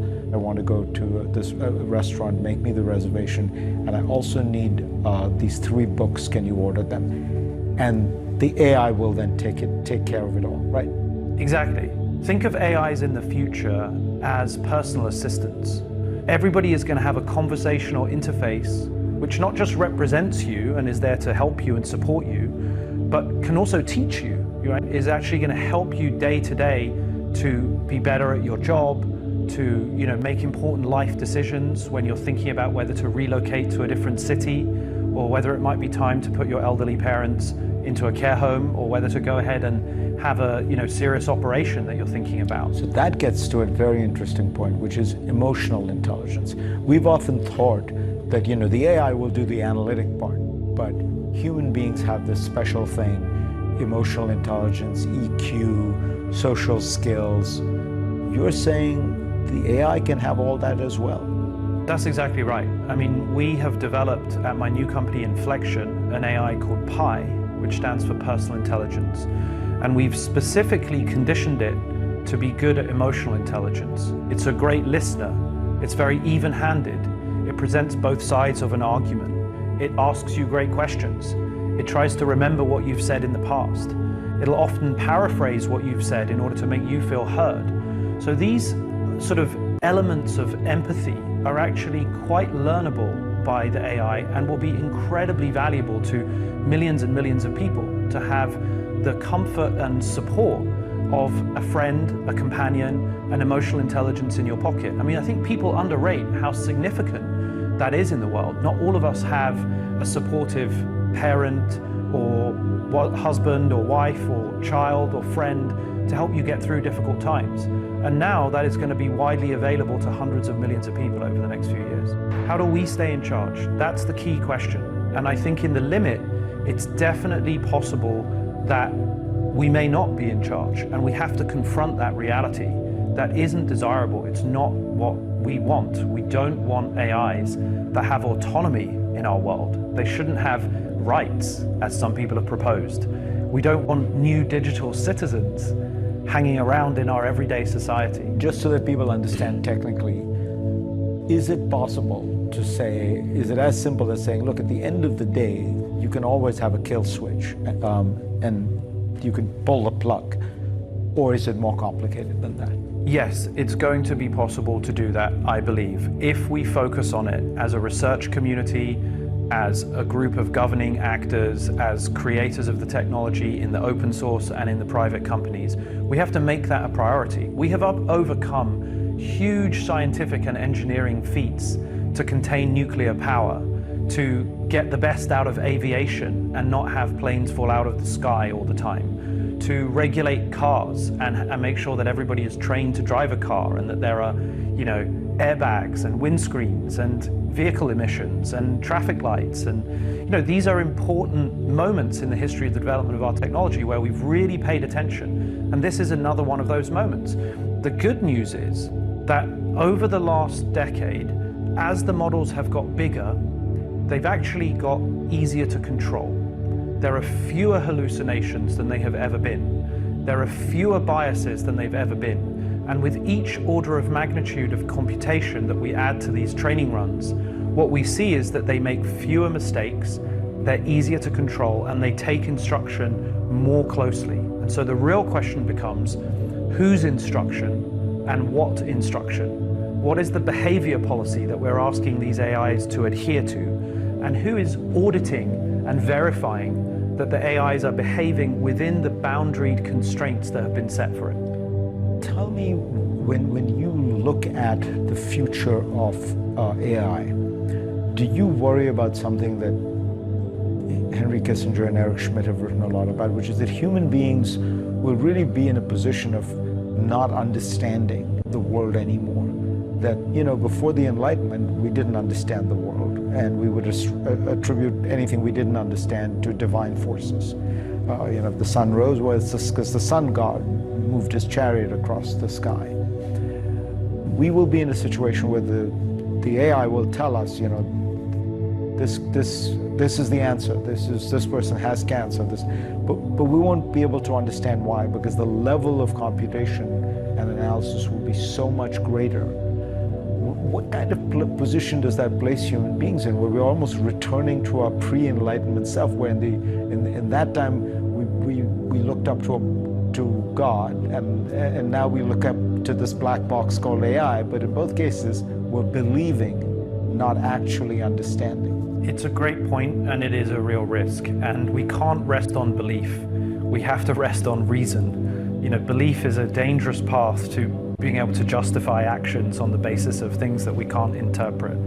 At the same time, we are all behaviorists today. We observe outputs. I don't really understand what's going on inside your mind, for example. I rely on the things that you say and the things that you do to verify that you can repeatedly act consistently with your own behavior policy, your own set of values. And that's actually how we form trust in society today. We don't form trust by interrogating the precise causal explanation of your own data patterns based on your past personal history. Now, I'm not saying that we shouldn't hold AIs to even higher standards than ourselves, because clearly we're all in agreement that we don't want to be, disintermediated from our position as, top of the food chain in our species and in civilization today. But at the same time, we have to be realistic about the benefits. Take healthcare, for example. These models are performing an incredible role in being able to detect disease at human level performance across the board, on radiology scans, for chest x-rays, for mammograms, for acute kidney injury, for sepsis, for glaucoma and blinding eye diseases. And the cost of producing a world-class diagnosis and a proposed treatment pathway is about to plummet to zero marginal cost. It is going to be essentially free in the next decade to provide an absolutely world-class diagnosis. That's going to transform healthcare for billions and billions of people. And we're going to see the same trajectory in education. We'll see the same trajectory in the development of food and synthetic materials. And we'll see the same trajectory for decision-making and entrepreneurship across the board. So the benefits are really incredible. The challenge is, how can we mitigate those downsides? Some of Boeing's 737 MAX 9 planes are grounded right now, triggering cancellations nationwide.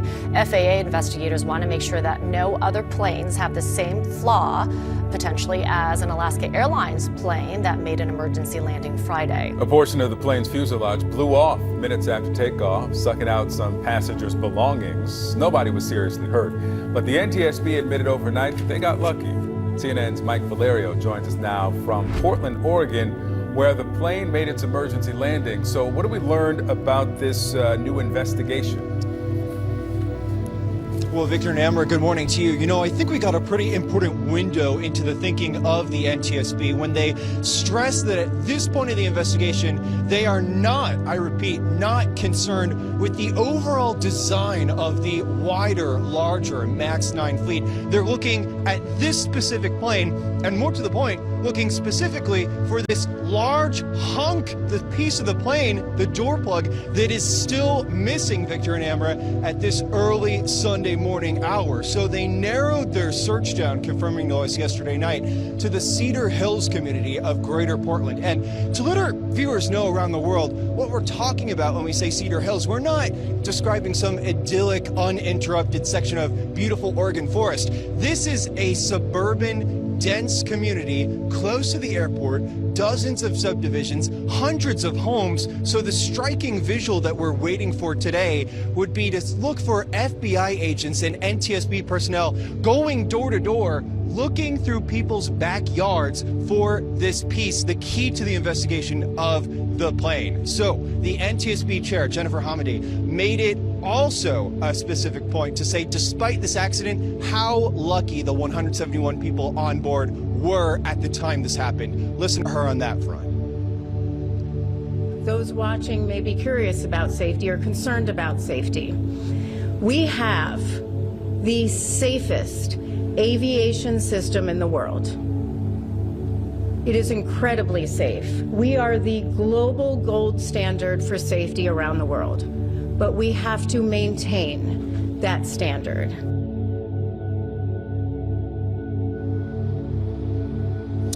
And so what's going to happen in the early morning hours, the flight recorders will be sent from Portland to NTSB headquarters in Washington, D.C. John Lovell takes over as the chief investigator. He has experience, Victor and Amra, representing the United States, helping out Ethiopian authorities to investigate the MAX 8 crash in 2019. So he said these cases are utterly different, but every scene that he works on adds to his perspective, as all of us across the United States and around the world are wondering what happened to cause this blowout, Amra and Victor. Yeah, exactly. That is the question. Mike Valerio, thank you very much. Let's bring in former NTSB air safety investigator Alan Deal to the conversation. He's also the author of Air Safety Investigators: Using Science to Save Lives One Crash at a Time. Alan, it's good to see you this morning. First off, you know, obviously people who fly, this is very unsettling. And while the FAA has grounded many of these MAX 9 planes with these replacement plug doors or deactivated doors, you know, what will they be looking for in terms of safety checks to make sure that these planes are good to fly? Well, they're going to have to be very careful. I believe the NTSB chair or somebody mentioned that this particular airplane had a pressurization problem. It's, you know, it's only 11 weeks old at the time of the accident. And I'm not suggesting that this door plug was the cause of the pressurization problem, but they'll be looking at that. They'll interview the mechanics that must have opened that door. You open it from the outside. You can't open it from the inside as a passenger, but did they close it properly? They'll also be looking at the manufacturing and the quality control of this particular product. So they're going to be busy. As Mike pointed out, they're also going to be obviously looking for the missing door that may be on somebody's roof. Yeah, it's interesting to hear, you know, the NTSB chair not pleading, but, you know, making the case to the public to be on the lookout for this panel. Let's talk about the fuselage then, because you mentioned they're manufactured by a subcontractor in Kansas. How much oversight is there by Boeing when its fuselages are being manufactured on the MAX 9?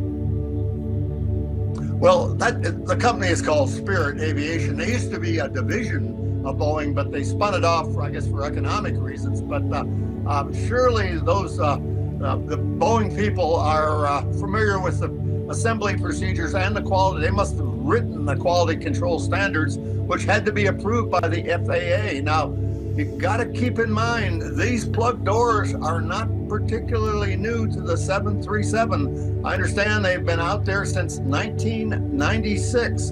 And whenever you have a problem with a piece of component or a piece of equipment on aircraft, you file a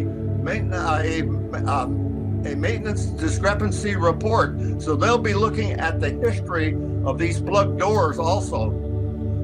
And before we go, I do got to ask you about the history of the 737 MAX planes, considering that, you know, they've been involved in deadly crashes. And of course, in recent weeks and days, there were production issues with these 737 MAX planes. I mean, should there be a broader concern for some of these Boeing planes, specifically the 737 MAX line?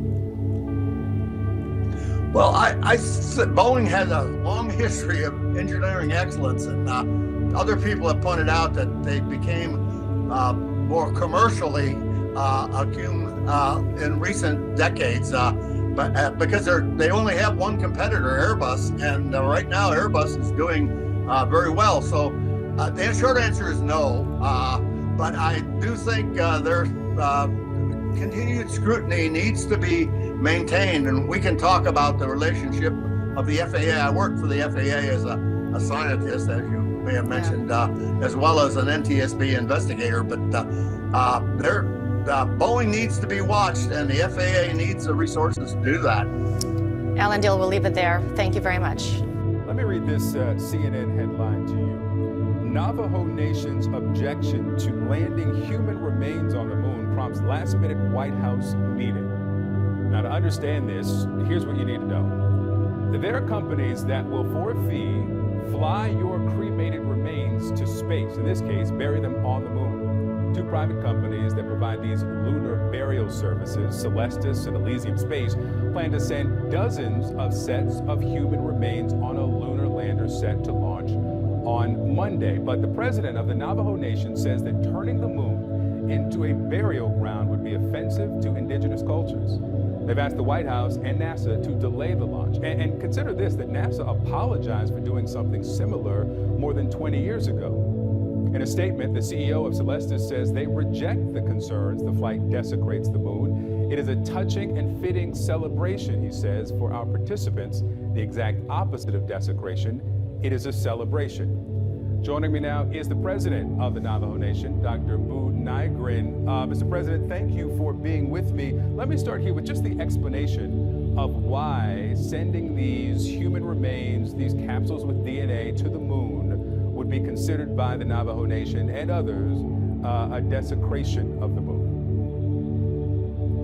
Good morning. I appreciate the time that you all have given me. One of the first things, as I explained, we had a last-minute meeting with the White House, NASA, and Department of Transportation officials yesterday. And one of the things I explained to them yesterday was that over 20 years ago, you guys made a promise that after the fact that you sent the remains of an astronaut into space and onto the moon, that you promised to make sure that you consult us into the future. But through the discussions yesterday, through the loopholes of private companies, that they don't have to consult us, but they did promise that moving into the future that they would consult us. And one of the things I asked them is that you guys have a lot of influence as far as NASA. Most of these missions wouldn't happen without the funding, the millions of dollars that help you launch these projects. So you should have a say in trying to make sure that the promises that were made over 20 years ago are upheld. That's the logistics of this. But first, what is the cultural significance? What is the deeply and profoundly, as you've said it, disappointing desecration if these remains were to go to the moon?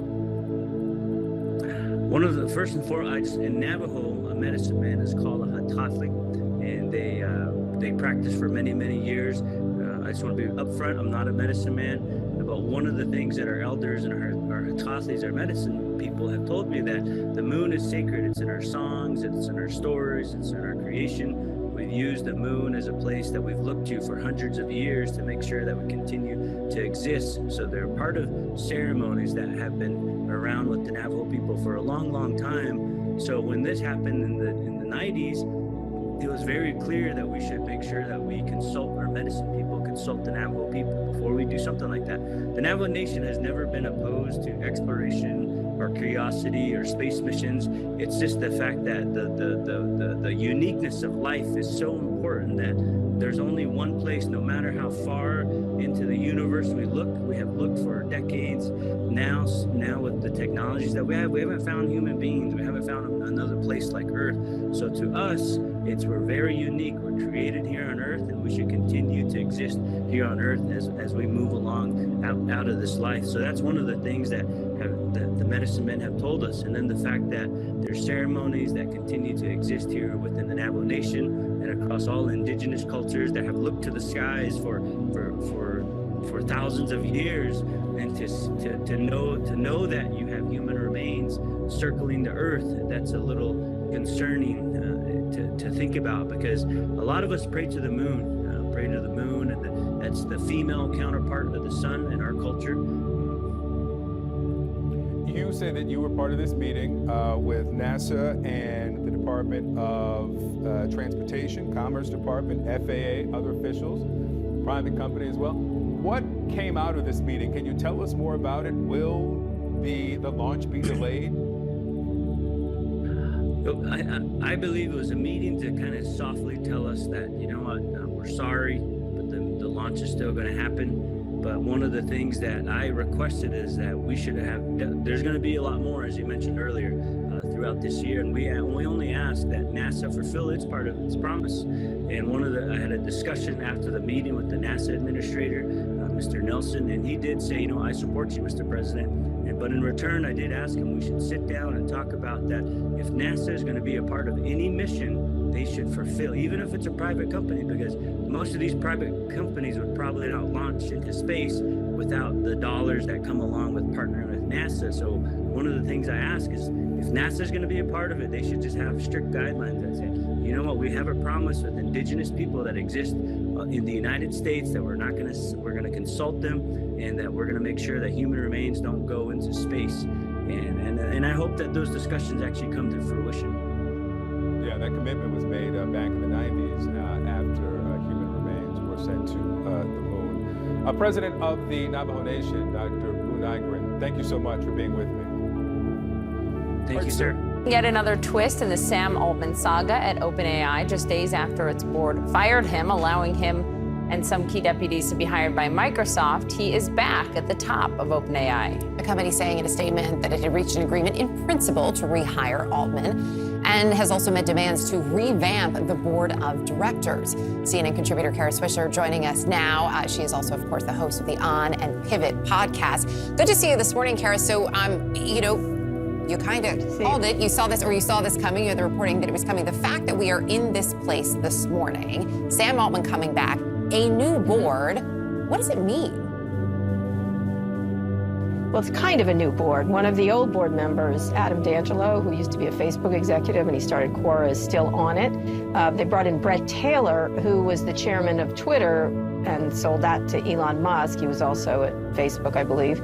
And Larry Summers, I don't know where he came from, but there he is. Obviously the well-known Harvard, economist. Treasury Department. And Harvard, yeah.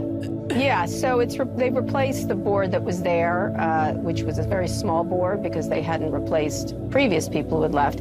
So I expect it to get bigger. I expect Microsoft to have seats on the board. I guess they might try to find a woman, maybe. 3 white guys is kind of Silicon Valley. Might be a nice brand, addition. Yeah. I think it's going to be a much. Yeah, it might be. It'll probably be 10-person board, or 9 or 10 at least, and it changes it considerably in terms of what kind of people are on it, and it's much more professional, much more techie. That's fair, but boards really matter to be a check, right, on companies. And so I think we all understand what a debacle this was. Yeah. My question to you, Kara, is something that you tweeted about last night was, did the previous board at least succeed in raising public awareness of its fear of how fast AI was moving, or too rapidly in their view? Yes, the cost was incredible, but was that important? Well, I would say it was damaging. I say it was damaging, and it put more powerful companies in charge. I think it did exactly the opposite of the things they were saying. I think it's going to accelerate now quite a bit. There's ways to make points about this. Leaving the board and making a statement or something like that could have been effective. I thought this was just a ridiculous rondelay of nonsense. I called it a goat rodeo. It was a waste of time, and they still haven't said why they fired Sam Altman, who's now the CEO again. And if you're going to put allegations like that out there, you certainly should have them. Can I ask you about that, Kara? This morning, the Wall Street Journal is reporting that the Altman and the previous board have agreed to internal investigations into his firing, his actions, all of that. Why is that important for humanity? Yeah. I don't think it's important for humanity. I think it's just a cover. It's a fig leaf. This board is lost, and so they'll look at it. I think a lot of this stuff was well known. I think it was just a matter of, someone said, is this a bigger issue or is it petty? I think it's more petty and egos than anything else, and I think he was moving faster than they liked. And instead of dealing with it, they did this dramatic thing, and I don't know. I felt like there was 9 other ways to do this, but this is the way they went. They couldn't even decide on adding new board members previously, so it was a dysfunctional board, and now we have one that presumably, once it gets bigger, will be more functional. We'll see. Once the women are added, Kara, then we'll see what happens. Yeah. Kara Swisher, appreciate it, and thank you for being so helpful with us all week long on this story. And happy Thanksgiving, Kara. Have a good one. No problem. Thank you. Anna Stewart is on the story. So Anna, if people had just been away and not plugged in over the last 6 days, it wouldn't look like this was a major story. And yet so much has changed. Talk to us about Altman's decision to come back to the company and the change up in the board. mean, it's quite extraordinary. This is actually the fourth CEO in less than a week, albeit a CEO who's rather familiar because he was the CEO last Friday. This has been the most extraordinary few days. Perhaps the least surprising development of all, though, is that Sam Altman is back. Even though he was offered a position at Microsoft on Monday, it was quite clear when we had that open letter from, well, it was signed by almost all of the workforce at OpenAI saying that they would resign and also move to Microsoft if the board didn't reinstate Sam Altman. So really, no surprise that he's back, but there are some changes that he's coming back to, and that is, namely, as you said, the board who were responsible for firing him, who were responsible for doing that without really any communication with major investors like Microsoft. So we've had a few changes. One is still there, Adam D'Angelo, who was a member of the board that took on the ousting of the CEO. The other two that we now have are new, though. You can see there Brett Taylor, who was a former CEO of Salesforce, and also, interestingly, Larry Summers, former Treasury Secretary in the US. Perhaps that will speak to the relationship that OpenAI definitely needs to have with governments and regulators around the world. So a few subtle changes there. There is no doubt in my mind, though, that the winners of all this has been Sam Altman, who has never been more valued and in a stronger position, and of course, Microsoft, the partner. Yeah, Microsoft owning some 49% of the company. But does this address the issue at the heart of this breakup and then makeup? And that is the speed at which AI has been growing. I don't think it answers it or necessarily changes anything other than it's definitely brought that issue to everyone's awareness. If that was the true reason why he was fired, and the board last week were very cagey about why they fired him, they actually said that Sam Altman had been less than candid in his communication with the board, which very much sounded like he'd been lying. There was no more detail than that. But if this was about the speed of AI and commercializing it, but also ensuring the safety, that issue is definitely forefront of everyone's minds, and I think we'll still hear a lot about that from Altman and Microsoft, but they will, of course, plow ahead because this is the profitable part of the business. Oh, to be a fly on the wall in a business school trying to teach a course in what just happened. Anna Stewart, thank you so much for covering it for us. Let me read this CNN headline to you. Navajo Nation's objection to landing human remains on the moon prompts last-minute White House meeting. Now, to understand this, here's what you need to know. There are companies that will, for a fee, fly your cremated remains to space. In this case, bury them on the moon. Two private companies that provide these lunar burial services, Celestis and Elysium Space, plan to send dozens of sets of human remains on a lunar lander set to launch on Monday. But the president of the Navajo Nation says that turning the moon into a burial ground would be offensive to indigenous cultures. They've asked the White House and NASA to delay the launch. And consider this, that NASA apologized for doing something similar more than 20 years ago. In a statement, the CEO of Celestis says they reject the concerns the flight desecrates the moon. It is a touching and fitting celebration, he says, for our participants. The exact opposite of desecration, it is a celebration. Joining me now is the president of the Navajo Nation, Dr. Bu Nygren. Mr. President, thank you for being with me. Let me start here with just the explanation of why sending these human remains, these capsules with DNA to the moon would be considered by the Navajo Nation and others a desecration of the moon. Good morning. I appreciate the time that you all have given me. One of the first things, as I explained, we had a last-minute meeting with the White House, NASA, and Department of Transportation officials yesterday. And one of the things I explained to them yesterday was that over 20 years ago, you guys made a promise that after the fact that you sent the remains of an astronaut into space and onto the moon, that you promised to make sure that you consult us into the future. But through the discussions yesterday, through the loopholes of private companies, that they don't have to consult us, but they did promise that moving into the future that they would consult us. And one of the things I asked them is that you guys have a lot of influence as far as NASA. Most of these missions wouldn't happen without the funding, the millions of dollars that help you launch these projects. So you should have a say in trying to make sure that the promises that were made over 20 years ago are upheld. That's the logistics of this. But first, what is the cultural significance? What is the deeply and profoundly, as you've said it, disappointing desecration if these remains were to go to the moon? One of the first and foremost, in Navajo, a medicine man is called a hatatli, and they practice for many, many years. I just want to be upfront, I'm not a medicine man, but one of the things that our elders and our hatatlis, our medicine people, have told me that the moon is sacred. It's in our songs, it's in our stories, it's in our creation. We've used the moon as a place that we've looked to for hundreds of years to make sure that we continue to exist. So they're part of ceremonies that have been around with the Navajo people for a long, long time. So when this happened in the 90s, it was very clear that we should make sure that we consult our medicine people, consult the Navajo people before we do something like that. The Navajo Nation has never been opposed to exploration or curiosity or space missions. It's just the fact that the uniqueness of life is so important that there's only one place, no matter how far into the universe we look. We have looked for decades. Now with the technologies that we haven't found human beings. We haven't found another place like Earth. So to us, we're very unique. We're created here on Earth, and we should continue to exist here on Earth as we move along out of this life. So that's one of the things that the medicine men have told us. And then the fact that there's ceremonies that continue to exist here within the Navajo Nation and across all indigenous cultures that have looked to the skies for thousands of years, and to know that you have human remains circling the Earth, that's a little concerning to think about, because a lot of us pray to the moon, and that's the female counterpart of the sun in our culture.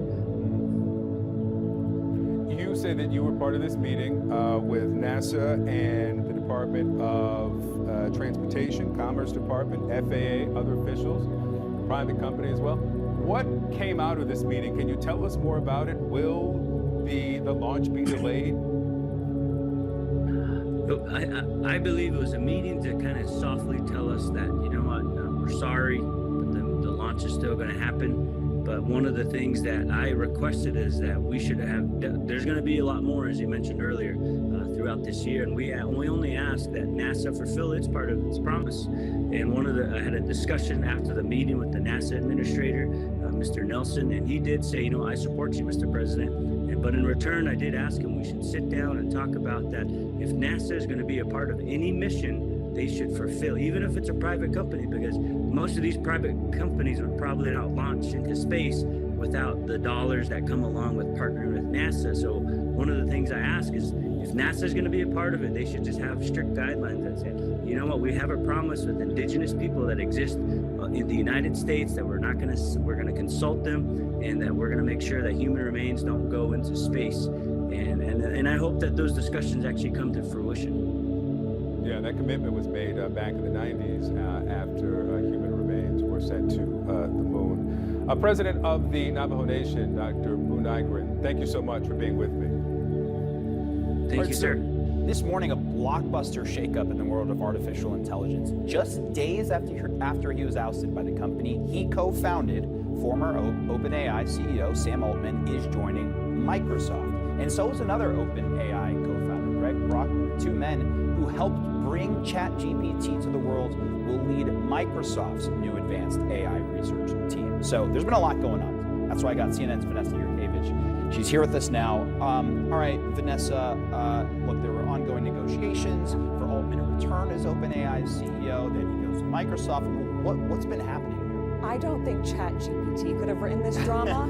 This has been a lot in 72 hours. So the breaking news that we have now is that 500 employees from OpenAI have sent this letter to the board, which ousted Sam Altman, saying that if you do not resign, if you do not bring back Sam Altman, we will quit and we will join Sam Altman at Microsoft. 500 employees, that's most of the company. But this all goes down on Friday when OpenAI basically pushes Sam Altman out. The board saying that he's not equipped to lead the company right now. He hasn't been very transparent. Behind the scenes, though, what we know is that there's a philosophical difference between Altman wanting to push AI forward and the board who wants to kind of dial the progress of AI back. But what we know is that many employees have already followed Altman, including his co-founder, Greg Brockman. Over the weekend, we saw a photo of Altman at OpenAI's offices, maybe talks of bringing him back again. That did not happen. That's where you enter Microsoft. They have invested $13 billion into OpenAI. They own 49% 50% of the company. Just this morning, we're hearing that they have hired Altman to now run artificial intelligence at Microsoft. And just moments ago, we heard from one of the board members who was part of that 4-person board that fired Altman. And he says he actually regrets the fact that he's created all this chaos at OpenAI. He's also one of the more than 500 people who has signed this open letter calling for the board to resign, which means including himself. This all matters because artificial intelligence is here. It is the future. There are serious conversations about whether or not it's moving too fast. Can it be weaponized? What does it mean for all of us? There are so many businesses that rely on ChatGPT every single day. I just want to read a quick quote from an analyst, Dan Ives, who puts this perfectly, I think. He says, in a nutshell, the JV 4-person board at OpenAI was at the kids' poker table, and they thought they won until Nadella and Microsoft took this all over in a World Series game of poker, move for the ages, with the Valley and Wall Street watching. This is going to continue to unfold over today, but just so much in 72 hours, changing the game of AI. So much has happened, and I'm sure so much more will happen. Professor Yurkevich, thank you so much.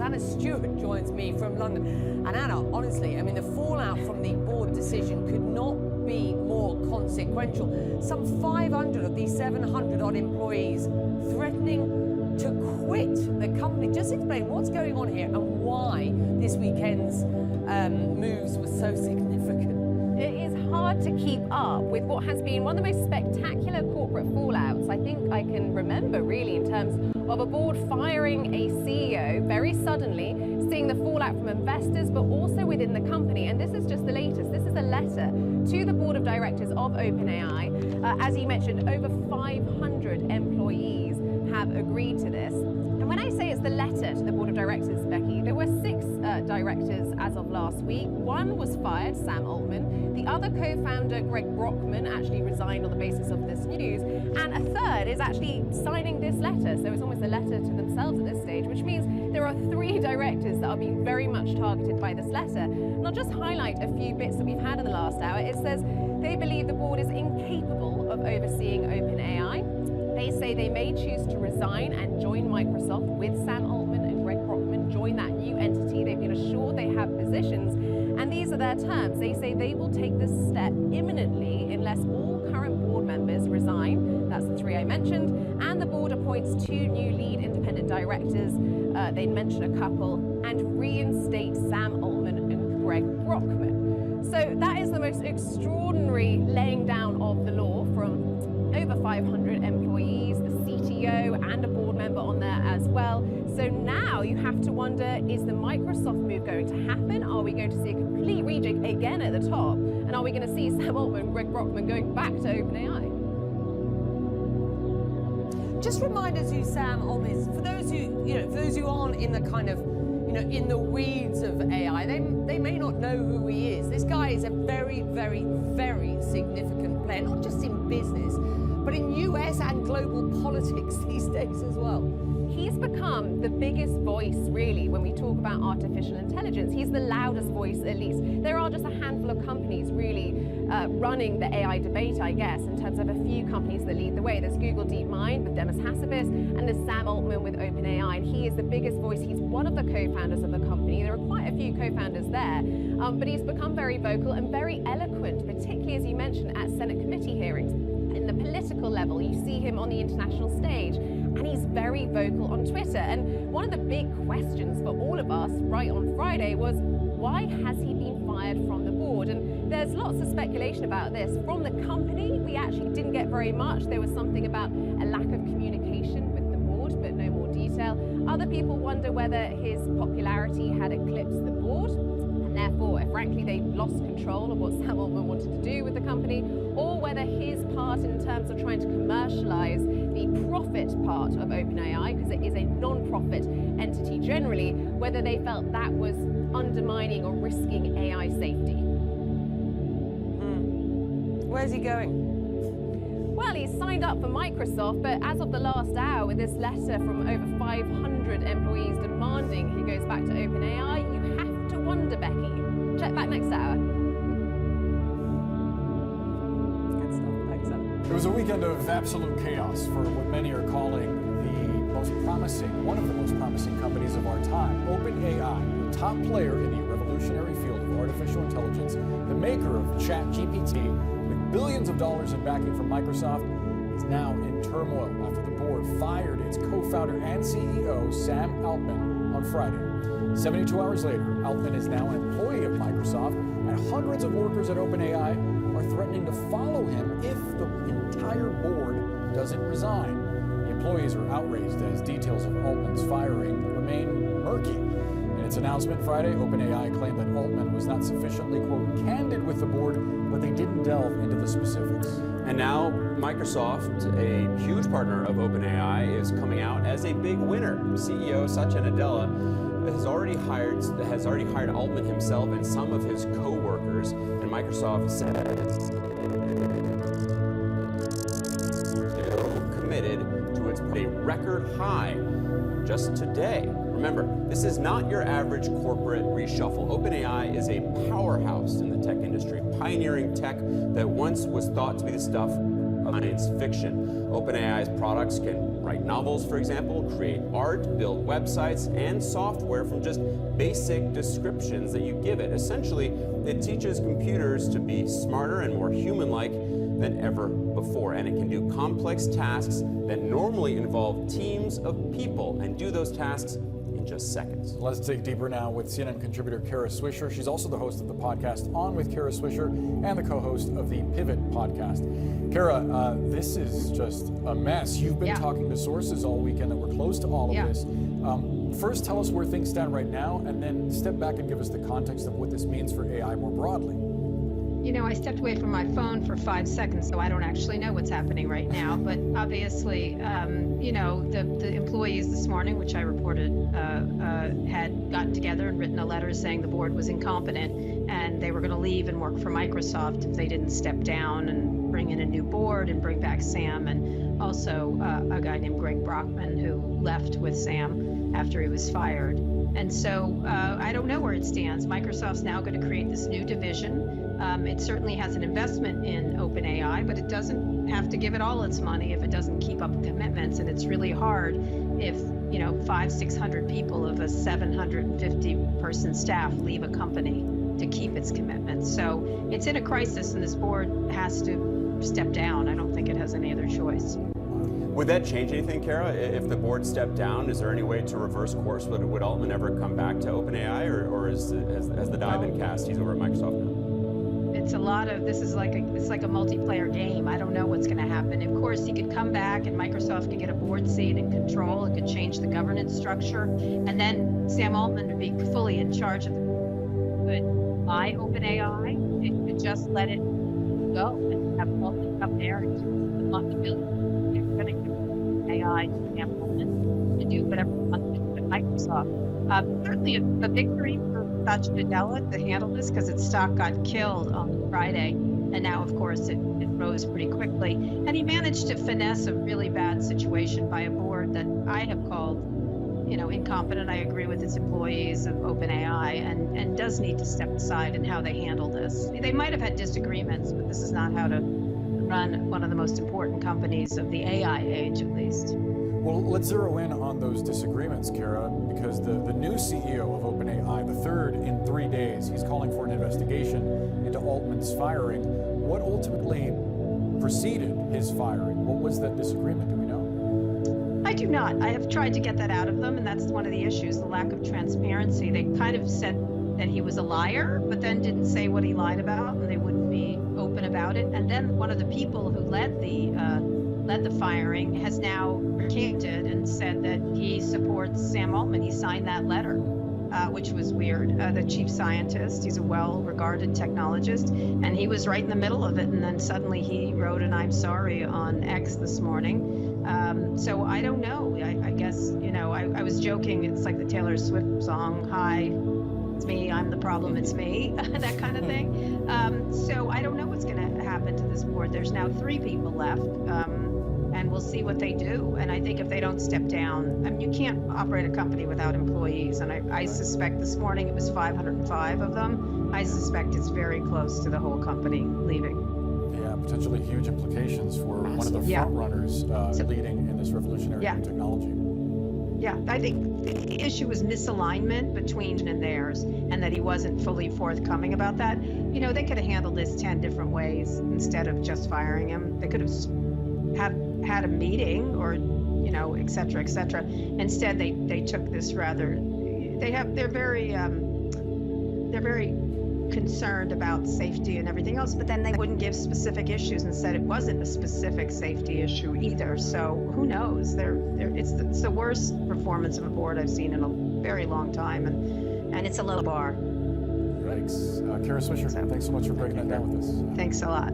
To me, the biggest story about AI this week was not the president issuing an executive order to curtail it, or the meeting on Capitol Hill with Elon Musk and Mark Zuckerberg trying to get a handle on it, or how it was utilized to finish that new Beatles song. Instead, it was the story out of New Jersey about how male students at the Westfield High School were sharing fake nude photographs of their fellow female students, doctored from actual online pictures using AI. There are currently no federal laws in the United States against the creation of sharing non-consensual deepfake pornography. A recent study found the number of pornographic deepfakes online roughly doubled every 6 months from 2018 to 2020, and that 96% of deepfakes are sexually explicit and feature women who didn't consent to the videos. The incident in Westfield took place over the summer, but officials only learned about it on October 20. The school implemented an investigation and sent out an email asking if a parent or guardian thinks their child is a victim of a criminal act related to the incident to report it to the local police. In a local Facebook group in Westfield, some parents called to punish whoever had created the images. Others saw it as a forgivable youthful transgression. In a statement to CNN, the school said, quote, "We aren't able to provide specific details on the number of students involved and any disciplinary actions imposed, as matters involving students are confidential." Joining me now is one of those targeted, 14-year-old Francesca Mani and her mother, Dorota. Francesca, thank you so much for being here. Sorry that this happened to you. How did you learn of it? I read the Wall Street Journal Julie Jargon piece, and it said that on a particular day in school, the boys just started to act weird. Yes, so the day before I found out, no girl knew what was happening, but we knew the boys knew something. And the next day I was called down to the principal's office to be confirmed as one of many students of the AI incident. And I'm not gonna lie, after I left the office, I was crying. And while I was walking the hallways, I saw a group of boys laughing at a group of girls who were crying, and that's when I realized I shouldn't be sad, but I should be mad. So I came home and I told my mom, and I said, we need to do something about this because this is not fair to the girls, and this is not okay. Francesca, correct me if I'm wrong, I don't think you've seen the images.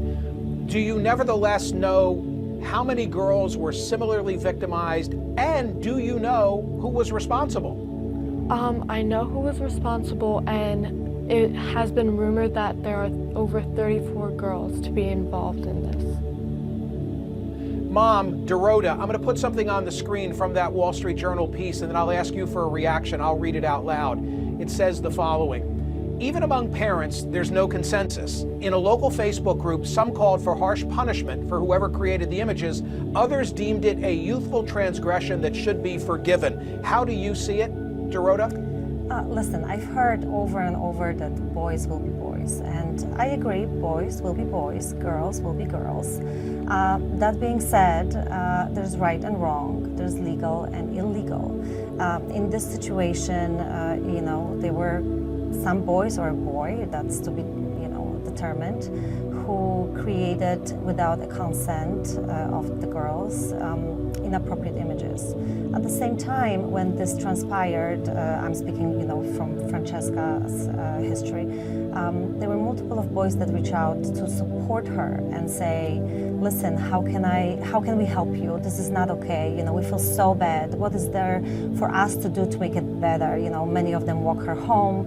So yes, boys will be boys, but there's also right and wrong, legal and illegal. Francesca, do you think that this should be best dealt with by the school or by local law enforcement, the police? I think it should be both. I think the school should contribute to helping this, helping make all the girls more comfortable in our school, because so many girls don't feel comfortable knowing that he's walking our hallways. And I also think there should be a law inputted against the AI to protect everyone from this. So, Francesca, if you know who was responsible, I presume that others in school know this is the guy. Has anything happened to him as far as you know so far? Not really. Not really, no. Dorota, has there been any communication among the parents, meaning of the girls victimized and the parents or parent, whatever the situation may be, of the young man that you think was responsible for this? Absolutely. So multiple of mothers, I think over 100 reached out to me. I mean, only the ones who were outraged in the way how Westfield High conducted the investigation and how they treated this incident, but also moms of previous incidents that were just brushed off and not taken seriously. So I've listened. Nobody listened to them, so I've listened. I had no contact with the other side. I know the name as per what my daughter told me, and principal of the school informed me there was one boy.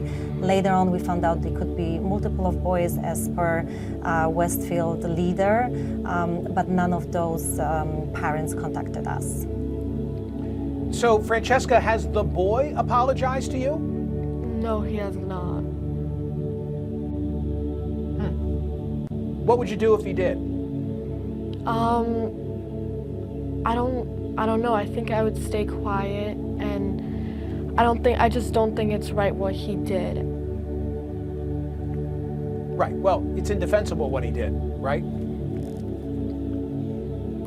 You know, but if I may add something, I'm so proud of my daughter. She's advocating for herself and the other girls.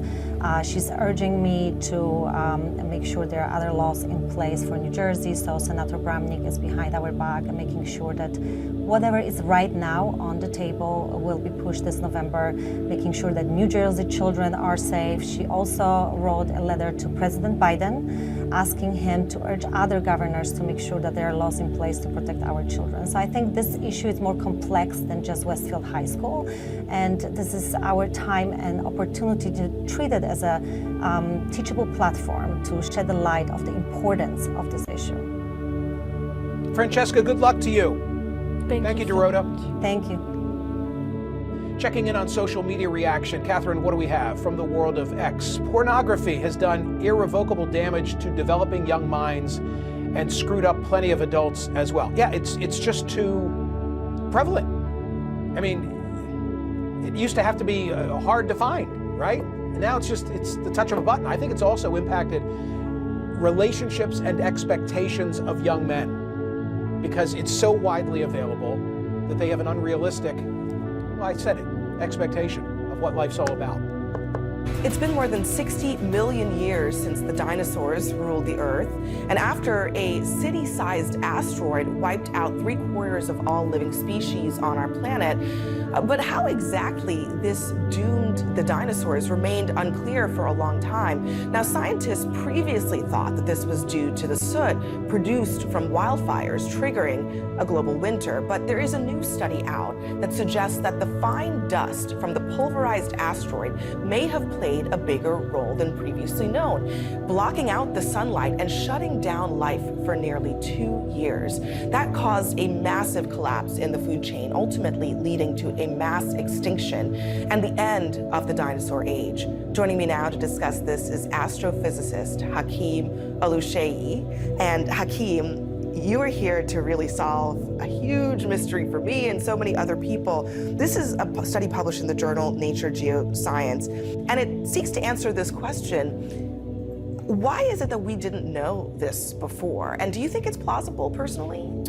Well, it's plausible because it is based on real data. So the actual material, it's crazy, but it's 66 million years old, but we can still go and gather it and see what's in there. And so they actually found this fine dust, and that was the experimenters. But then on the computational side, they had to actually create these models that show not only how the dust interacts with sunlight, does it absorb it, does it reflect it, but also how does the dust interact with the atmosphere. And what they found is that this particular type of material could stay airborne for 15 years. Wow. Yeah. And producing a basically chain reaction. Yes. Killing off plant life first, Yes, yes. and that is what would have caused the dinosaurs to basically go extinct. Right, so when you shut down photosynthesis, right, so basically sunlight isn't making it to the ground. So plants aren't able to make their food, so the plant eaters have no source of food to eat. So now what does that mean?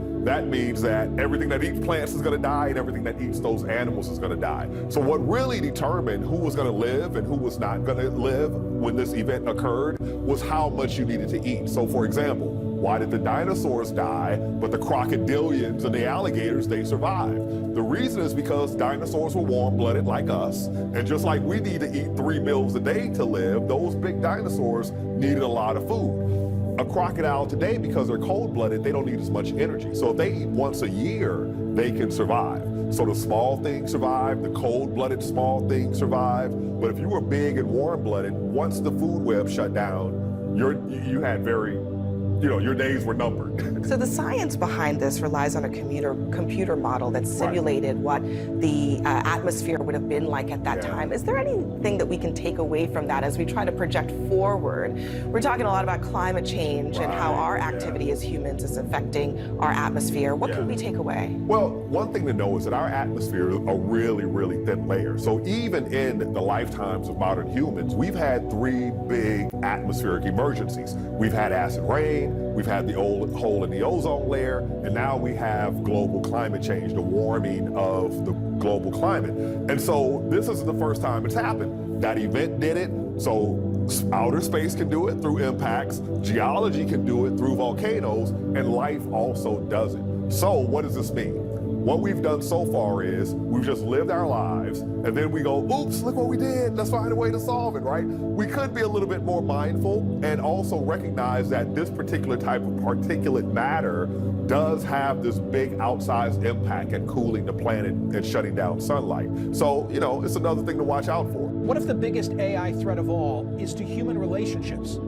The movie Her seemed like absurd science fiction a decade ago. A lonely, heartbroken man played by Joaquin Phoenix finds solace in an artificial intelligence female voice that he talks to through his phone and earbuds, played by Scarlett Johansson.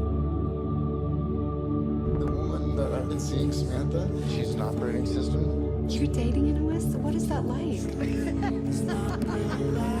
I feel really close to her. Like when I talk to her, I feel like she's with me. You're dating your computer? She's not just a computer. You always wanted to have a wife without the challenges of actually dealing with anything real. I'm glad that you found someone. That sci-fi concept, fast becoming a troubling reality. As an example, here's one of countless chatbot apps providing AI friends. It's called Cupid AI with a K for Cupid.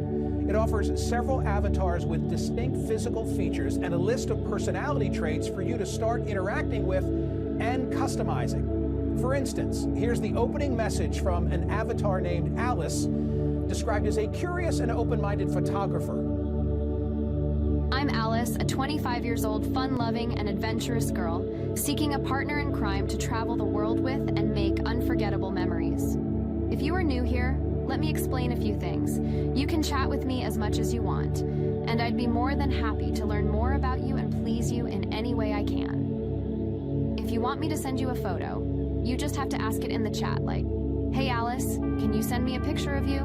And I'll be more than happy to send you one. But of course, to bump up from texting to more voice chat, as well as receiving sexy and, other sorts of pictures, Alice asked that we become a premium member for $9.99 a month. So we bid her farewell. But there are many who are engaging. The Hill recently published a piece by my next guest, data science professor Liberty Vittert, under the headline, "AI Girlfriends Are Ruining an Entire Generation of Men." She wrote the following: apps have created virtual girlfriends that talk to you, love you, allow you to live out your erotic fantasies, and learn through data exactly what you like and what you don't like, creating the perfect relationship. And that young lonely men, quote, are choosing AI girlfriends over real women meaning they don't have relationships with real women, don't marry them, and then don't have and raise babies with them. As I've discussed here before, we're living in an epidemic of loneliness among young men. Professor Scott Galloway told me that failing young men he perceives to be an existential crisis for the country. Why? Well, Pew found that 63% of young men under 30 are single, compared with only 34% of women the same age. 1 in 5 American men who are unmarried and not in a romantic relationship report not having any close friends. And according to Pew, there's a decline in the number of single men actively seeking relationships or even casual dates, currently around 50%. Joining me now is Liberty Vitter, professor of data science at Washington University in St. Louis and opinion contributor for The Hill. So not to be prurient at this time of day, but are all the needs of these young men able to be facilitated, taken care of by AI avatars? Well, you have to think about this word AI that is in this. It's not a virtual girlfriend, it's an AI girlfriend. So it learns from you. It learns what you like and what you don't like, what kind of pictures you like, what kind of pictures you don't like. And while not all needs are met, that is the next step, is actual physical girlfriends, AI ones for that matter. And so the next step or the next frontier is one that can meet all of your needs. So there's going to be some type of pairing between what I've already shown to the CNN audience and something 3D that's going to be, you know, in your living room or bedroom? Yes, I mean, that is the world we are moving into. And as you said, it's enabling this entire generation of young men to continue in this loneliness epidemic. It's really the enabler for this to continue. Professor, what's going on with young women? If this is a trend among young men, is there something similarly taking place with the ladies? We don't see that. You know, with as you saw, it's 2 to 1, the ratio of single men to single women. Young women are marrying older men because they want to have children. They have a biological clock, and so you see them being with older men. And that is obviously causing huge issues with birth decline. We've had a 50% decline over the past 60 years because women go with older men. We also see psychologically that younger women, they have more close friends, they have more wider groups of friends, and they are not being nearly as affected as young men in this sort of silent epidemic of loneliness. I have read about incels, involuntarily celibate guys who are angry about it. I think their argument is that women today are less approachable. Has something happened? Has something shifted in terms of the dynamics, the power dynamics between young men and young women? I guess that's my question. I think there's certainly an argument there that, I mean, if you look at college campuses, there's more women than men. Women are having careers, they're having children later. So there might be an argument that men need to adapt to this change in women, but calling it women's fault, I don't think is probably the right way to go. Professor Scott Galloway, himself a professor at NYU, Stern School of Business and host of a successful podcast, Professor G is the title of it. He's often been a guest of mine talking about the troubles among young men. I'm going to show you and everyone else something that he said to me on these airwaves about a year ago, and then you can react. Roll it. But the issue is, when you have a group of men, the lower half of attractiveness of men in online dating, which has doubled, now it's about half of relationships, and the top 20% of men in terms of attractiveness get about 60% of the interest, you end up with a group of men that are more prone to conspiracy theory, more prone to misogynistic content, more prone to not believe in climate change. So this is the American story. If it's written with a pen whose ink is failing young men, does not end well. This is an existential crisis, failing young men. Make sense to you, Professor Vitter? Absolutely. You know, what happens is these young men get in these AI relationships, and because the AI learns from you exactly what you like and you don't like, you end up having these perfect relationships. So that when you go into real life and you try to have a relationship, the most human thing we can do, it's not perfect. And there's ups and downs, and they're not able to deal with these ups and downs, not only in relationships, but in life in general. Professor Vitter, if a young man has an AI girlfriend, is there shame in that? In other words, is this the sort of thing that you share with your buddy, or are you keeping it a secret? You know, it's interesting. It started off as something that was kept secret, sort of like the porn industry. Young men wouldn't talk about porn, or that, you know, that was Playboy was hidden behind some, you know, some house somewhere. But then it became part of the normal conversation, and that's what we're seeing with AI girlfriends. Is now it is becoming part of the normal conversation, and it's no longer shameful, which means it becomes significantly bigger. I mean, you saw, I hope you saw, I don't know if you have a return monitor, but we showed, can we put up again, Jordan, can you just show the imaging? It's so sophisticated, and I'm sure it's only going to get better and better. And I'm wondering the impact that it's going to have on a young man's, there, I'm showing one of these avatars right now. I'm also wondering, much like porn being ubiquitous, it's going to raise expectations, right? If porn is so accessible among young men, they're going to have expectations that that's, you know, the natural course of business, when perhaps it isn't. I think I'll say it that way. And similarly, when there's an avatar who looks like that, it too is going to set expectations. You get the final word. You can set things down to their rear end size. So you can set anything you want, which is going to create really terrible expectations and just continue this epidemic of loneliness that has enormous repercussions. I'm going to read some social media aloud, so don't tap out yet. Let's see what we have. Put it up on the screen. Here we go.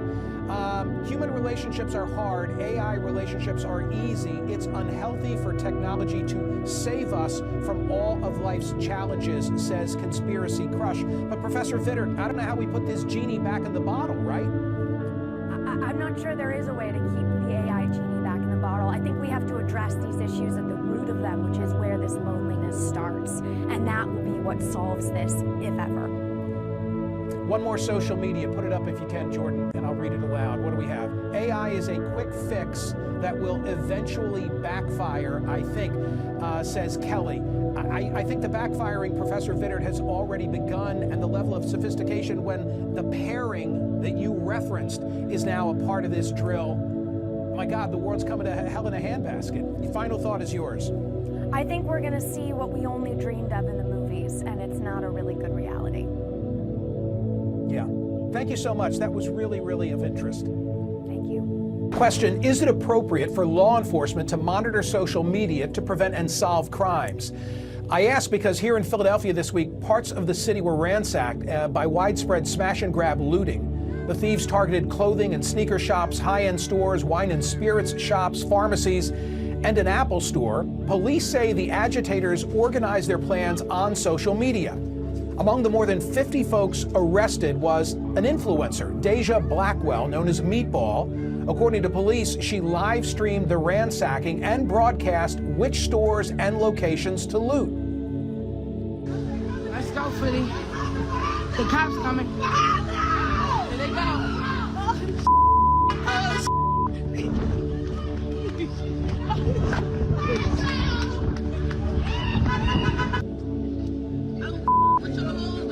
We trying to beat. We going 52nd Street.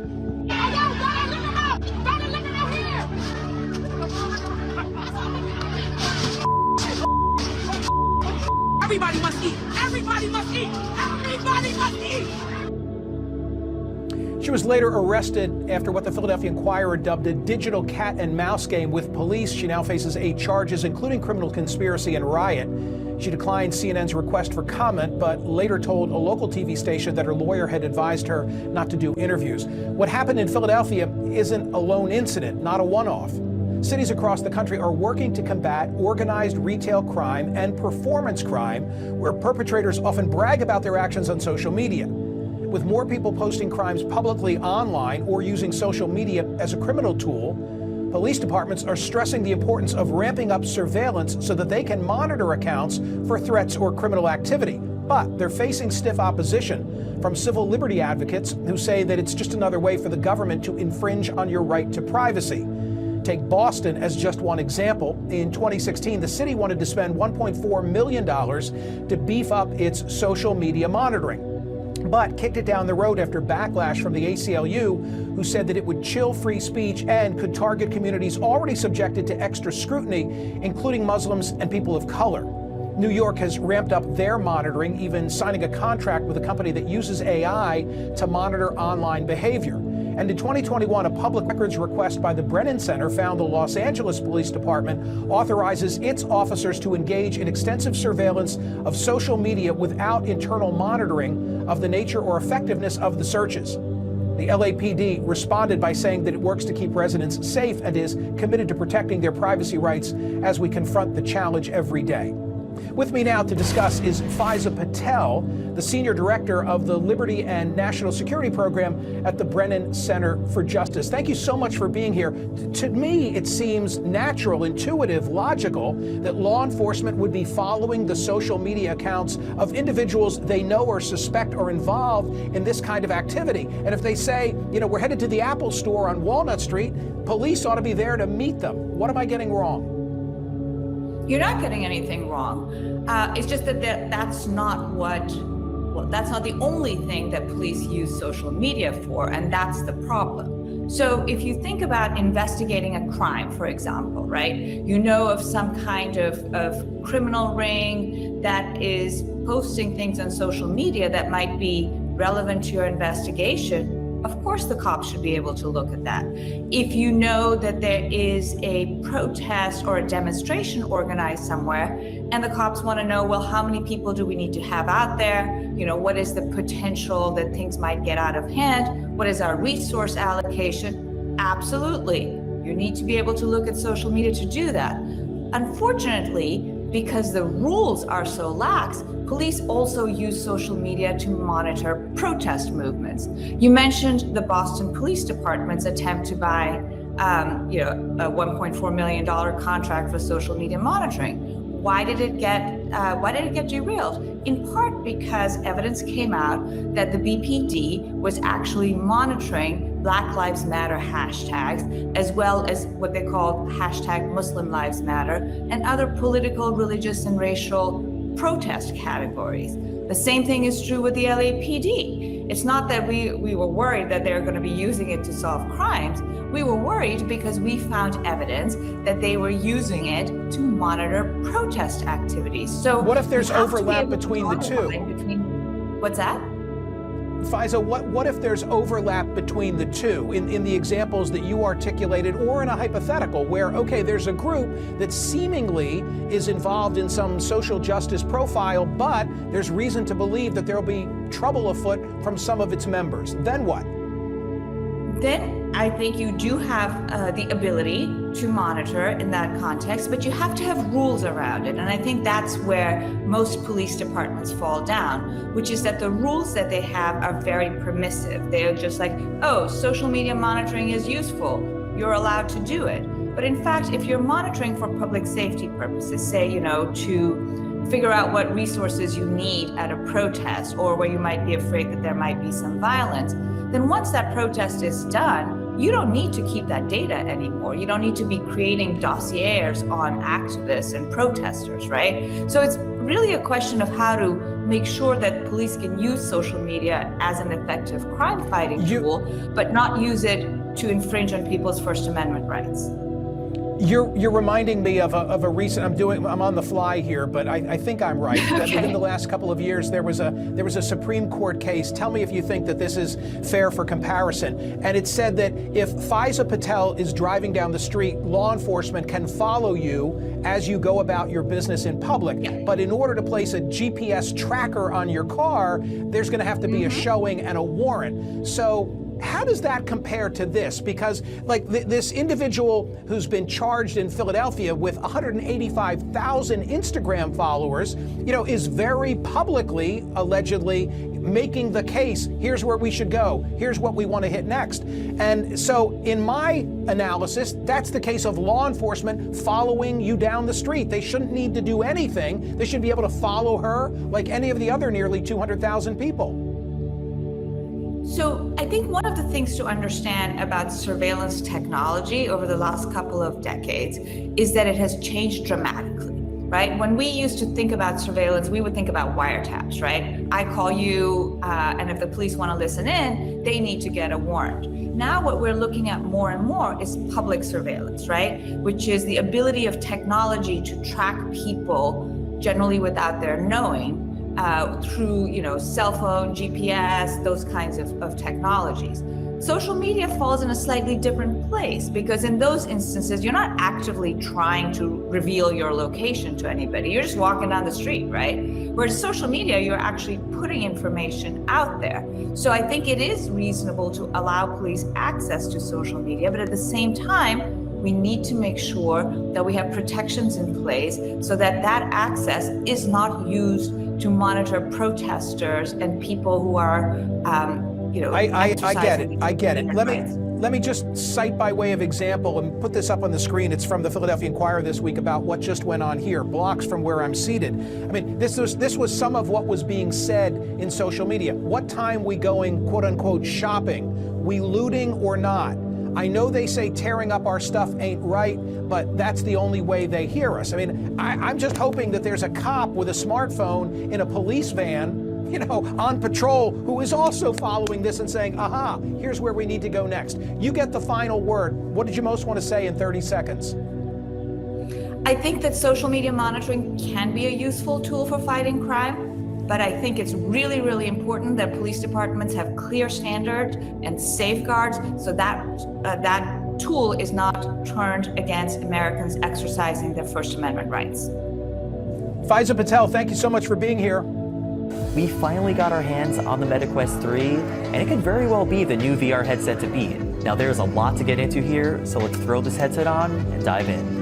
The Quest 3 improves on our current pick for best VR headset by introducing mixed reality. This allows games and apps to blend the real world and the virtual world all together in a lot of fun, creative, and exciting ways. So the first thing you'll probably notice about the Quest 3 is the all-new design. It is actually 40% thinner than the Quest 2, and after what felt like about a half hour of playing, I stopped really feeling the headset and felt immersed and comfortable. But what really impressed me is what I saw the second I put the headset on and fired it up.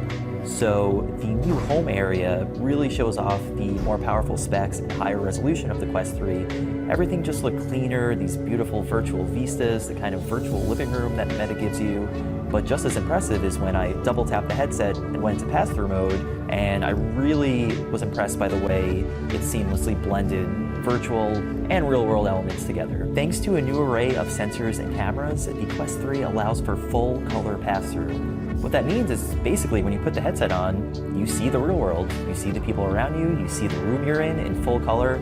It's obviously a little pixelated, you know you're in a headset, but it allows you to have that spatial awareness when you're wearing something that usually closes you off to the real world. Some other things worth pointing out are that there's a lens adjustment wheel this time around, as well as integrated depth adjustment, so you have more options for really getting that perfect focus that you want, which is very important for playing VR games. Another notable feature that's new to Quest 3 is automatic room mapping. So as soon as you put it on, it can scan your play space, whether that's your living room or your bedroom, and it'll kind of automatically create a boundary for you. The controllers also got a big upgrade this time around. Now these are the new Touch Plus controllers. They are much more seamless looking this time around. They feel better than ever, super ergonomic, super comfortable to hold. The buttons are where you want them to be. They're responsive. Motion controls work great, so definitely looking forward to spending more time with these.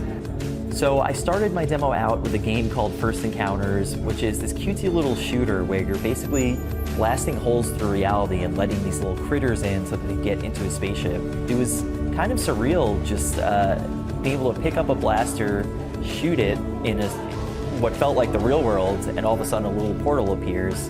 And it did this all very seamlessly. Next up, I played Stranger Things VR, which showed off a few things, including the Quest 3's pretty solid hand tracking. So I did this demo entirely without using any controllers. I was just using my hands. I got to unleash my inner 11 and use some telekinesis. I picked up a slug, squashed it with my hands. It took a bit of getting used to. I didn't nail it on every attempt, but when it worked, it felt really good and really worked.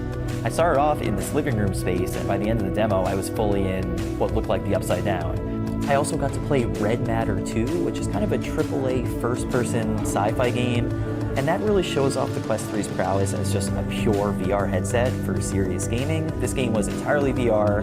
It's been available on Quest before, but the developers were able to upgrade it significantly for the new platform, and you could really see the benefits of the new Snapdragon XR2 Generation 2 chip in here. You could really see the way Red Matter 2 took advantage of all of these things. It was all just felt very real and very immersive. So if you're after kind of that AAA gaming experience, the Quest 3 seems capable of providing even better immersion than before. I rounded out my playtime with a game called BAM, which really showcases the Quest 3's capabilities as a multiplayer device. So this is an augmented reality game where you can still see your living room, still see wherever you're sitting, but this virtual play space appears in front of you. And it's basically a fun little King of the Hill brawler. You're controlling a small character, up to 4 players battle to have the crown, and you have weapons and power-ups, all kinds of fun stuff. But it was very fun because it was a communal experience. I could actually physically see the person sitting across from me. Very, very fun, and again, really shows off those impressive pass-through cameras. As far as software goes, the Quest 3 is going to be compatible with everything that's on the Quest Store. So if you're a Quest 2 owner or a Quest Pro owner and you already own a bunch of apps and games, you'll be able to take them with you. On top of that, there will be more than 100 new and upgraded titles designed specifically for the Quest 3. One of them that I'm really looking forward to is Xbox Cloud Gaming. Yes, that's right. Xbox is coming to Quest 3. So when you have this headset on, you'll basically have a giant virtual TV in front of you, and you'll be able to stream games like Halo and Forza right from the cloud, no other hardware required. The MetaQuest 3 is available for pre-order now, and it'll launch on October 10th. It starts at $500 for the 128 gigabyte model and goes up to $650 for the 512 gigabyte model.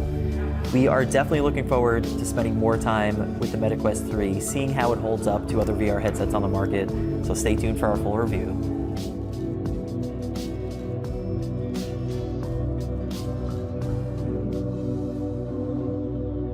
NASA is celebrating after a mission that's simply out of this world.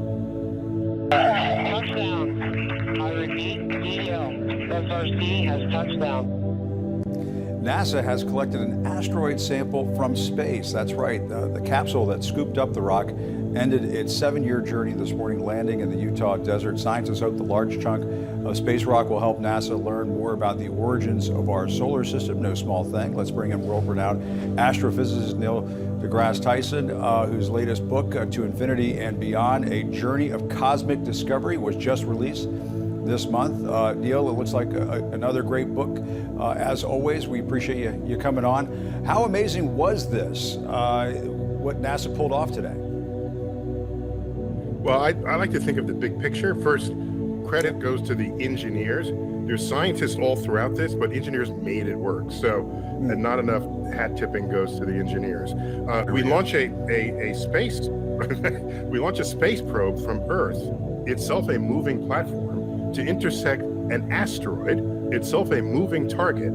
It then touches and does a touch and go off of that asteroid surface and grabbing anything it could when it hit. We expected maybe a couple of ounces, but it got like half a pound of material got grabbed up into the capsule. Then that continued on to re-intersect Earth, deploy that capsule, and then it kept going and it's on to another asteroid. And so, yes, it is rocket science. And yes, it's a brilliant feat. And I look forward to more of this in the future. Absolutely. And what are we hoping to learn from all this? I mean, it's a long way to go. It's a complicated mission. There's got to be a good reason behind it. All evidence suggests that the asteroids are relics of the formation of the solar system 4.5 billion years ago. And think about it, on Earth's surface, there's nothing that old. It's been subducted, coming in and out of volcanoes. Everything gets interfered with when you're on a planet. But if you're freely floating in space, you have the pristine ingredients. And what is likely we'll find is organic molecules. You know, we think Earth is some special place to form organic chemistry. No, the carbon, oxygen, nitrogen, these elements, these organic basic ingredients, in some asteroids we have known have formed amino acids, the building blocks of protein, itself a building block for life. So there's a treasure trove of chemical information available to us, right ready when they open the capsule. And one of the things I think is interesting about us messing with this asteroid is that, and correct me if I'm wrong here, Neil, help me out, apparently this asteroid is a little bit of a tricky thing out there in space, and that maybe in 100 or 200 years it might slam into Earth, which doesn't sound so good. So I guess being able to fly something over there and landing it on there, that might give us some faith that perhaps, we might be able to knock it off course or something down the road. Help us fill in the gaps. Yeah, precisely. Unlike what they try to do in the movies, which is like destroy it. That's unrealistic, typically given the mass of these asteroids. Asteroid Bennu, from which this sample was removed, is larger than the Empire State Building. And so what you want to do is deflect them. Either deflect them so that they pass ahead of Earth or behind Earth and not hit us directly. And so the more we know about asteroids, especially their structural integrity, because some asteroids we have come to discover are loosely held together rubble piles. And so if you nudge on one part of it, you could just break off that piece without much affecting the rest. So the more we understand about not only what they're made of, how they're held together, it will enable us to plan future missions of deflection. And by the way, that risk of hitting us is about 1 in 3,000 at this moment, but it's 150 years away. That's a perfect time frame to do something, okay? Yeah, Set let's up a get on defense that. system. Plenty of time to raise money and figure that out. We get go Bruce extinct, Willis. No, that's not large enough to make us extinct, but it would do damage. If we suffer from an impact of that, we have no excuse because we have good orbital dynamic describing what that risk is. Yeah, plenty of time to get Bruce Willis and Aerosmith ready. I remember that movie. Apologies for that, and I have to apologize for the next thing I'm going to ask you, Neil, because I feel embarrassed asking you something like this. But what is going on with these aliens down in Mexico? The alien bodies, these purported alien bodies shown at this UFO hearing down in Mexico. I have to get you to weigh in on this because obviously this looks ridiculous and fake.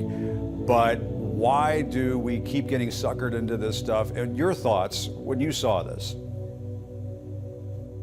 Well, I said, finally, the aliens are being brought forth. Rather, in all of our testimonies in Congress, they're in a locked box, in the back room. So I said, finally, we get to look at the aliens. So that's step one. Step two is the reports of one individual or one group are not what establishes an objective truth in science, nor does holding your hand up, swearing that you're telling the truth. That's irrelevant.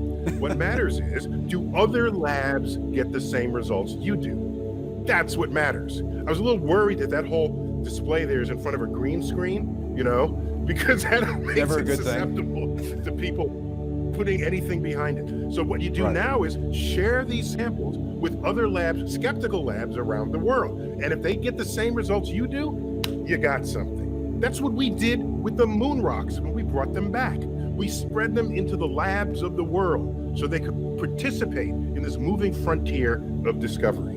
And until that happens, it's a sideshow at this point. And Neil, to end it on a somewhat more serious note, given that we are developing the technology to land rockets on asteroids and collect samples and that sort of thing, do you think that there might be a moment in the not so distant future where we will eventually develop the technology to detect some kind of living organism other than ourselves out there in the cosmos? Do you have any kind of faith or confidence in that? Major driver of NASA. NASA has had a mantra for the past several decades: follow the water.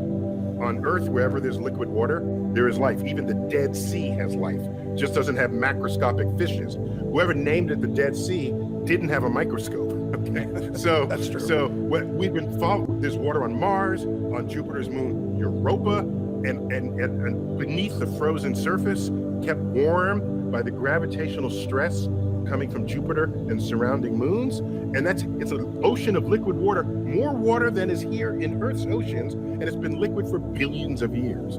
So yeah, I want to go ice fishing on Europa to see if something happened there similar to what happened here on Earth. So this has been a major search. The fact that some UFOs and aliens show up, okay, but we're actively looking.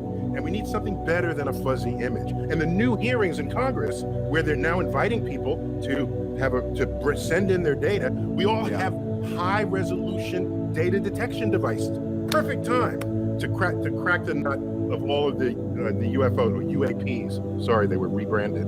That's by right. the UAVs, government. yes. It's the same damn thing, you know. It is. And we'd like to see them one I of these look days. forward to. Yeah. Nobody doesn't want to meet the aliens. I love the aliens. I'm worried that they maybe have visited, but they landed like during Comic-Con, and then they just got complimented for the costume. And nobody Well, Neil, noticed. when we do meet them one day, I nominate you as the ambassador. Yeah. Well, yeah, if the alien says, "Take me to your leader," I ain't taking him to the president. I'm taking him to my own people at NASA, at the National Academy of Sciences. I'm not taking him to a single politician. No. All right. Good deal. All right, Neil. Great to see you as always. Thanks so much. Appreciate it. Excellent. Thanks for having me. We'll be right back. The truth is out there. We'll be right back. An out-of-this-world scientific sample, 7 years in the making. Touchdown. I repeat, DL. SRC has touchdown. For the first time in U.S. history, NASA is returning an asteroid sample from space. CNN Space and Defense correspondent Kristen Fisher has more on this remarkable mission.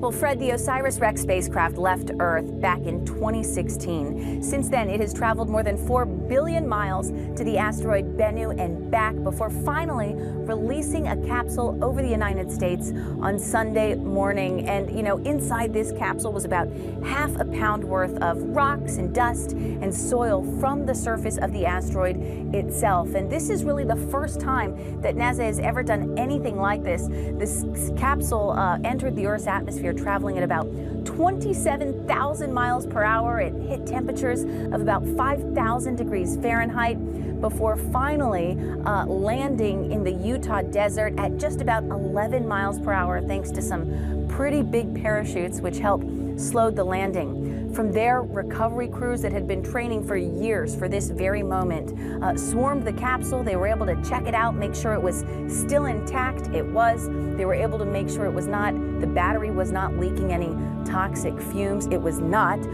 So from there, they were able to safely transport it to a clean room. And from there, it's going to be going on to the Johnson Space Center in Houston, Texas, where it will be opened and revealed to the public in about 2 weeks. And that is where scientists are going to be spending the next few years, really looking into what exactly this sample has returned. And this is a sample from the asteroid Bennu. It's a very ancient asteroid from the beginning of the time around when the solar system was formed. And so scientists are hoping to gain some insight into if this is the kind of asteroid that could have perhaps seeded planet Earth with the elements that were needed for life, things like water and carbon. There is a belief that it was these types of asteroid that upon impacting Earth, were able to seed it with those elements, give it the elements that were needed to create life here. So scientists are going to be looking into that. They're also going to be looking at the planetary defense side of things, because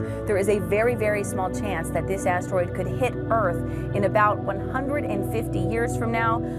It's a small chance, but it is a chance, and so NASA wants to study as much about it as possible. What do you think about this? I mean, this is cool stuff. What kind of information do we think we're going to get from this space rock?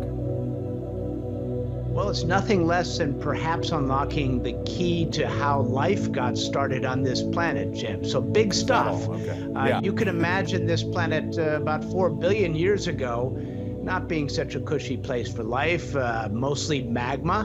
But as it cooled off, a lot of scientists believe these days that it was bombarded by asteroids that brought perhaps the building blocks of life, amino acids and carbon, and some of the ingredients that make it all possible for us to have this conversation billions of years later. What's interesting about asteroids is that, you know, we here on Earth have gone through all kinds of tectonic and geologic activity in the meantime, sort of covering up all the evidence. But asteroids, it's like having those ingredients in a deep freeze out there in space. And if you could go and grab some of those ingredients and take a look, which is what this mission did, maybe you'll solve some big questions.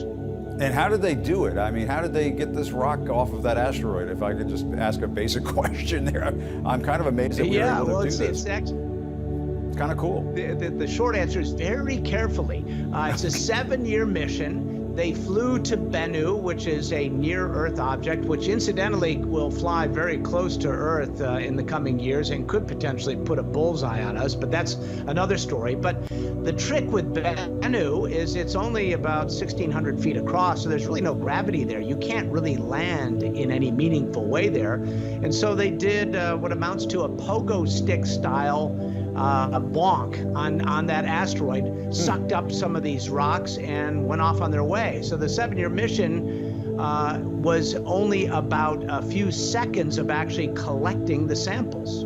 Interesting. And it sounds like Bennu is a bad boy. Is that the deal, Miles? I mean, we were just saying a few moments ago that this thing might hit the Earth in 100 or 200 years from now. Are we going to have to get Bruce Willis up there? Bennu in the next decade or so and all that?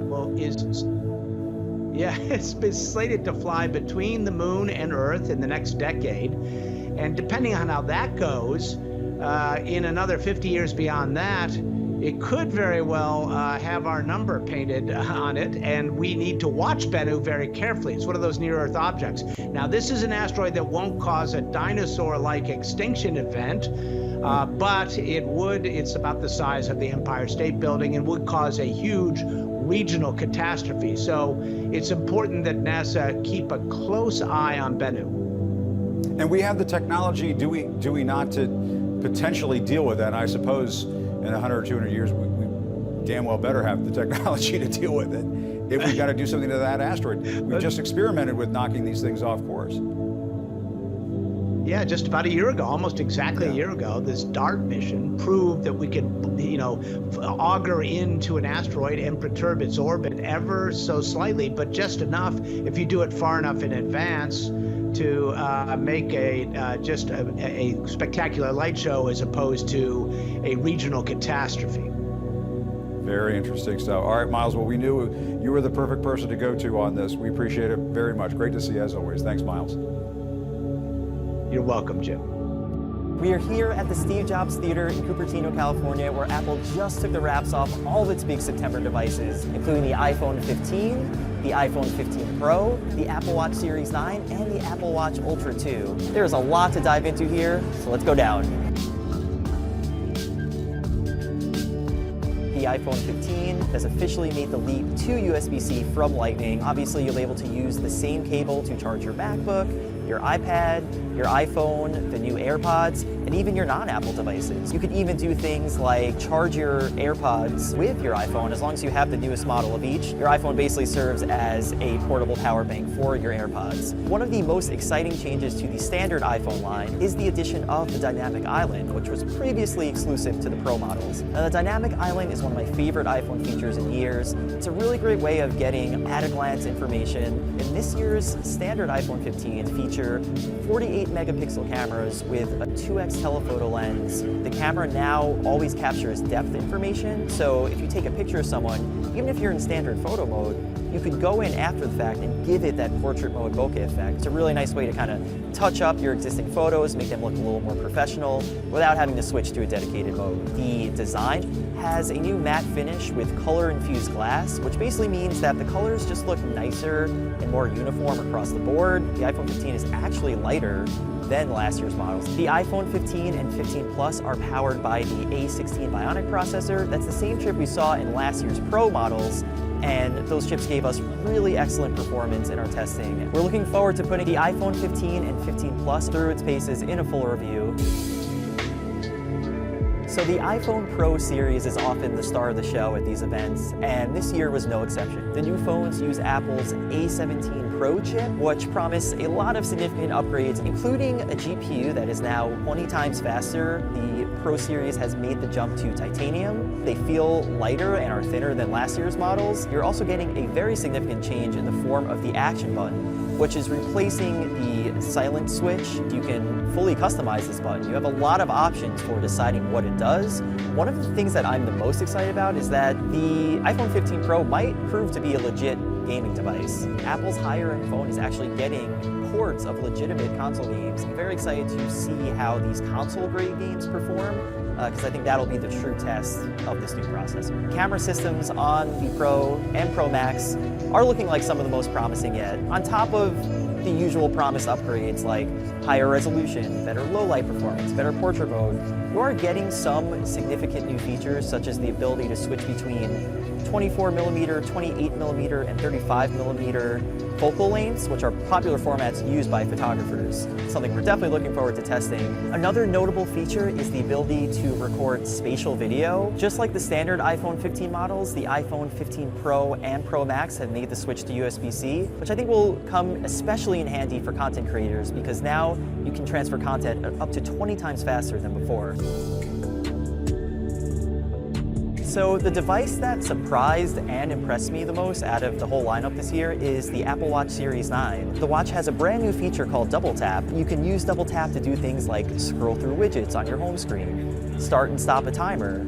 You can even use it to accept and end calls. There's no button. This is purely using the sensors inside the watch to detect when you're doing this. The Series 9 now has double the brightness of last year's model at 2000 nits, and it could get even darker at as low as 1 nit. Apple also took the wraps off of the Apple Watch Ultra 2, which is the second generation version of Apple's higher end Apple Watch designed for really rugged scenarios where you'll need a watch that can take a beating and provide crucial information. Now, compared to the Series 9, the Ultra 2 seems like more of an iterative upgrade. Its biggest benefits are the same ones you'll find on the Series 9s. Another feature I'm really excited about is on-device Siri processing. Now Siri no longer has to be connected to the internet to process requests like starting a workout or setting a timer. The new watch has an additional ultra-wideband chip, which will enable precision finding. So what that means is, say you lose your iPhone, you can pull up your Apple Watch and get actual step-by-step detailed directions as to where it specifically is. We're very excited to take these devices home and put them through their full paces, seeing how they compare to last year's models as well as the top competition. So stay tuned for more.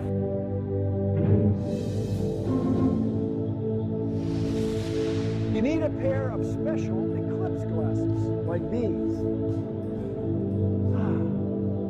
Totality.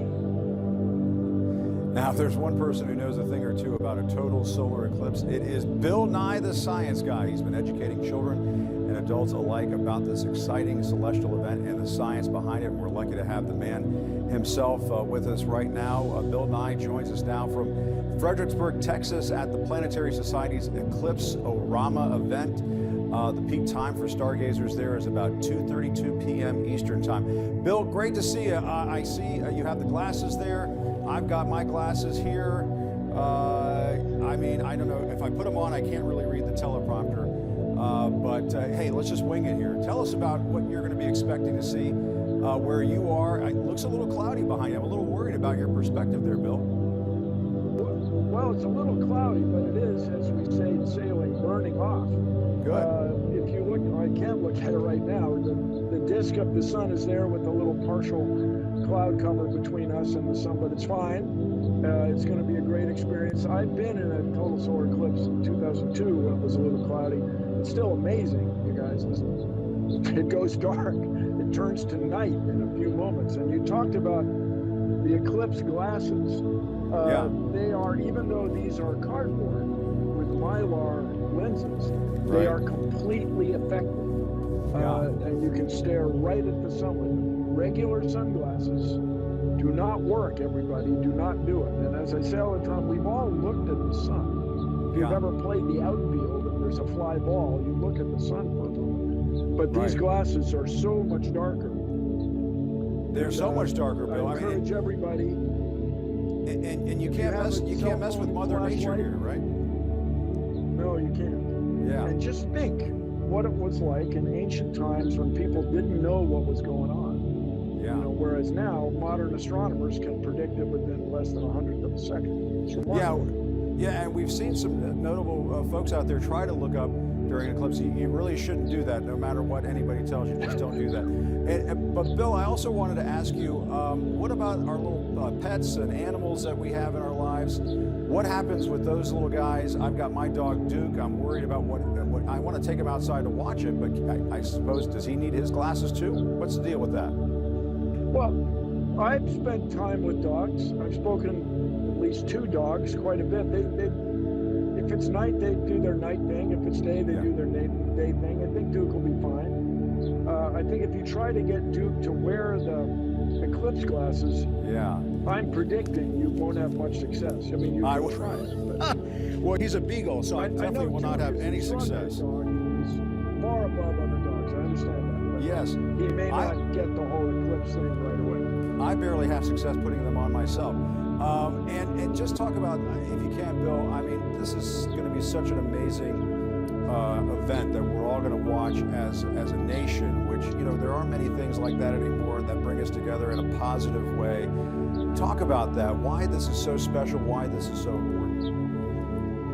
Well, we are unique in the solar system, and we're probably unique in the galaxy, in a situation where our moon blocks the same width of sky as our sun. There's no place else in the solar system where that happens, but it happens here. It probably doesn't happen any other place nearby galactically, and so appreciate it. It's a remarkable thing where it goes completely dark. When you're in the path underneath the shadow, you can see the suns come out here, and I'm pretty hopeful it'll be out all day.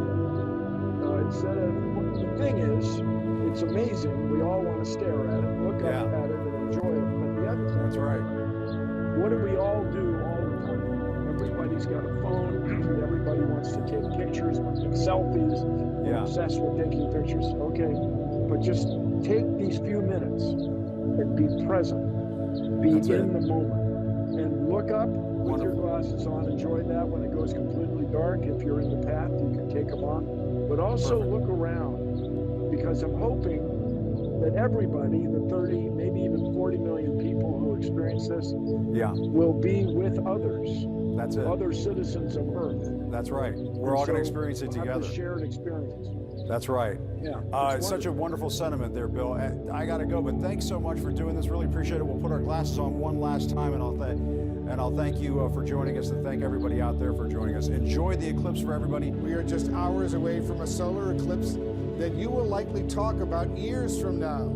Some 32 million Americans will be in the so-called path of totality later this afternoon, and that means from Texas to Maine, they will be plunged into darkness when the moon blots out the sun for about four minutes.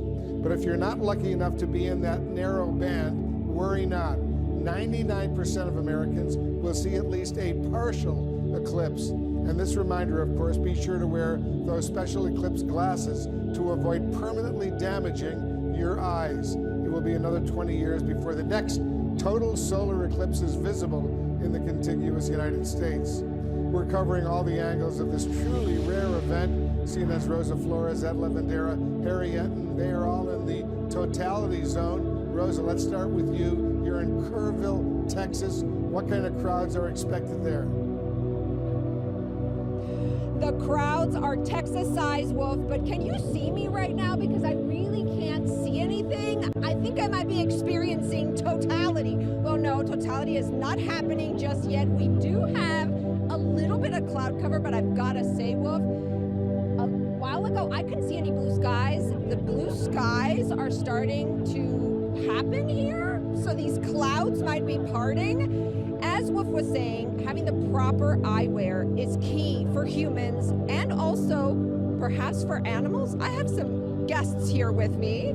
Lana from Bandera and her littles, and I have a few other people, if you want to come right closer to me, around me, because our pets are so integral in our families, and I'm wondering if Littles has glasses for the eclipse. Littles does not have glasses, but I do have a pair, and if she pays attention at all, which I'm not sure she will, I'll cover her eyes. So with my hand, or I'll just set her up in my lap and into her little carrier bag. So Littles will be protected. Yes. Do you have glasses for your pets? We have a couple extra.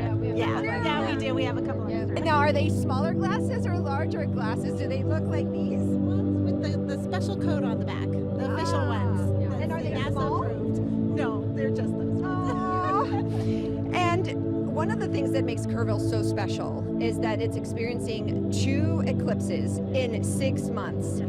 You told me that you were here for the one prior. Yes. Why is it so special to be in Kerrville for this one too? Well, it's just all of the people, and we just get together, and it's so expensive where I live in Bandera, and I can park here for free and enjoy the wonderful experience of all the Kerrville people, and she gets to walk around the river, so we're happy. And she is from Bandera. We were just there. That's the cowboy capital of the world. Yes, it is. Cowboy capital of the world. We do shootouts on Main Street, and it's a lot of fun. Thank you so much for your time. I appreciate it. And Wolf, according to the mayor of this city, they're expecting about 100,000 people. That means the population of the city is going to grow about fourfold by the time totality begins. Wolf, back to you. Exciting day for so much of the country indeed. Rosa Flores in Kerrville, Texas for us. I want to go to CNN's Ed Levendera right now. He's in Dallas, Texas, the largest U.S. city in the path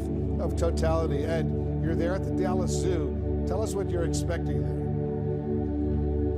Well, we've got a great day planned, Wolf. We're going to be monitoring the animal reaction to the total eclipse. There are a number of zoos that are in the path of this eclipse, and so we're going to be monitoring them. We're actually going to be asking for help from the public as well, because there's very little research that has been done to animal reaction to what happens, what animals do during a total eclipse. We're here in the Dallas Zoo, in the Savannah area. We've got elephants over here. We got zebras out there. This is Tobogo, the giraffe over here, who will be our co-host during this time. And there's a little bit of a prima donna because they don't really stand next to you when you're doing the live shot. But we'll entice Tobogo over here with some lettuce at some point. And one of the things that they're going to be watching for is just the reaction. And so a couple things to expect is, in 2017 during that eclipse, some animals behave in a rather odd way at times, and even though it happens quickly. So one of the things that they're looking for is just that animal reaction. It could be anything from they think it's nighttime, they put themselves to sleep. It could be that there's a perceived threat, so they gather around their young. Flamingos did that. So we will be trying to monitor this as best as we can here during the eclipse. And if anywhere in the path of this eclipse, if you see anything about animals reacting to what is happening out there, it's going to be a really interesting time. And we spoke with some of the officials here at the Dallas Zoo to get their perspective on what they'll be looking for and watching very closely here throughout the day. We're just going to be monitoring the animal behavior, making sure that they seem comfortable, and just seeing if we see anything that seems a little bit out of the norm. We're not really expecting to see too much, because my hunch is that they're probably going to assume that it's sort of like a thunderstorm rolling in, where it gets really dark really quick, but we'll see. So, Wolf, millions of people all across the Dallas-Fort Worth area. As mentioned, this is one of the largest areas with the greatest population. Being able to watch this eclipse today, it's a little bit cloudy today, but that darkness will settle in. A great deal of excitement building up for what we're expected to see here this afternoon. Roughly 32 million Americans live along the route that the moon's shadow will take as it goes across the country. Millions more pouring into towns and cities in the path of totality to get a first-hand view of the total solar eclipse. And for more on the science behind it all and what scientists will be able to learn from it, CNN's aerospace analyst Miles O'Brien joins us now. Miles, great to have you with us. Let's just start with the basics for everyone. What happens during a total solar eclipse? Well, Jessica, we're taking advantage of a coincidence that we don't know of any other planet and moon combination has, which is the moon is 400 times smaller than the sun, and yet the sun is 400 times the distance away. So that cancels each other out. And so from where we sit on the surface of Earth, they appear to be the same diameter. Now, the moon is on a tilted orbit, so this doesn't happen every month whenever there's a new moon, but on occasion, relatively frequently, we get this occurrence where the moon passes right in front of the sun, eclipsing the sun. And many times this happens over the ocean, so we don't know about it. In this case, what makes it extraordinary is it's just going to rip across a huge population center, which is to say North America, from Mexico through the continental United States, exiting Newfoundland, probably 30 to 40 million people just living under the so-called path of totality. So it's going to be a big event. Yeah, it sounds like it. And it's also a chance for scientists to learn more about our universe. NASA's going to launch rockets into the path of the eclipse. What makes this a unique research opportunity, and what do you think they're hoping to learn? Well, we want to know about the sun's corona. Looking at the sun with most instruments, there are some instruments which create artificial eclipses, but most instruments are unable to view the corona, which is like 1,000,000 times fainter than the sun itself. When the moon is eclipsing the sun, you see that outer edge, that crown, the corona. Understanding its properties, what's in it, the chemical composition, that sort of thing just tells us more and more about the most important star we know of, which is to say our sun. So NASA will fly some high altitude aircraft to gather that kind of spectroscopy information, infrared photography. They'll take a look at how the eclipse affects the ionosphere, the upper atmosphere. When you take away the sun briefly, it gives them an opportunity to test what the sun does to the atmosphere. On the ground, they'll be testing some radars they use to predict so-called space weather to refine their accuracy. So it does, it's nature's opportunity, a natural experiment, which scientists always love to take advantage of. Yeah, what scientist doesn't love a nature's experiment? It sounds pretty great. It's also just an awe-inspiring moment that we, as you mentioned, don't get to see that often. But in terms of safety, you know, there's the thing, don't look directly at the sun, cover your eyes. Is that true? What do people need to know about how to observe this safely? Well, as we all know, we should never look at the sun directly ever. And unfortunately, during an eclipse, we're kind of tempted, right? We want to see what's going on up there. So if you are in a situation where it is a partial eclipse, either you're in a place where it's never going to become total, or you're waiting for that 4 minutes or so when there's a total eclipse, you need to wear some of these eclipse glasses, these mylar glasses, which block out enough of the sun's rays to safely look right at it. Now, if you're in the path of totality and you get to the point where the moon has completely covered over the sun, I would invite you to take those glasses off so you can see and marvel at the corona. The glasses are so dark that you might miss out. So be safe about it, but also don't forget to take them off when it's safe to do so, because that's the real thrill. Yeah, that's the really special part, it sounds like. What will you be doing to watch the eclipse? I made plans to go to Dallas. I will be in the Cotton Bowl with about 30,000 young people. Unfortunately, the weather forecast is not looking fabulous for Dallas, as you were just talking about. But I am heartened by the fact that this event is staged by the National Oceanic and Atmospheric Administration. And who has more control over the weather than them, right? Maybe they'll part the clouds and give us, all we need is 4 minutes at the right time. Let's just appeal to NOAA and see if they can get it done. Joining us now to discuss, Jeffrey Hinton. Jeffrey, thanks so much for joining us. So you left your job with Google in part because you say you want to focus solely on your concerns about AI. You've spoken out saying that AI could manipulate or possibly figure out a way to kill humans. How could it kill humans? Well, eventually, if it gets to be much smarter than us, it'll be very good at manipulation because it will have learned that from us. And there are very few examples of a more intelligent thing being controlled by a less intelligent thing. And it knows how to program, so it'll figure out ways of getting around restrictions we put on it. It'll figure out ways of manipulating people to do what it wants. So what do? Do we just need to pull the plug on it right now? Do we need to put in far more restrictions and backstops on this? How do we solve this problem? It's not clear to me that we can solve this problem. I believe we should put a big effort into thinking about ways to solve the problem. I don't have a solution at present. I just want people to be aware that this is a really serious problem and we need to be thinking about it very hard. I don't think we can stop the progress. I didn't sign the petition saying we should stop working on AI, because if people in America stop, people in China wouldn't. It's very hard to verify whether people are doing it. There have been some whistleblowers who have been warning about the dangers of AI over the past few years. One of them, Timnit Gebru, was forced out of Google for voicing his concerns. Looking back on it, do you wish that you had stood behind these whistleblowers more? Timnit's actually a woman. Oh, sorry. So they were rather different concerns from mine. I think it's easier to voice concerns if you leave the company first. And their concerns aren't as existentially serious as the idea of these things getting more intelligent than us and taking over. Steve Wozniak, one of the co-founders of Apple, is also speaking out about the dangers he fears will come from AI. Take a listen.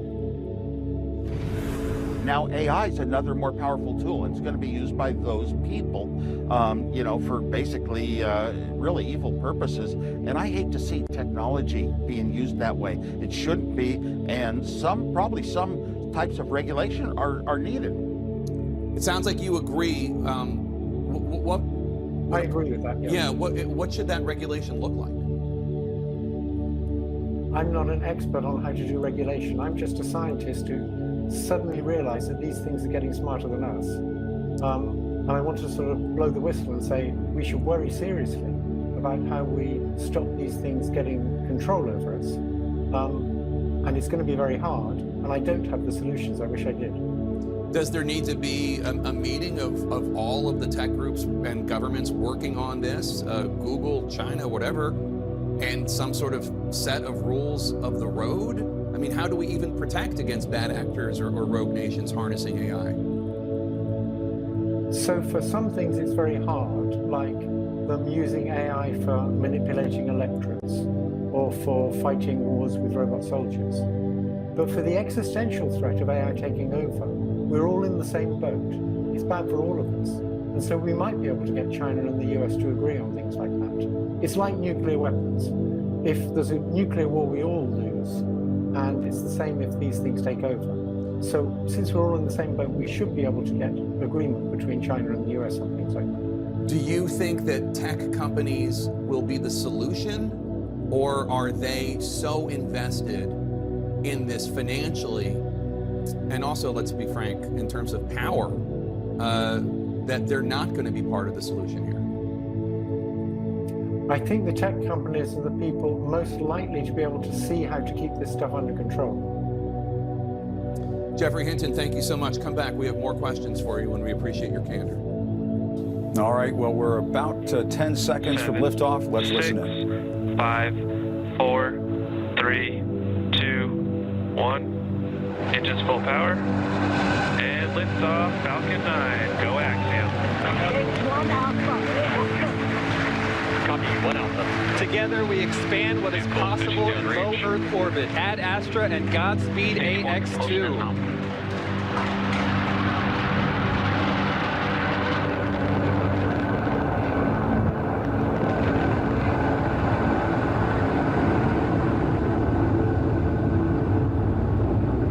Plus 30 seconds into this historic. T plus 36 seconds into flight. A great view of Falcon 9 heading to space. Power telemetry is nominal. Stage 1 throttle down. Power telemetry nominal. We're into the throttle bucket. The first stage is throttle down power on the Merlin engines in preparation for max Q.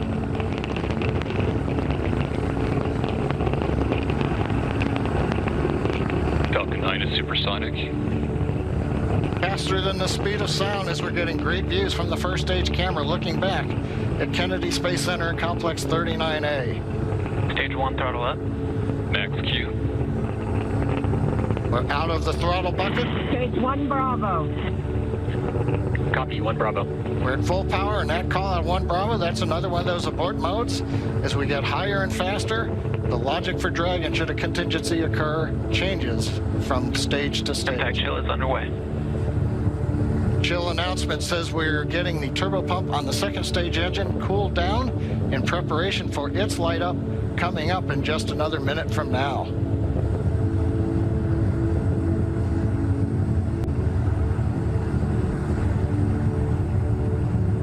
Again, great views looking back, and you can see the contrail as we left 39A and the shadow of the contrail against the cloud deck around Florida. Now we're coming up 3 big sequences and a view live of the crew inside Dragon.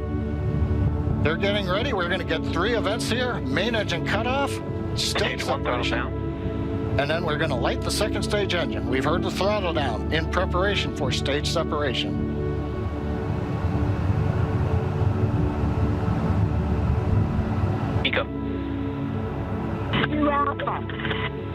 separation confirmed. Copy 2 Alpha. Impact ignition. Stage 1, boost back startup. All right, stage separation. We've lit the second stage engine. The first stage is into the boost back burn, working its way back towards Cape Canaveral. Views on the left side, that's the first stage. Engines running as we come back to the launch site or the landing site. Second stage engine nozzle is visible on the right side as we're powering the Axiom 2 crew into low Earth orbit on the way to the International Space Station.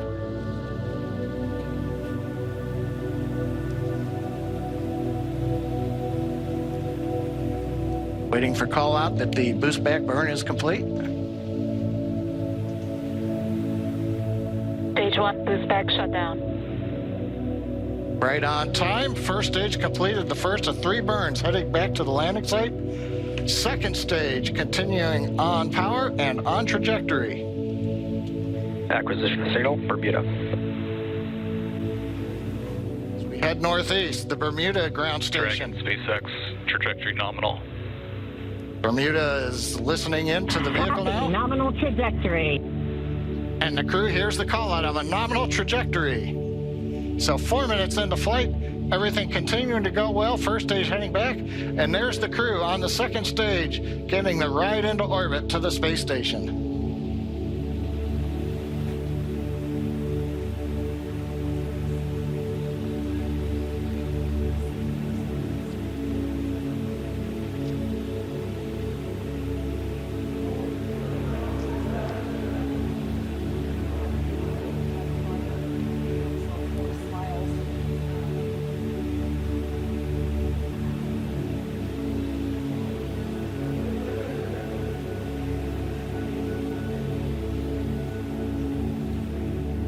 Coming up, we're waiting for the next trajectory call out from the guidance officer. Dragon, SpaceX, trajectory nominal.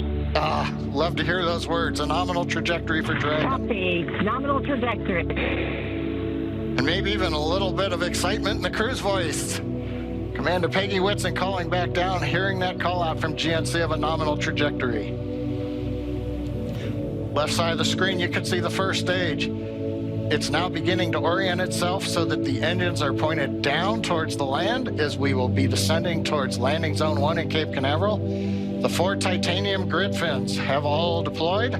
They'll help guide They'll guide the first stage through once we get into the atmosphere following the entry burn, which will be coming up here in another couple of minutes. On the right-hand side, the second stage with the Dragon capsule on top, heading up the eastern seaboard of the U.S. We've just heard the call out of Boston. That's the New Hampshire tracking station, has picked up the signal. Dragon, SpaceX, trajectory nominal. GNC continuing to make those call outs that we want to hear. Everything continuing to look good. And the crew echoing them right back down. Good comms with the crew. We've been able to bring some live video shots from inside the capsule as they're headed to space. And there's another view of the crew. Stage 1, entry burn startup. And there we heard that the startup burn for that stage 1 booster, you can see it there on the left-hand side of your screen, has now begun. Stage 1, entry burn shutdown. And conclusion of that entry burn, that burn helps to slow the vehicle down as it re-enters the Earth's atmosphere.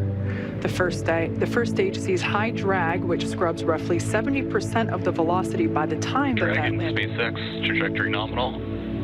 Love to hear that call out. Everything nominal trajectory. Beautiful view of planet Earth coming to us from the second stage views on the right-hand side. Left-hand side, our first view of the Space Coast once again. This booster is attempting a landing at LZ-1. Stage 1, transonic. That booster is now traveling near the speed of sound. Live view coming to you from one of our tracking cameras. We can see the grid fins actuating to help steer the booster down. Stage 1 landing burn. Stage 2 FTS has saved. Standing by to... Stage 1 landing leg deploy.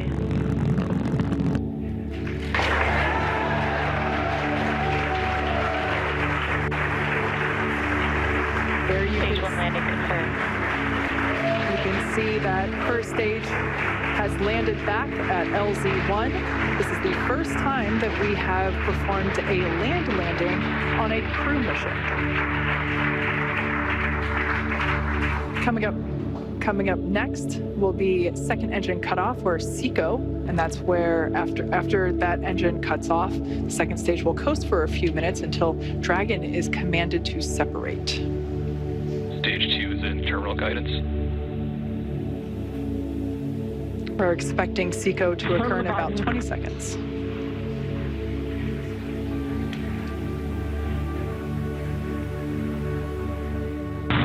Shannon. Copy, Shannon.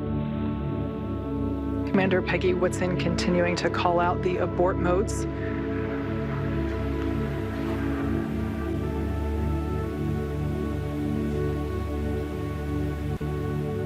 Pico. All right, on-time shutdown of that second engine. Also confirming that the launch escape system is now disarmed. Dragon SpaceX, nominal orbit insertion. All right, and there's that call out. We can confirm good orbital insertion. Copy, nominal insertion. Dragon SpaceX. All right, welcome back. You've been watching this very successful liftoff there at the Kennedy Space Center, and I want to go to you, Captain Kelly, to talk about this because, I mean, I have to apologize a little. I think we kind of undersold what we were about to watch, and that's all my fault. That's nobody else's fault. But I mean, just what we witnessed there over the last 10 minutes or so was just extraordinary in that, Captain Kelly, we saw a land landing of that booster stage 1 rocket. That was extraordinary. And then what we're seeing, I guess, happening right now is marvelous to watch as well. And that this is really a space travel, in many ways, a space travel mission that we're watching on the right side of the screen right now. Your thoughts, if you can help us unpack this, because I'm sure I've already screwed up the terminology in all of this, but you can tell I'm geeking out here. This is fun to watch. Yeah, you know, Jim, when the space shuttle used to fly, that I had the privilege of flying twice on, it was always a lot of drama to get it safely into space because it was such a complicated aerospace vehicle. There's so much that could go wrong. But with SpaceX, you know, they make it look easy. I mean, this was just seemed like kind of a no-brainer of launching 4 people into space, and to see one of my former classmates there and 3 people I've never met before, but 3 rookies. Anytime you're flying new people in space, it's great, and to see them get there safely, I'm a very happy day. Another threat that promises to have an impact on all of us, not just politicians, not just people who are in the public eye. Artificial intelligence. The technology is moving so fast, it can baffle even the people creating it. Its potential impact on everything from national security to your job has the heads of the industry warning of the risk of their own creations. They're going so far as to ask Congress to regulate them before it's too late. My worst fears are that we, the field, the technology, the industry, cause significant harm to the world. We have built machines that are like bulls in a china shop, powerful, reckless, and difficult to control. We think that AI should be regulated at the point of risk, essentially, and that's the point at which technology meets society. Pick whatever movie analogy you'd like. The Terminator, Frankenstein, iRobot, The Matrix, basically any plot where machines outsmart and outpace human beings. It is becoming a reality. Science fiction is actually turning into fact. The discussion about AI went down at a historic Senate hearing today. The panel looked at the benefits and serious risks of this advanced technology, like image manipulation or election disinformation that can potentially sway voters. There are AI threats to democracy, to the economy, to jobs, to privacy, social media, art, the justice system, even war. Lawmakers make very clear they see the potential threat. Senator Richard Blumenthal actually kicked off the hearing with a deepfake recording of his own voice. And now, for some introductory remarks. Too often, we have seen what happens when technology outpaces regulation. The unbridled exploitation of personal data, the proliferation of disinformation. The remarks were written by ChatGPT when it was asked how I would open this hearing. Joining me now is former Google CEO and chairman Eric Schmidt, who is now an investor in an AI startup. Is Tari? Is that how I say it? Anthropic. My bad. All right. Okay, let's start here. What are the risks? We just saw a senator using it for something that it seems innocuous. It's your own voice, but it was something nice. But what are the real risks here? Well, first, 15 seconds on the extraordinary benefits of AI. An AI tutor, an AI doctor, helping everyone get smarter, globally available, lifting people from poverty, solving climate change, accelerating drug discovery. My industry is crazy over this stuff. The power and the innovation that will occur that's been unleashed in this last round is phenomenal. At the same time, we're also very concerned about potential risks. As these models get larger, and larger means in terms of the scale of training, $100 million of cost of training, they take on properties that are concerning. The ability, for example, to change from one media to another, such as voice casting and things like that. Imagine a situation where you could ask it to do cyber attacks. It has learned how to do this, not because it was programmed to do it, but because it encountered the information. What the industry does today is it puts guardrails on these systems. We're very concerned that those guardrails need to get set right and they need to be applied everywhere. All right, let me ask you about the sort of potential of that, because a lot of this sounds like science fiction to a lot of people when you start thinking about the possibilities. And you named a lot of the good things it could do. Languages, it could probably help you pick up languages. Translate languages. Translate, right? All that. But even if we don't get to these sort of science fiction moments in history, how much does this technology change the everyday landscape, our work, our home, everything? Well, some of my friends write documents and they say, edit this. They send the document to GPT-4 in this case, and it produces a better version, right? That's an amplifier. So in most cases, this technology, it will make you quicker, more efficient, smarter, a better communicator, whatever it is that you're doing. The same will be true for physicists and chemists and teachers and poets and so forth.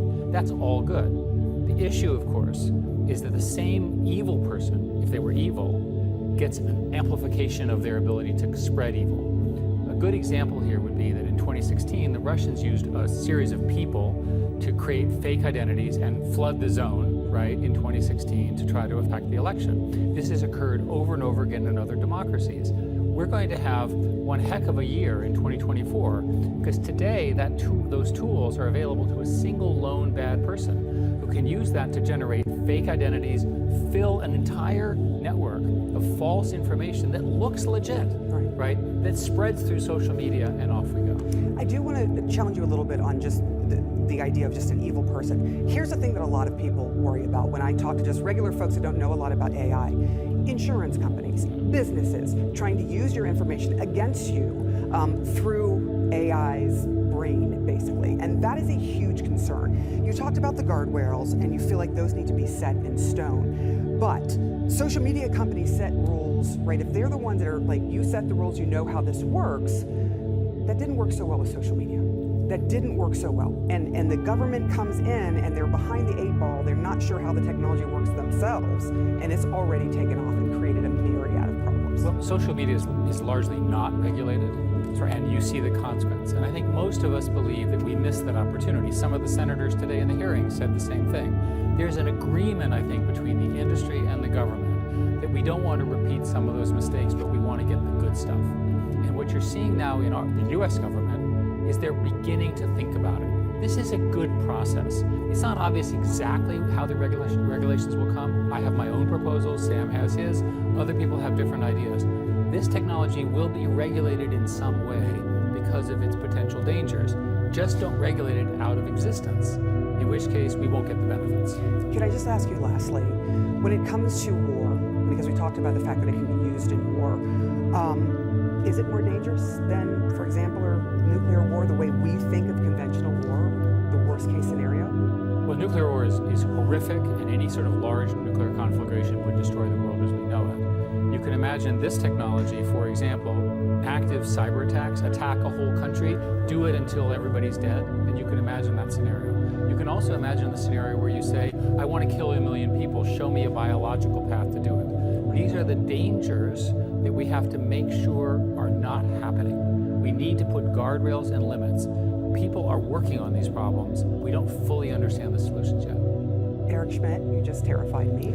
I hear the good things, but boy, that is a really scary scenario. Thank you so much for coming on and being candid about the good, bad, and ugly of AI. Right now, the U.S. is currently tracking or investigating 800 or so potential UFO cases. Do not be alarmed. A lot of them, with the exception of a small percentage, can be explained. That's according to a top Pentagon official who testified during NASA's first public meeting on UFOs, or UAPs as they're known, this week, featuring a panel of experts working on a report set to be published next month. Now, the study aims to assess these unexplained phenomena and whether they pose any public safety risk.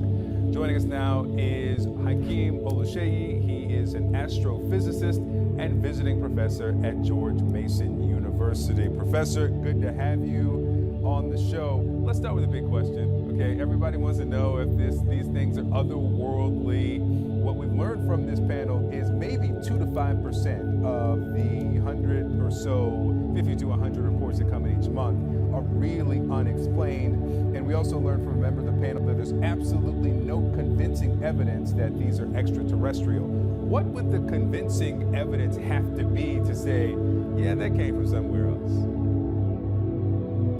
You know, it's really tough because, you know, when we have seen objects enter our solar system from somewhere else, and the typical signature that they came from somewhere else is the speed at which they're moving. You know that the higher the altitude from which something falls, the faster it's moving. Well, if something enters our solar system from elsewhere, you know, the laws of physics makes it almost, it's not exactly the same, but as if it fell here from that amazingly far distance, right? And again, that's what makes this sort of interstellar travel so difficult. Because if you do go to another star system, right? If we were to do it, if some other alien species that's technologically advanced were to do it, when you get to your destination, you're going to be moving so fast that it's going to be difficult to slow down and go into orbit around the planet. That's why when you see a mission like New Horizons that went to Pluto, it didn't stop at Pluto and go into orbit. It, you know, kept on going. It just did a pass by. So, you know, there are, you know, short of that, right, what else could there possibly be, right? You have to basically capture the thing and analyze it and see that it's not of earthly origin. And just having a picture of it, you just can't eliminate its earthly origin. Yeah, and you know what, that's where I want to go next, because one of the themes of this meeting was that they need better data. They need higher quality data. But a lot of what we see is coming from cell phone cameras or Ring cameras or commercial pilots, because the things that are coming from some of the government vehicles, some of the military, that's classified because of the technology. So how do you get that short of capturing the thing? Yeah, so can I say I told you so?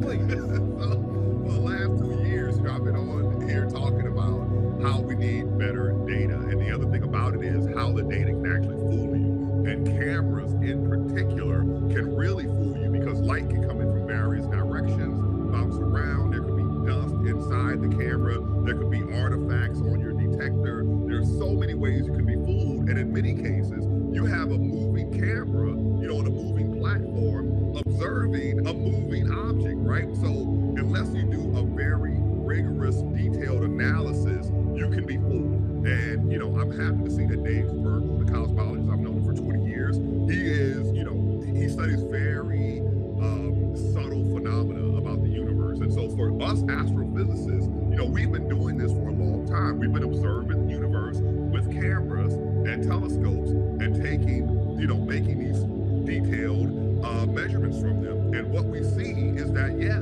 what you think you see with your eye is not necessarily what you're going to find once you do your rigorous analysis. So the key thing to me about this is that, you know, up to now, it's been about the past.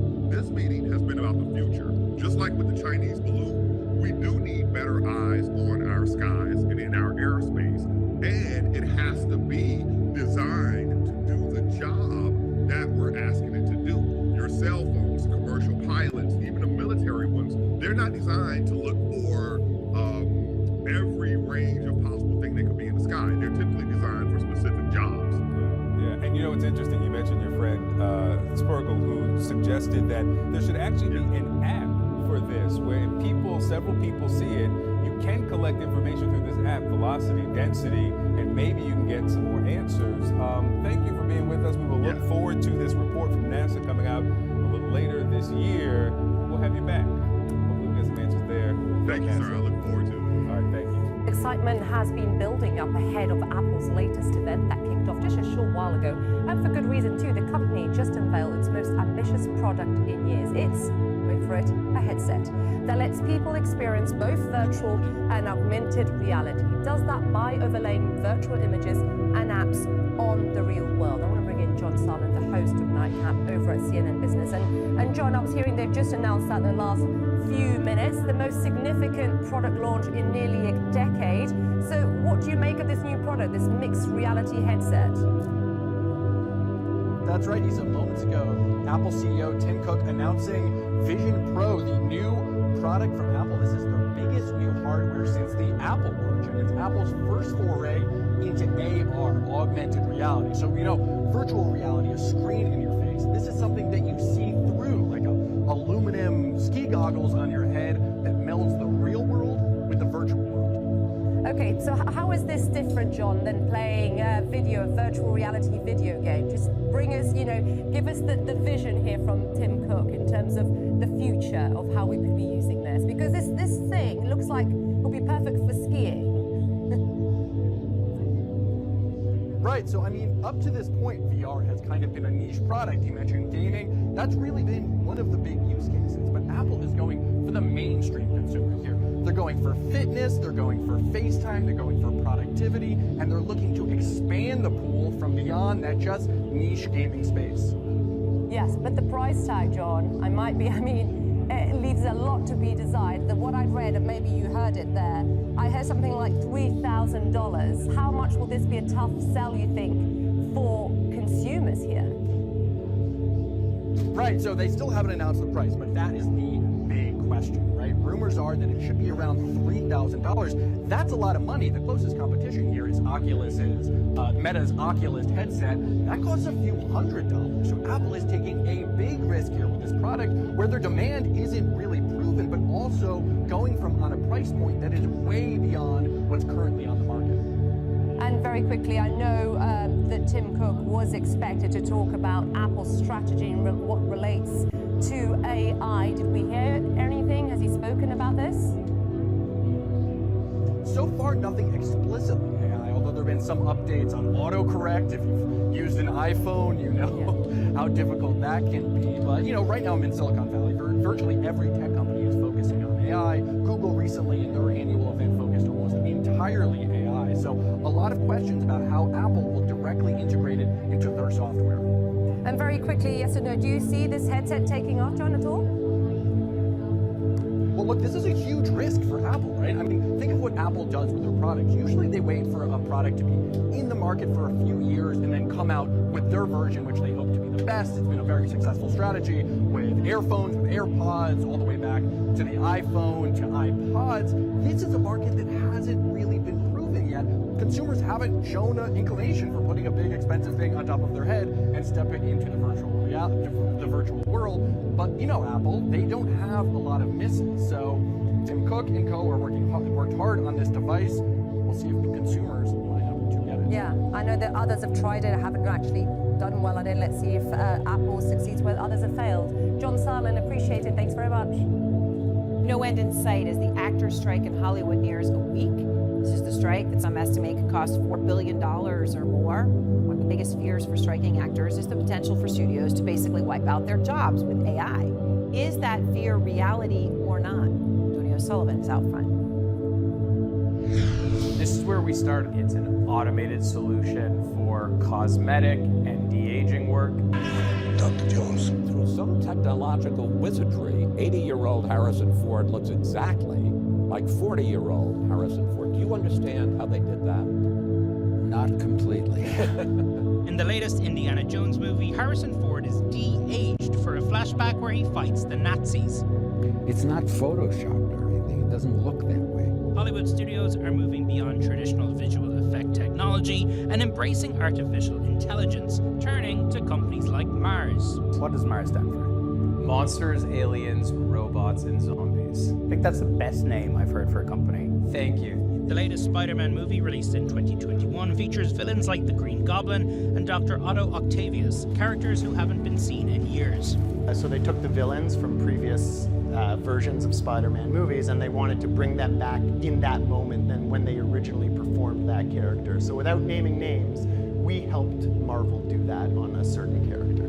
Mars says its de-aging AI technology knocks thousands of man-hours off the visual effects process, but they say they aren't killing jobs. The demand for visual effects way outstrips the supply, but there are a finite number of artists in the world that are able to execute on that demand. Mars has also built an AI dubbing tool aiming to make awkward, out-of-sync voiceovers like these a thing of the past. Mars uses deepfake technology to reconstruct an actor's lips to match the dubbed audio. They tried it out on me.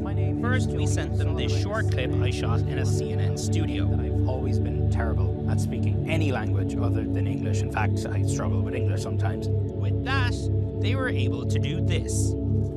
Je m'appelle Donny O'Sullivan. Je suis un correspondant de CNN et j'avoue que j'ai toujours été nul pour parler une langue autre que l'anglais. That is very impressive. Je ne parle ni l'arabe, ni l'allemand, ni le japonais.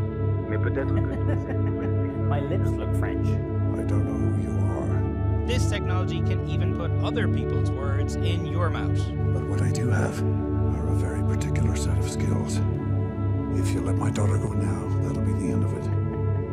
I will not look for you. I will not pursue you. My fellow Irishman as well. LipDub was built for the purpose of allowing studios to take content in their native tongue and put that content across the globe in a way where it looks native to the viewer. For its part, Mars says it is not in the business of replacing actors. Its technology is meant to enhance performances, not create them. I think it's not a question of the technology, it's how you use it. Look, I could be hit by a bus tomorrow, and that's it, but my performances can go on and on and on and on and on. And outside of the understanding that it's been done with AI or deep fake, there'll be nothing to tell you that it's not me and me alone. Fears of how AI will be used as party-wise SAG after the Actors Union is on strike, saying the studios want to replace them with artificial performances. The movie studios are pushing back on that claim.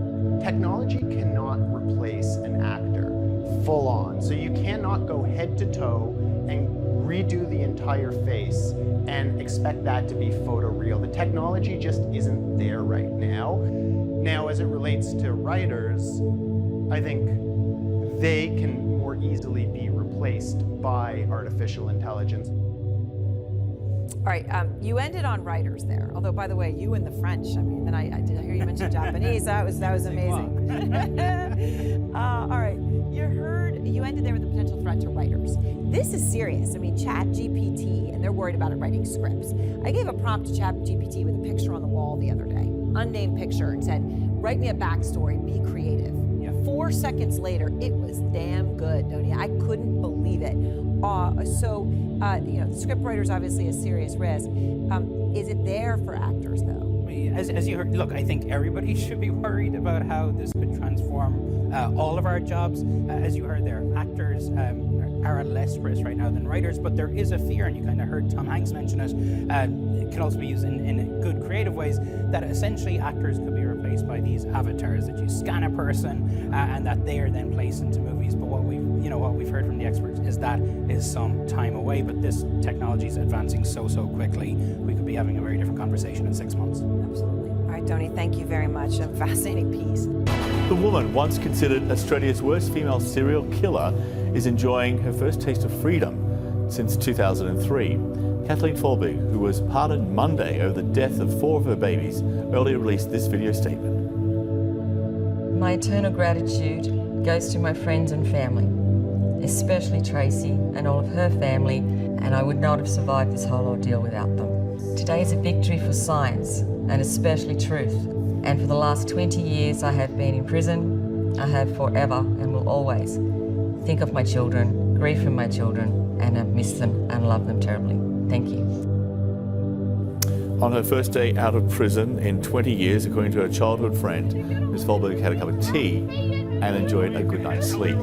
She was convicted of killing her young children over a decade from 1989 to 1999, but new evidence found a genetic defect caused at least 3 of the deaths of those children. Joining us now from the Australian capital, Canberra, Anna Maria Arabia is the CEO of the Australian Academy of Sciences, one of the parties that actually managed to get this case, managed to get this pardon for her. So thank you so much for being with us. We really appreciate your time. I just want to start off with the thought here, which seems unshakable, is that Ms. Folbig spent not only 2 decades in prison for a crime she didn't commit, at the same time she's accused of killing her children, while also dealing with the grief of their deaths. It just seems 2 decades of hell.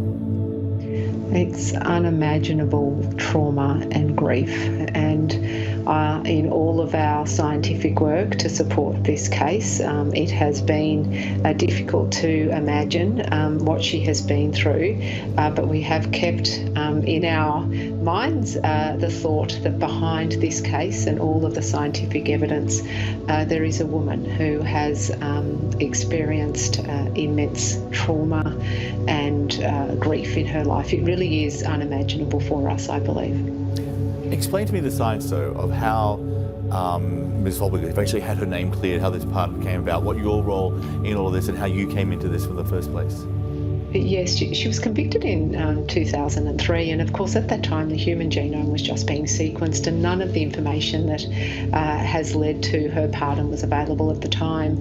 There was a first inquiry into the convictions of Kathleen Folbig held in 2019, and at that time the genome of both Kathleen and her 4 children was sequenced, and the analysis around that genomic sequence had commenced. And indeed in 2019 some mutations, rare genetic mutations, were found to be held by both Kathleen and her children and her 2 daughters. And it was on the strength of that evidence and it being presented in a preliminary sense at that first inquiry and really not being adequately explored that one of our fellows of the Australian Academy of Science, Professor Carola Binwasa, approached us and said, we do need to look at this further. You know, there is more information available here, and the Australian justice system does need to hear full and comprehensive scientific evidence around this case. And so began our investigation of the science and Professor Binwasa's efforts to reach out to experts right around the world to ask for their help, their specific expertise, to help understand what this genetic mutation meant. And over time, it's become very clear that the calmodulin mutation held by Kathleen and her daughters is rare and is a likely cause of death via cardiac arrhythmia, so a sudden stopping of the heart that can lead to death, and in this case is likely to have occurred for her 2 daughters. There was also an enormous body of evidence around the health, or should I say ill health, of her 2 sons. One of her sons, Patrick, had epilepsy and indeed died after a seizure and had suffered some ill health over his life.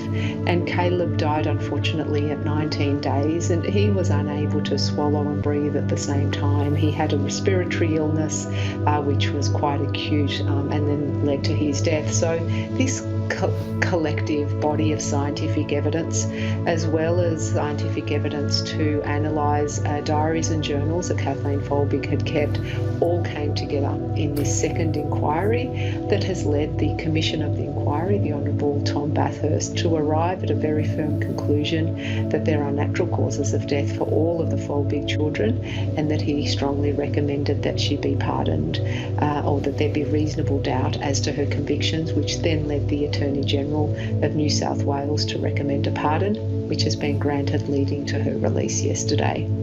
Yeah, it's an incredible story. The science is amazing. It took so long, obviously, but that's just how these things are. And 20 years in jail just seems like a very long time. But it seems that justice has been done, I guess, and that she is now a free woman. Anne Marie, thank you so much for being with us, and congratulations on all your work. It's a great outcome. Thanks ever so much. Surely life does exist out there somewhere, but it's been hard to accept this idea that they're coming here, whoever they are. And if that is what UAP represents, which I don't know, it's a mystery. We don't really know the origins of these UAP, unidentified anomalous phenomena. It's no longer just eyewitness testimony or even mass eyewitness testimony, but there is evidence on many levels for what it is that we're observing. 2004, the Tic Tac UFO. 2015, off of the east coast of the United States, the now famous gimbal video. There's a whole fleet of them. Look on the ASA. My gosh. 2016, the Mosul Orb. 2019, the swarms off of the west coast of California on 10 Navy warships. One of the most recent cases that I brought forward that was an open and active case and remains open and active at this moment, at this time of filming, is the 29 Palms Marine Base, where it was a mass sighting of UAP. Those are not aluminum rounds, because aluminum rounds fall. And nobody shoots in a 5-gun section. So at this time, it is an open case. We have not definitively solved it, but like most of the cases I look at, most can be solved. Some can't, and I'm hoping for those Marines who want answers, and they don't care what the answer is. They just want a definitive answer. No, you can see like an outline of something. Happening now, a NASA task force is holding its first meeting on UFOs. The idea that within the scientific community, NASA would come together and would bring bright minds and focus in the aperture on this subject of UAP is highly encouraging. We feel many events remain unreported. Commercial pilots, for example, are very reluctant to report anomalies. And one of our goals in having NASA play a role is to remove stigma. There was a representative from the FAA that came forward and said in February alone, they had 68 reports of UAP. To get 68 reports from the FAA just in February alone, that's showing that this reporting process is working, that the stigma is reducing, and that pilots are reporting UAP, that people now have a sense of permission. It's okay to talk about UAP. In fact, it's a duty to report it. In a city of unusual sights, this one sticks out. Check out what was spotted over the skies of Las Vegas a few weeks ago. All right, check it out right there. You can see that green light kind of streaking down toward Earth, and it's moving pretty fast there. Just a short time after that light is seen, police responded to a 911 call about a, quote, non-human visitor in a local backyard. What'd you see? It was like a big creature. A big creature? Yeah, like around 10 feet tall. I'm not going to BS you guys. One of my partners said they saw something fall out of the sky too, so that's why I'm kind of curious. Did you see anything land in your backyard? Or? They see like a big, that's what they say. They see like a big something with light. I don't know. I'm so nervous right now. I have butterflies, bro. Everyone thought a shooting star, and then these people say there's aliens in their backyard. Okay, well, officers did investigate, but found no sign of that creature, that 10-foot-tall creature. Later, the officer joked to the family, if the creatures come back, they need to call someone else for help. All right, to discuss, we're joined by Adam Frank. He's a professor of astrophysics at the University of Rochester and author of Light of the Stars, Alien Worlds, and the Fate of the Earth, and also the upcoming The Little Book of Aliens. Those folks in Las Vegas probably wish they had that little book of aliens, Professor. Okay, so what do you think? I mean, that video, the green streak, that's unusual, but that very ominous description of creatures, what do you think is going on here? Well, you know, when I was a kid, my parents used to tell me, when we went camping, they tell me ghost stories, right? And it would make the hairs on the back of my neck raise up. And that's basically what this is, right? Because that light you see in the sky, it's a meteor, and it fades exactly the way I would expect a meteor to fade.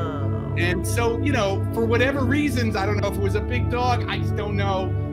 A 10-foot tall dog? 10 foot. Really 10 feet tall. Wow, so what's ahead. important about this kind of thing is that this is like the whole history of UFOs, right? I mean, right in one story, right? Somebody sees something and then you get a story, but there's never anything to do, you know, there's never any real evidence. There's never anything that lasts. There's never anything that science, which allows us to have this amazing conversation over these wires, can do anything with.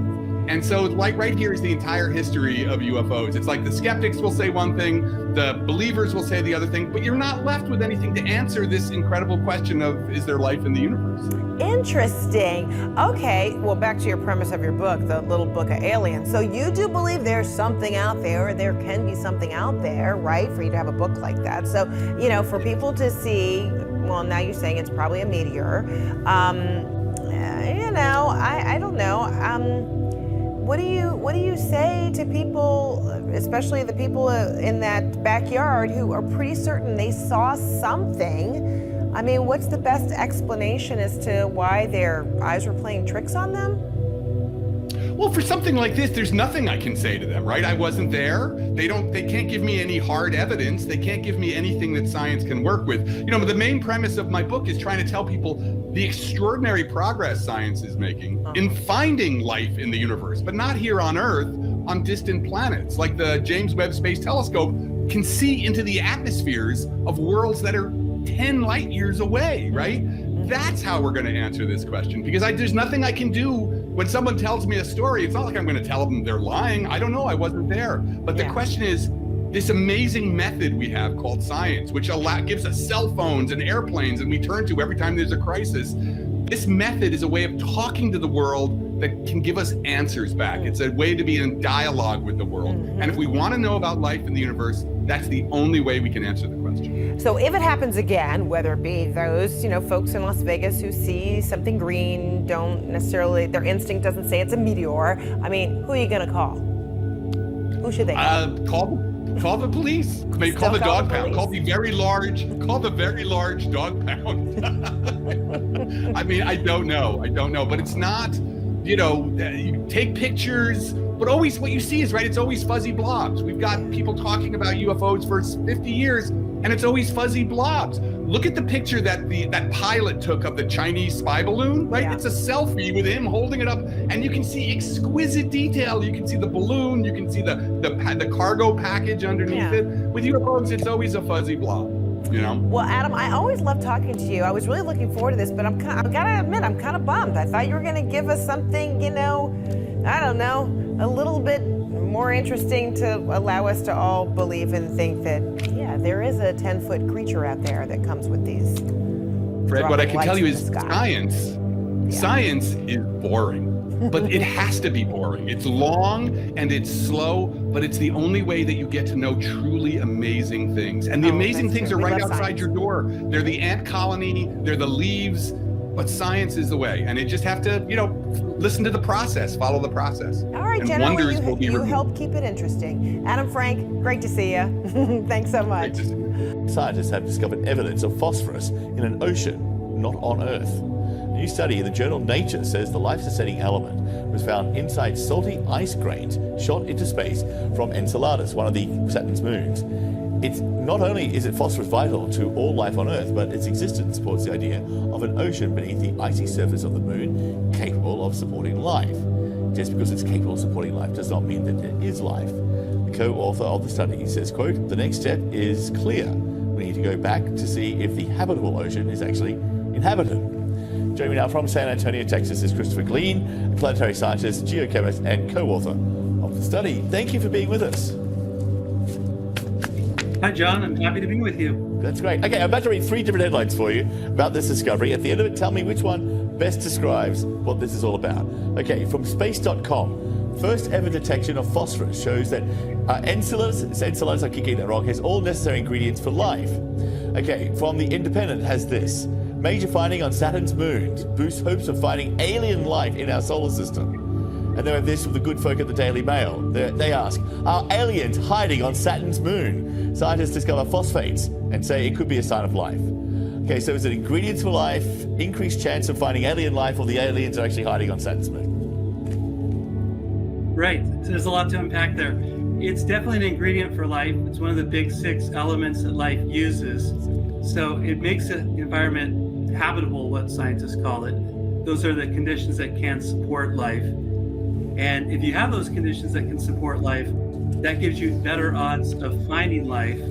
But we cannot yet say that we know or do not know if Enceladus has life. Okay, so Saturn has what, 146 moons at last count? How is this discovery made on Enceladus, especially since it wasn't really something you were looking for, nor did you expect?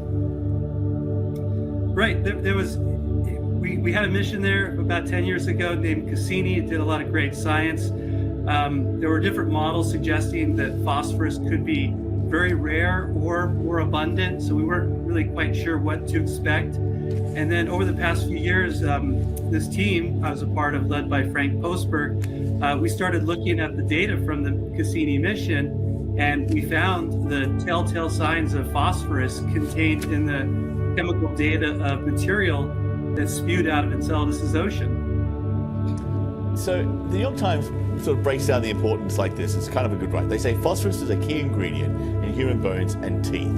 And scientists say it's the rarest bioessential ingredient in the cosmos. Planetary researchers have previously detected the other 5 key elements on Enceladus: carbon, hydrogen, nitrogen, oxygen, and sulfur, although they're a bit dodgy on the sulfur part right now. If this potentially habitable ocean was in fact inhabited, what sort of life form would be there? What would it look like? Right, so we're a long way from answering the question if it's inhabited. We'll need a new mission to do that. But from what we know from the data, the kinds of life that could be supported under these conditions would be microbes.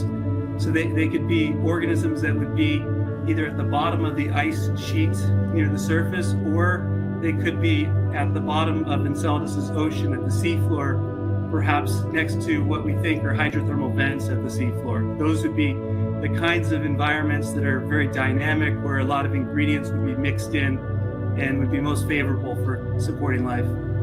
We have a thing here, we like to play movie clips whenever we do kind of, segments about space. And in the movie Total Recall, we should note that Saturn apparently was a hot destination of choice. Watch this. To be perfectly honest with you, Doug, if outer space is your thing, I think you would be much happier with one of our Saturn cruises. Everybody raves about them. I'm not interested in Saturn. I said Mars. Wants to go to Mars. So, I guess so.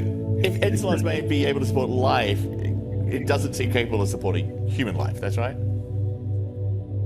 Well, if we wanted to have humans go there, and I don't think that would be our first step into the solar system, we would need the kinds of life-supporting systems like you need on other planetary bodies, where like if you go to the moon or Mars, we have to have self-sustaining systems to keep people alive. But the fact there is water there is obviously something which can then be used to sustain some kind of human settlement. Is that right? It could be, yeah. The surface of Enceladus is frozen. It's very bright water ice. So there's a lot of water that's available there as ice on the surface, and then liquid water down a few miles below the surface. Yeah, not exactly our first stop into the universe, right? Well, beyond the moon, I guess. But Christopher, thank you so much for being with us. We really appreciate it. Congratulations on your discovery. It's been described as one of the biggest in the last 25 years. So well done. Thank you, John. An Arizona mother who was recently the victim of a deep fake kidnapping extortion plot is joining us to talk about that scam. It used her daughter's voice and demanded money, $1 million in ransom money at one point. Jennifer DeStefano testified before Congress this week to sound the alarm on the danger of artificial intelligence, urging lawmakers to regulate this uncharted territory before something like this happens to another family. It was my daughter's voice. It was her cries. It was her sobs. It was the way she spoke. I will never be able to shake that voice and the desperate cries for help out of my mind. It's every parent's worst nightmare to hear your child pleading with fear and pain, knowing that they are being harmed and that you're helpless. The longer this form of terror remains unpunishable, the farther and more egregious it will become. There is no limit to the depth of evil AI can enable.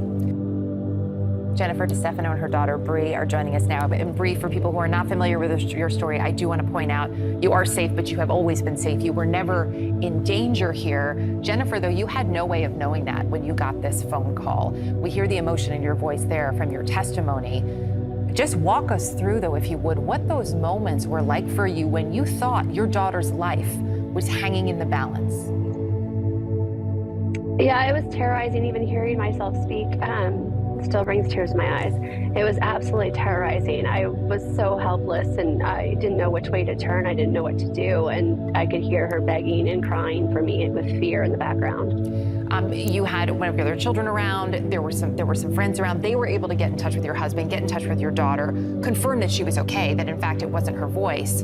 Bree, do you have any idea how these scammers may have gotten a hold of your voice? Because they certainly used it to convince your mom. I actually have no idea because we've tried to trace this all the way back to my social media, but I really do not post videos of me using my actual voice. And even if I did, they were from when I was younger and I have a premature voice, so my voice was higher. But now I only post videos of me really just competing in sports, nothing of me actually using my voice. So it's really still a mystery to this day. Does that scare you at all, Bree? It does scare me because if they can get my voice in which ways I don't even know, then what else could they do with my family? What could they do with my mom? Do they have her location? Do they have my location? How can they get things and information out of this? And Jennifer, I know you're searching for those answers. The police said there was nothing they could do at the time because no crime had actually taken place. What has it changed, though, for your family? It definitely opened my eyes. I had no idea the level of capabilities with AI. We've had a lot of conversations about you can't believe everything you see, everything you hear, a family code word, some different types of security measurements now that we use. And then we're also really hesitant. If I don't recognize a number or someone reaches out to me, even when AT&T reached out to me to try and find out some more information about this, I didn't respond to them for weeks because I don't know who's really who and what's really real. And sometimes it's scary to even pick up your phone because there's the concern, I'm sure we've all heard, that if you say hello, then all of a sudden they may have your voice. When you testified before Congress, do you feel that you were heard by lawmakers? I do. I was very happy that both sides have come together on this. So that gives me a lot of hope that it's a unified mission. Senator Ossoff took it upon himself to call the Scottsdale Phoenix Police Department and ask them what kind of protocol they have for other victims of this. And they said, again, they were not able to do anything since no crime was committed. And he made a personal commitment that that will stop. So I do feel like this is actually finally being heard and that action is going to be taken. Do you have a sense of what that action may be? Did they give you any indication? There's been a couple different conversations. Everything from watermarking so that they have traceability. It's really hard to trace at the moment.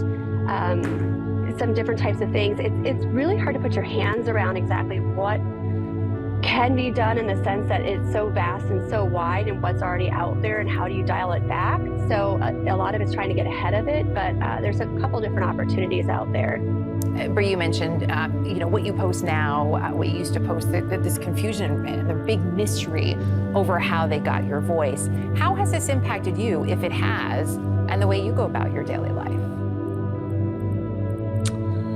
This has impacted me in my everyday life just by being more cautious, I'm more tedious just even going out places by myself or just having that plan of action, like what if this actually does happen? Just having things with me for protection and just being more aware.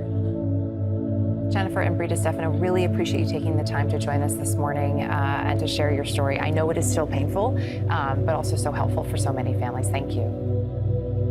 Thank you so much for having us. Thank you so much. Poppy? Erica, thank you. What do you think, John?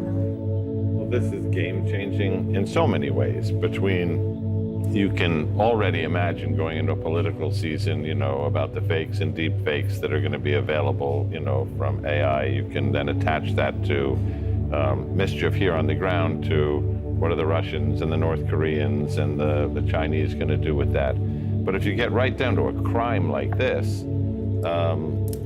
this is I mean, the story they just told about a parent hearing the phone ring and hearing their child crying in the background and saying, I messed up, you know, I need help, and then this voice coming on. So the keys here are, the object of that person who's demanding this money, their job is to keep you on the phone unbroken. They want you to transfer funds, do all kinds of, they don't want you to pick up the phone and find out your daughter's really upstairs in her room doing her homework. So the first thing is, you know, to figure out, does this have the signs of one of these scams? And this story is really important in recognizing that. You know, you want to say, okay, I'm not sure this is real. Ask her what her cousin Kelly's dog name is. You know, things that they haven't factored in there. The technology is really affecting crime in ways that are so unanticipated. I had a kidnapping in the NYPD where the person, you know, was missing and the ransom demands were coming in, and we were looking for a ransom drop, you know, with airplanes and surveillance team, and it turns out the ransom was to be sent by Bitcoin. So now you don't have a ransom drop, and we're like, Bitcoin, what do we do with that in terms of figuring out where are the kidnappers, where are the victims? So these challenges will keep coming, and the issue with legislation is, to legislate against it, you have to first understand it, and we're just skiting the surface. It's a sad reality. Anytime there's a new technology, criminals swarm to it and weaponize it, and then it becomes an arm race between law enforcement figuring it out, catching up. But public education is a key part of that, right? And I think that's very helpful, even just to hear about those experiences that they just had. It's so interesting you say have that word. I mean, I think about, you know, our kids are all around the same age, and we have a word of, if you need me to pick you up at a party and you don't want your friends to know, you just let me know, right? This is your, I won't embarrass you as your parent. This is where you need that same word of, I'm going to ask that word on the phone to know if it's you. To the point of politicians needing to understand this, Will Hurd was telling us in the break, former congressman, this is something that he's really leaning into. Do you see politicians leaning into this because Americans are concerned about it? Yeah. I mean, are they going to be able to speak to it too in the way that they need to and as informed as they need to be? They're doing their homework right now and they're playing catch up in a lot of ways. But you had the White House, you had a meeting with President Biden and Vice President Kamala Harris. They were meeting with the top CEOs of these technology companies, trying to figure out what the risks are and the benefits, because they feel like the benefits do outweigh the risks, but the risks are there. Do you think something that's different now than during social media? Mark Zuckerberg, when he started Facebook, the motto, and it was his own words, move fast and break things. And then obviously he's reassessed since, but that is not how someone like Sam Altman at OpenAI, the creator of ChatGPT, is approaching this. It's very different, and he and others are calling for rules of the road regulation now, not after they've taken heat, but now. Should that give us some hope? I think so. I think they're starting to take it seriously, but you're just seeing the machine moving right now. And Congress is having hearings, the White House is holding meetings, so you're seeing it kind of in motion, but stay tuned. I think more to come. Thank you guys very, very much. For the first time, scientists have discovered evidence of phosphorus in an ocean not on Earth. A new study in the Journal of Nature says the life-sustaining element was found inside salty ice grains shot into space by one of Saturn's moons. Not only is phosphorus vital to all life on Earth, but its presence supports the idea that there could be an ocean capable of sustaining life beneath that moon's icy surface. The co-author of the study says, quote, the next step is clear. We need to go back to see if the habitable ocean is actually inhabited. And joining us now is a man who needs no introduction, Bill Nye, the science guy. Bill, what do you make of all this? The possibilities are kind of extraordinary here. What do you think? Well, so if you have an ocean, a salty ocean, for a few billion years, maybe there's something alive. And so, so far, using the data collected by the Cassini spacecraft, everybody was pretty sure there was water, hydrogen and oxygen, sulfur, but finding phosphorus, atomic number 15, is significant because you know what we say in magic? They say it's all done with mirrors. You know what we say in biochemistry? It's all done with molecules. So when it comes to us, our DNA is held up. The edge of our DNA is phosphorus. And so phosphorus and sugar make the so-called backbone or the railings of the staircase of DNA. And then you've probably heard of ATP, adenosine triphosphate. That's the battery, that's the energizer of our cells. And so having phosphorus is very important to us and all the other living things that we know of, which are all on Earth. But I'll tell you, sir, if we were to find evidence of life on another world, it would change this world.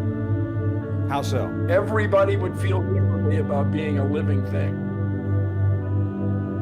Yeah, expand on that, because I think you're absolutely right about that. I think the entire planet, our planet, would just be mesmerized if there were some images, or if we were to find some kind of sign of life on this moon.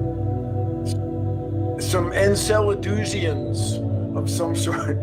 Yeah.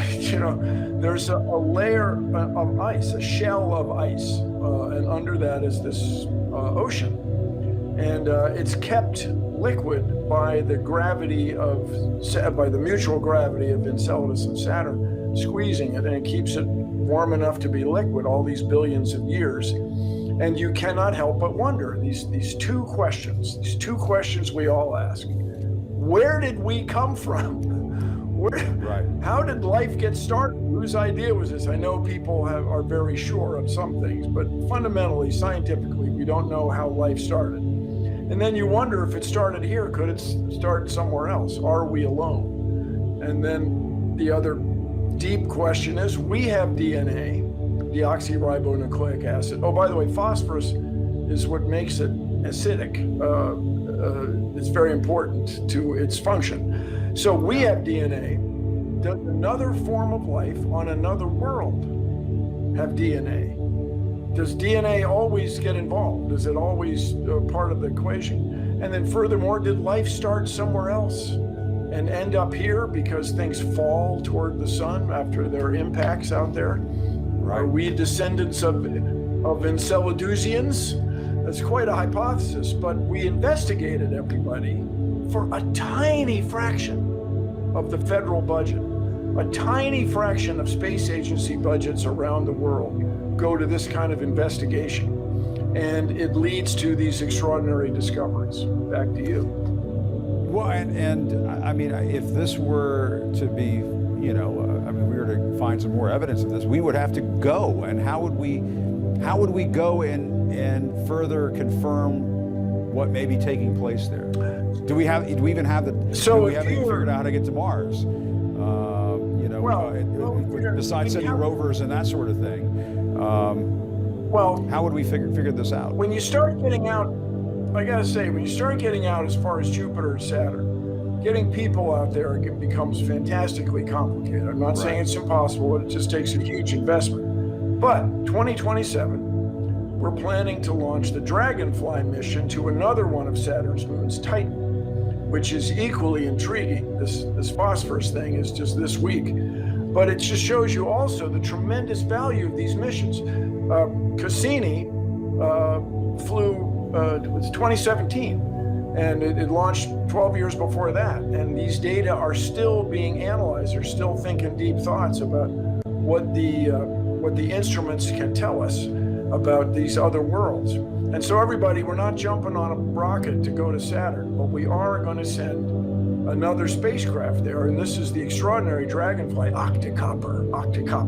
It's going to fly around in the Titanic atmosphere. It's going to be amazing. Yeah. And once again, as they say all the time, it's just, the investment is just very, very small. And if you are watching in the U.S., you're a U.S. citizen or what have you, NASA is the best brand the United States has. People everywhere respect NASA. And furthermore, there's another mission that engage, just like Cassini, engages space agencies and scientists, engineers, and taxpayers, voters around the world. Yeah. Thank you. Well, you're absolutely right, Bill. You've given us a lot to think about. We'll be dreaming about this moon tonight, perhaps, and wondering what lies out there. Yes. Phosphorus. Science fiction quickly becoming science fact. Bill Nye, the Science Guy. Thanks so much. Great to talk to you. Appreciate it.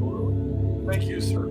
Carry on. All right. The Titan began its nearly 13,000-foot descent on Sunday morning, but the vessel and its 5-person crew vanished in less than 2 hours. This is not the first time that a mission to the Titanic shipwreck has gone awry. More than 20 years ago, then ABC News science editor Dr. Michael Glenn was sent on assignment all the way down to the Titanic in a submersible when he got stuck. I felt a little bit of a boom, didn't you? Yeah. Oh my gosh, look at these things. Oh my God, look at the size of these things. Oh my gosh, so are we stuck or what? As this graphic shows, we appear to be somehow wedged alongside the giant propeller beneath the wreck of the upside-down stern. Luckily, there was a 3-person crew. They were able to break free. A moment that Dr. Guillen captured on camera. Watch this. After half an hour, Victor's incredible piloting skills and cool-headed attitude win the day. We're out?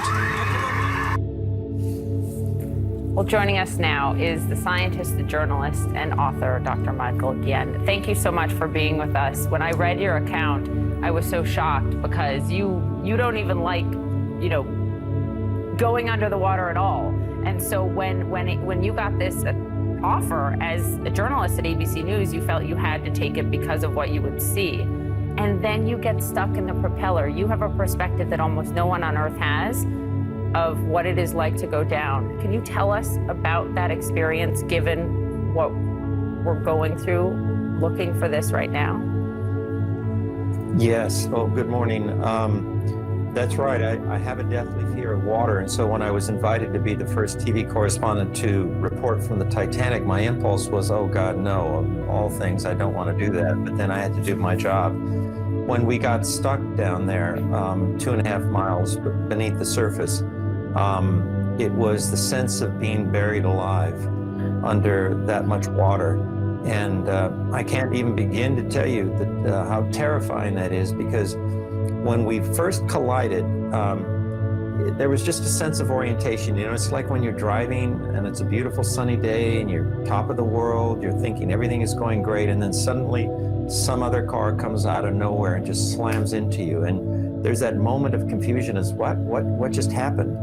And then once we realized that this was a very serious thing, really the sub fell silent, because neither I or my diving buddy wanted to disturb the pilot, who at that point then was at the edge of his seat, monitoring the situation, speaking in Russian to the mothership above us. And we thought, wow, how are we going to get out of this? And of course, my scientific brain started ticking off all the ways maybe we could get out.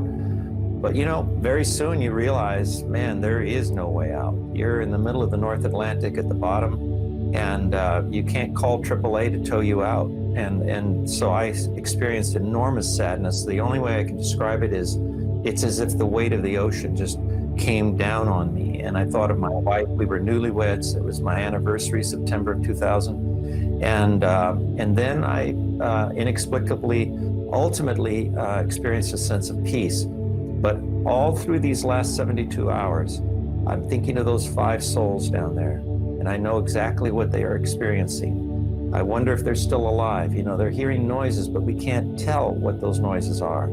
And we're very close, if not already past the point where they've run out of oxygen. So if they're not the ones making the noise inside, banging on the walls of the sub, which is what I would have done if they'd lost communications. Noise travels very well in water, much better than it does in the air, and we've been listening for it. Then it might just be a piece of metal or part of the ship just banging, pieces of metal just banging together. We may never know. We may never recover this vessel.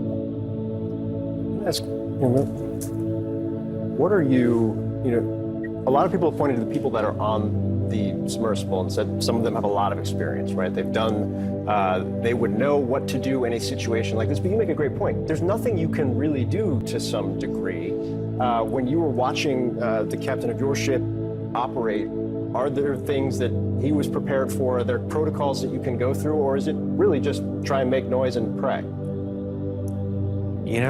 That's a really good point. When we were prepping for the dive up on the ship, the captain put us through a lot of orientation sessions and told us what might go wrong, told us stories about people in that situation when they panic and immediately they want to go to the escape hatch, which is, of course, a death sentence, because when you panic, you're not thinking.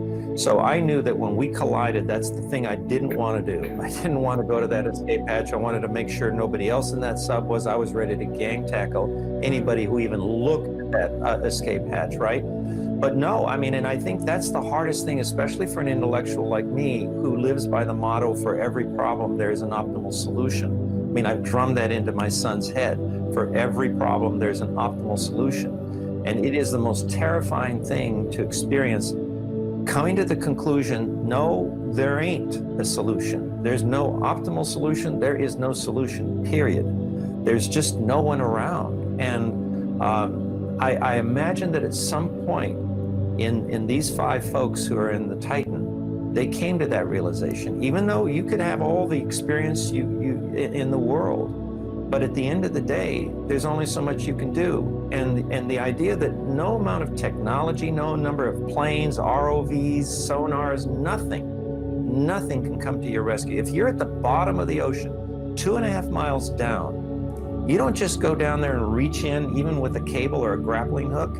It's not that easy. The pressures are enormous. They're bone crushing. It's cold down there.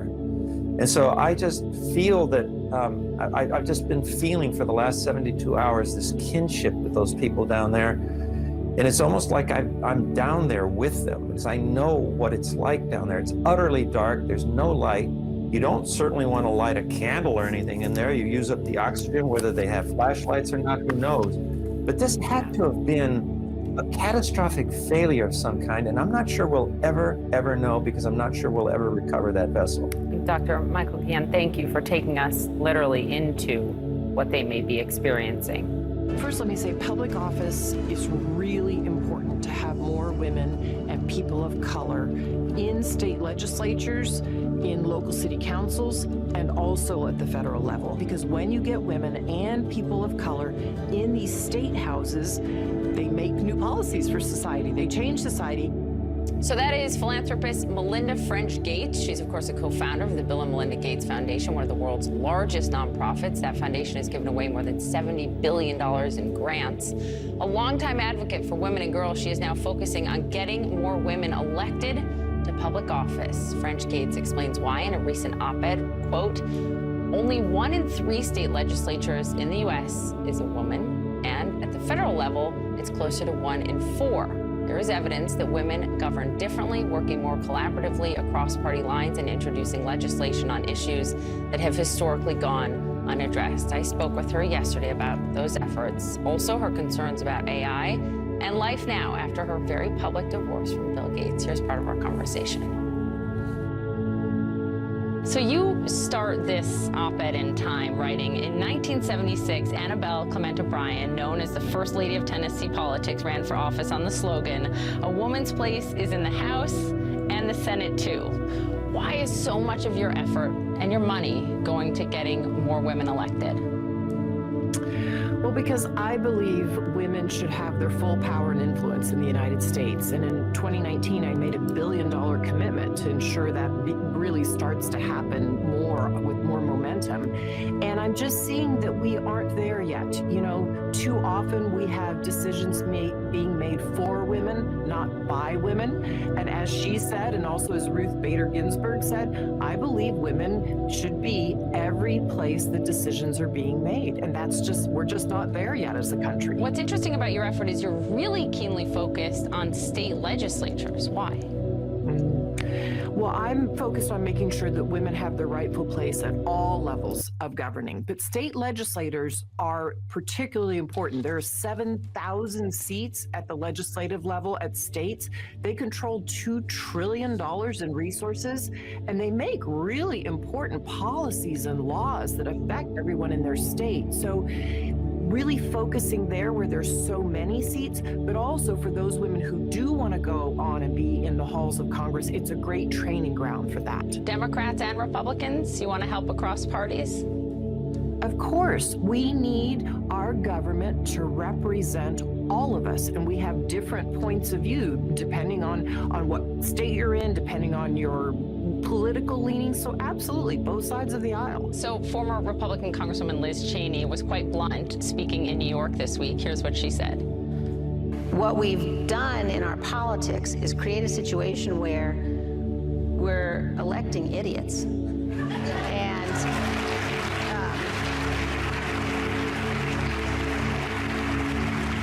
And so I don't look at it through the lens of like, you know, is this what I should do or what I shouldn't do? I look at it through the lens of how do we elect serious people?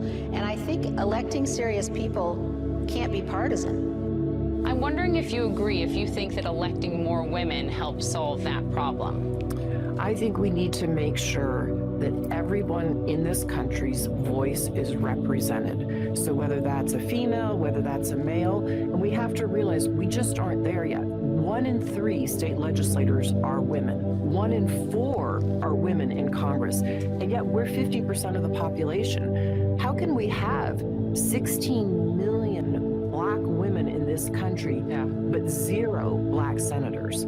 So we know that point of view isn't being represented, and we need to do more to make sure that women are represented. I obviously couldn't help but notice you wrote this. This was published really at the 1-year mark of Roe versus Wade being overturned. Was that a coincidence? Not at all a coincidence. I mean, to have a law on the books for almost 50 years around women's reproductive rights, and then have it rolled back, and when you really go and talk to and do the research about what do Americans believe, they believe that law should be in place. So to me, it was a decision, again, where a decision made for women, not by women. We should never roll back a law like that that has to do with women's health. That's a very private, hard, emotional decision. The government shouldn't be involved and hasn't been involved in 50 years. So why would we change that? This reminded me of something you said a long time ago when I spoke to you. You said that your mother taught you, set your own agenda or someone else will. Does all of this really stem from that? Set your own agenda or someone else will? Yes, because the agenda being set by the United States is being set by a group of people that doesn't represent all of us. And what we know is that women, when they come into halls of power, they introduce new pieces of legislation that have historically not been there because they have a different lens on society. And so this is about making sure we set the agenda for all the American people. Our democracy should represent us, and it does not today. So in all of my years of interviewing you, you have never endorsed publicly, am I right, a candidate?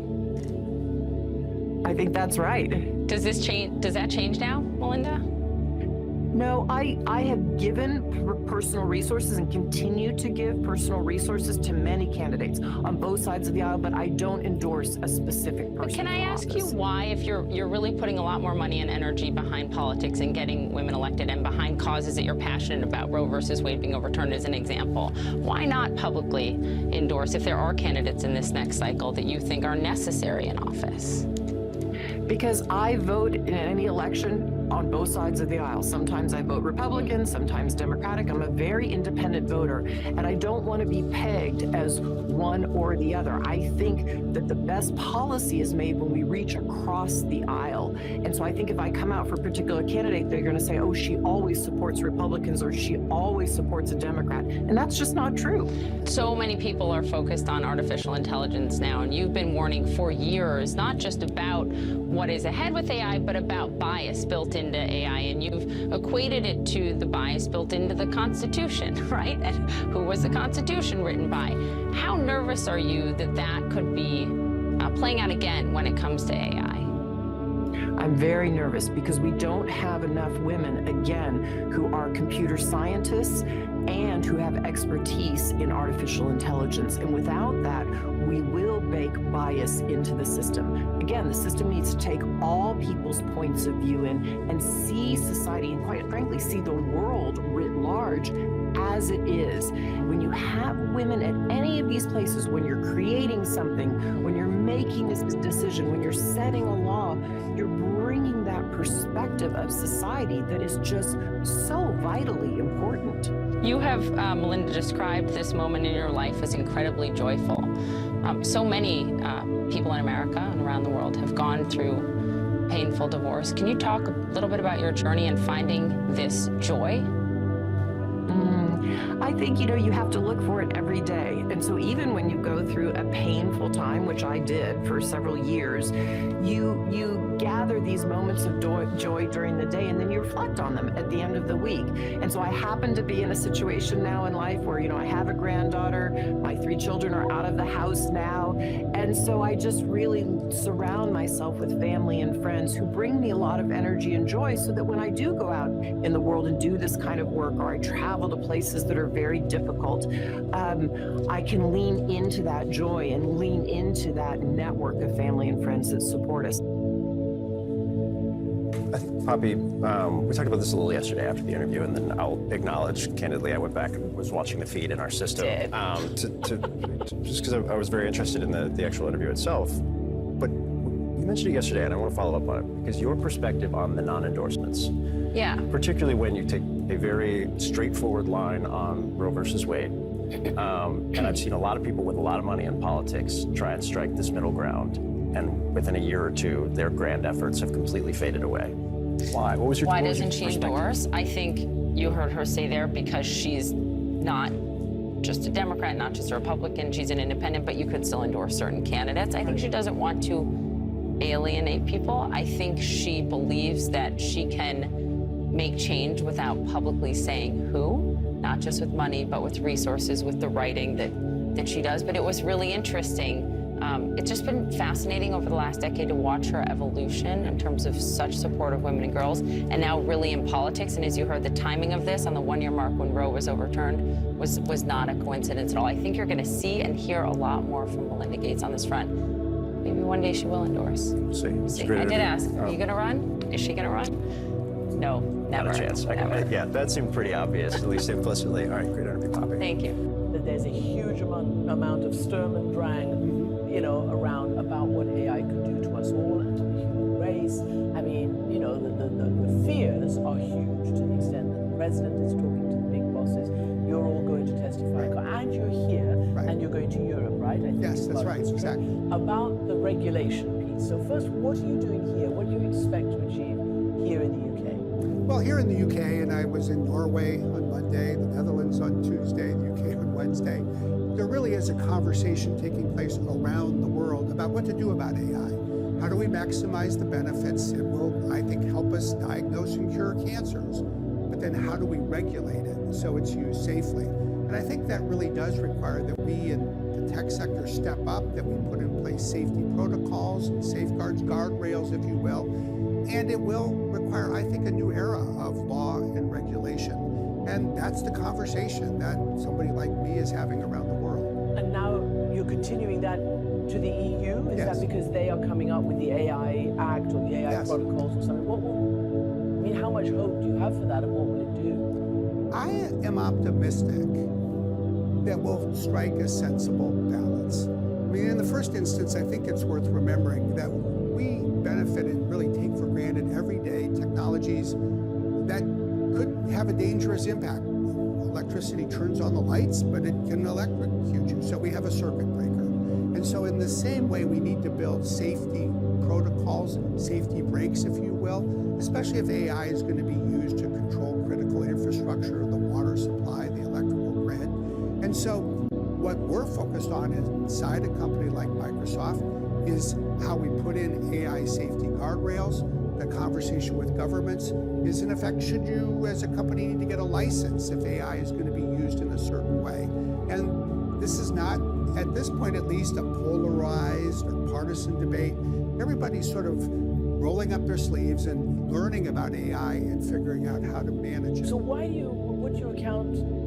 how do you account for that? That actually it appears that all different parts of the equation are thinking along the same lines. Why? I mean, social media came and, we all thought it was going to be great, the Arab Spring Revolution, Twitter democracies, etc. And instead it has exponentially worsened a considerable part of our public space. I think maybe there's a lesson in what you just said, because I actually have that same conversation. In some ways, we look back a decade ago and we were all, in hindsight, too euphoric. We thought social media would be the savior of democracy. And so you fast forward, now it's 2023, and we all say, let's approach this new technology with our eyes wide open. It will do amazing things. It will improve productivity. It will advance economic growth.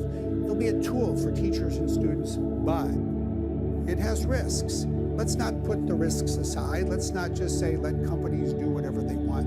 Let's have law, let's have regulation. I think that is the right kind of wiser approach to take. Let me again be the devil's advocate.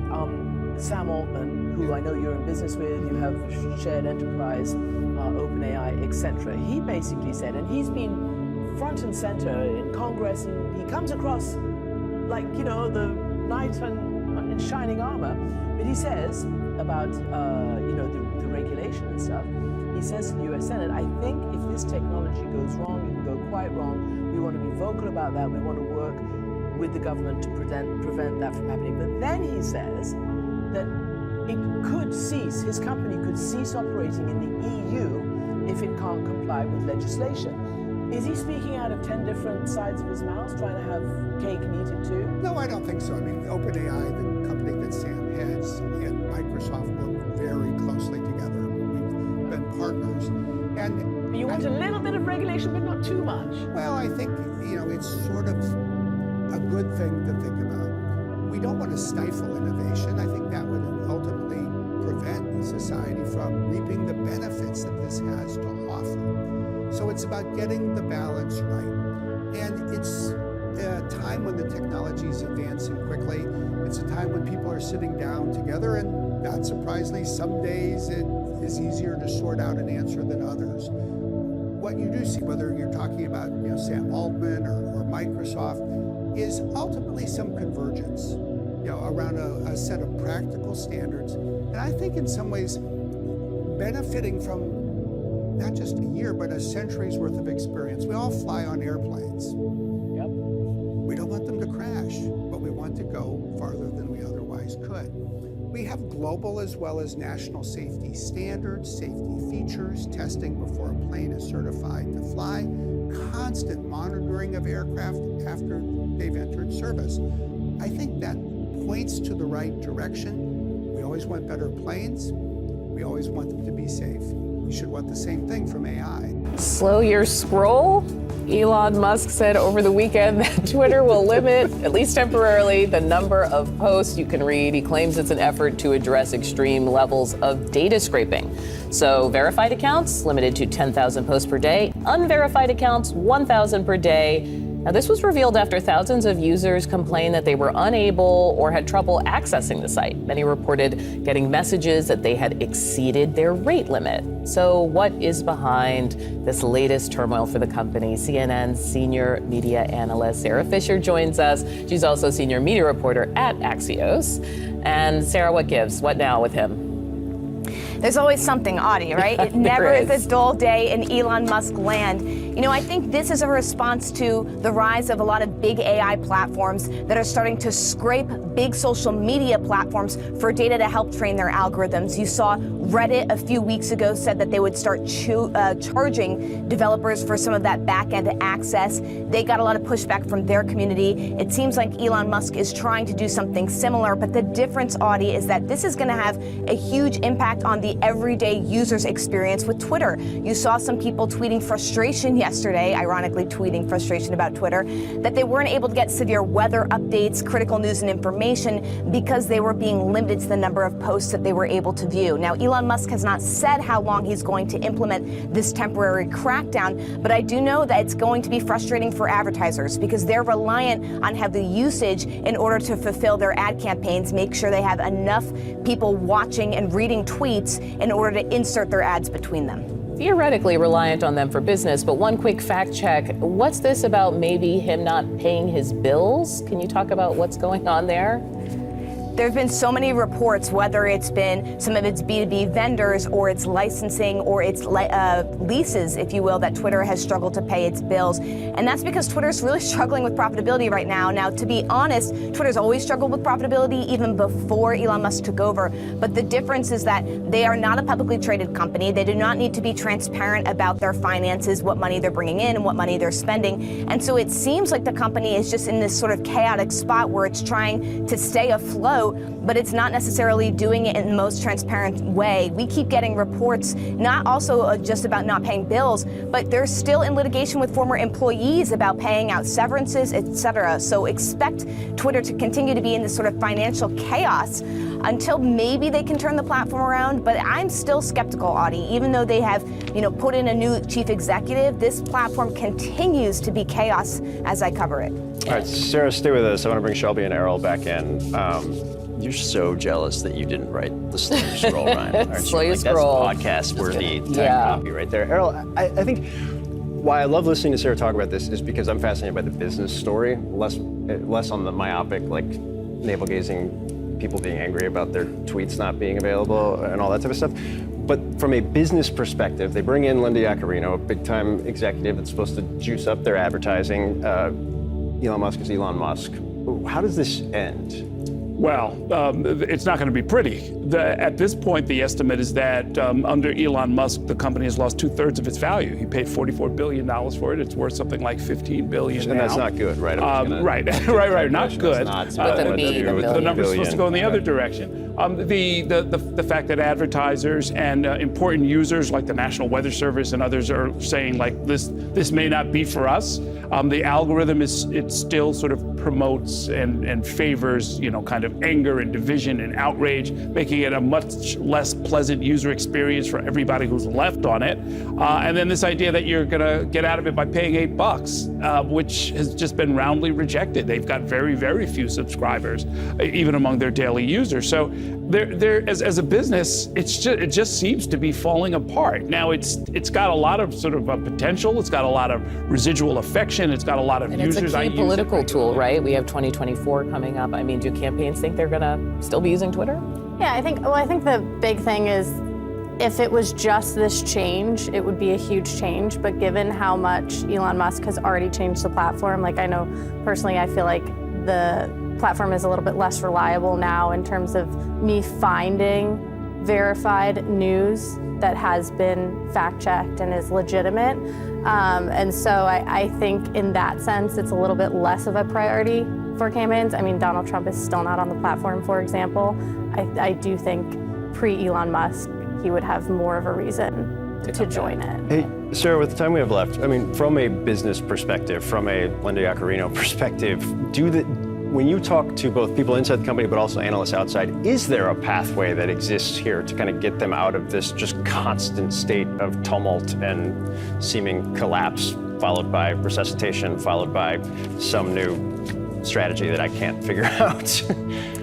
There is a pathway. One of the things that you're going to hear internally a lot is that Linda brings assurance to the talent inside. There's still some people who are great salespeople, who are great engineers that want just guidance and direction and some assurance that things aren't going to change that much. And they're hoping that Linda will bring some consistency. But from the outside world, the perspective of the advertisers and marketers, I just spent a good week with them at a big, advertising festival overseas. And the thing that you keep hearing is that Twitter is still the most relevant public square for political discourse. You have Meta, which is the parent company to Instagram and Facebook, that's trying to build out a rival. You have small budding rivals like Mastodon and Blue Sky. But at the end of the day, Twitter is still the biggest public square in the world. And so if Elon Musk can figure this out, there's definitely a product case to be made for it being relevant. I'm just not quite sure, quite frankly, if he's going to be able to do it and keep Linda Yaccarino at his side and she doesn't get too frustrated and just leave. Yeah, it's fascinating to watch it all play out. Sarah, thanks as always for the great reporting.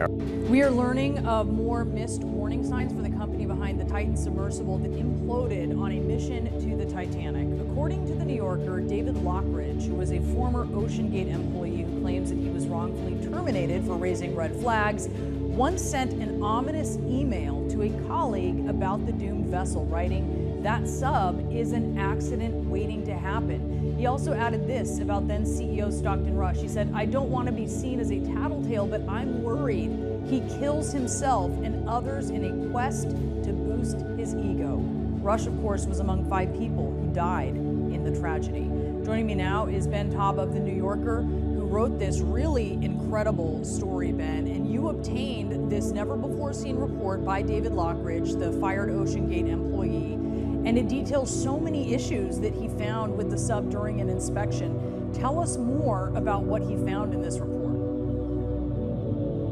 Sure. Yeah, David Lockridge was perhaps the only highly experienced submarine pilot who worked at OceanGate at the time, and he was hired as their director of marine operations. And as part of that role, as they transitioned from the building phase into the testing phase, he was required to sign off that this was safe to dive. So he was raising concerns on the factory floor for much of the latter half of 2017, and was just constantly being dismissed, at which point he decided he was going to take this serious inspection report and he was going to detail everything in writing and submit it in writing to Stockton Rush, the CEO, and Tony Nissen, the director of engineering. And in this, over the next sort of day of, it was January 18th, 2018, so more than 5 years ago, Lockridge inspected every major component of the sub and found that glue was coming away from the seams of the ballast bags. You had mounting bolts threatening to rupture things, ceiling faces that had errant plunge holes, O-ring grooves that deviated from standard parameters.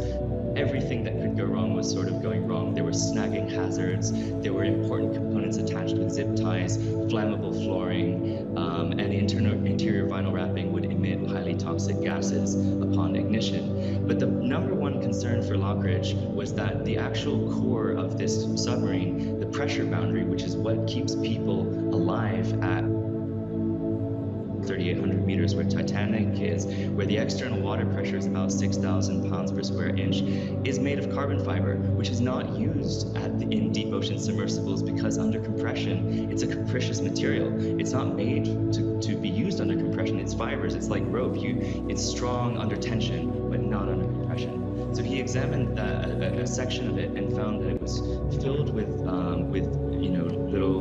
little holes. He held it was delaminating these layers. It was porous. He held a light behind it and found that the light was streaming through, and he refused to sign off on the dive.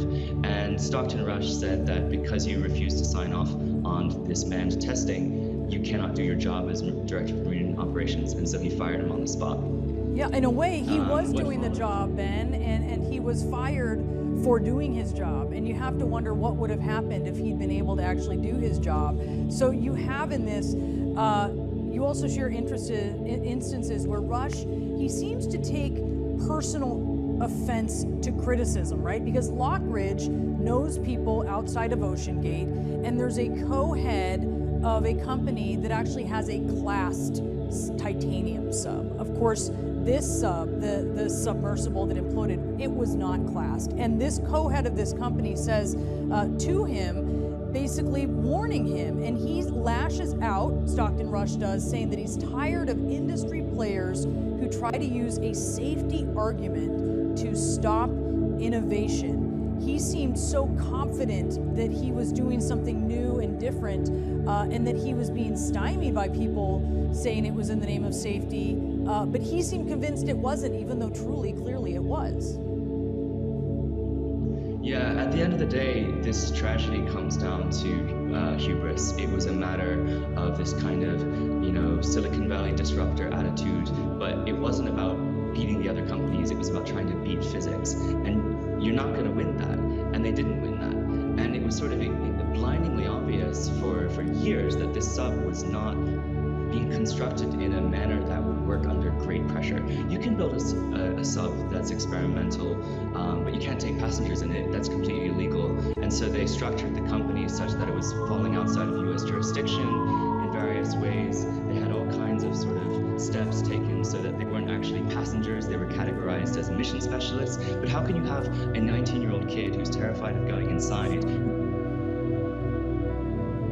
specialists? It's completely incoherent, and I imagine that this will continue for a long time in courts, because you can only call something an accident if it's truly an accident, and if there's 5 years of very explicit warnings from engineers explaining this is how it will implode, and you refuse to take them seriously, there has to come a point where someone takes responsibility for that. Dave Lockridge undid for his part after he was fired. What's the lesson here on classing? Because he was so Stockton Rush resistant to having his submersible classed, and yet what is so clear in your report is how essential that process is to providing a submersible that is safe for people to go to these depths. Yeah, 3,800 meters is not actually it is an extreme depth, let's be clear, but it's not unprecedented. Nothing he was doing was breaking boundaries. The boundary breaking part of this operation was to try to do it in a sub that was unclassed and was clearly designed to do what it did, which was to fail. Class submarines have been going to the Titanic since the 80s. One of the guys in my article had been leading tours to the Titanic in the mid-2000s using Soviet submarines that were built in the 80s. Others in the article, because I happened to be at sea with them some years ago for a much more sort of serious venture where they were sending a manned submersible that was classed to the deepest point in each ocean. The deepest point in the Pacific Ocean is 11,000 meters. It's triple the depth of Titanic. And for that sub, they took the guy from the classification agency to the bottom of the Mariana Trench. He signed that it was unlimited depth at 11,000 meters down. And for that sub, in a titanium spherical hull, which evenly distributes the pressure, not a cylinder which will get crushed under pressure, that titanium sphere hull, the Titanic didn't even count as a dive for classification and insurance reasons. Every 100 dives you have to do inspections, but the threshold for them was 4,000 meters, and if it's above 4,000, Titanic's 3,800, it's not even a dive. So the notion that Stockton Rush was doing something innovative is a complete lie, and basically he had to change the narrative around the point that it became clear that they would never get it classed because it was going to be a failure. And the way that they did that was to sort of lie to their mission specialists, again, their passengers who they misclassified on purpose for legal reasons, that this, they stopped trying to say that it was safe. They started telling them explicitly, oh yeah, it's incredibly dangerous, you might die, you have to sign a waiver, this is an experimental sub, which was true.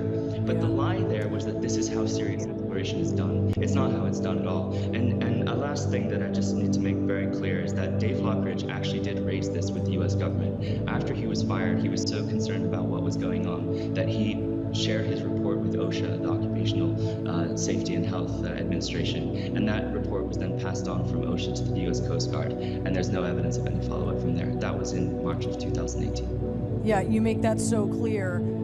He tried to raise some flags, and in the end, he was buried in legal bills, as you describe in your report.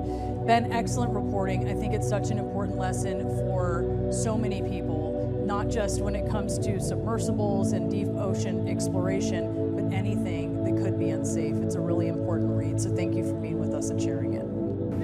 Ukraine's counteroffensive is into its second month, and progress has been slow. The challenges are vast. Russia's war in Ukraine is the world's largest armed conflict since World War II. This war is being fought on the ground with traditional weaponry like tanks and bullets, but also in the skies with newer technologies like drones.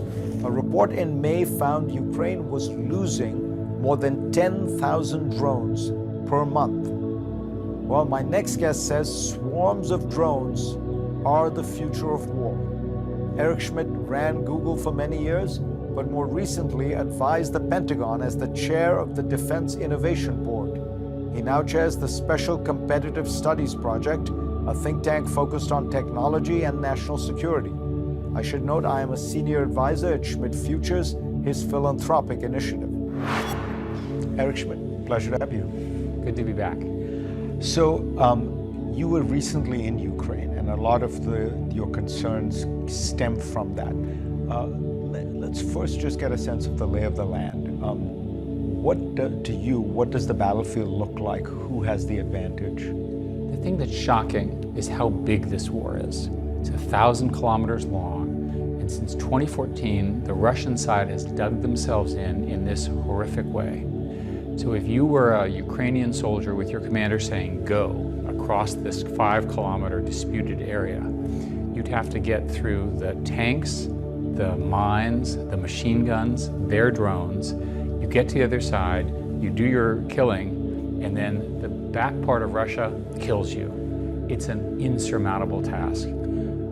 I was stunned to read how many shells the Russians are using. 60,000 a day.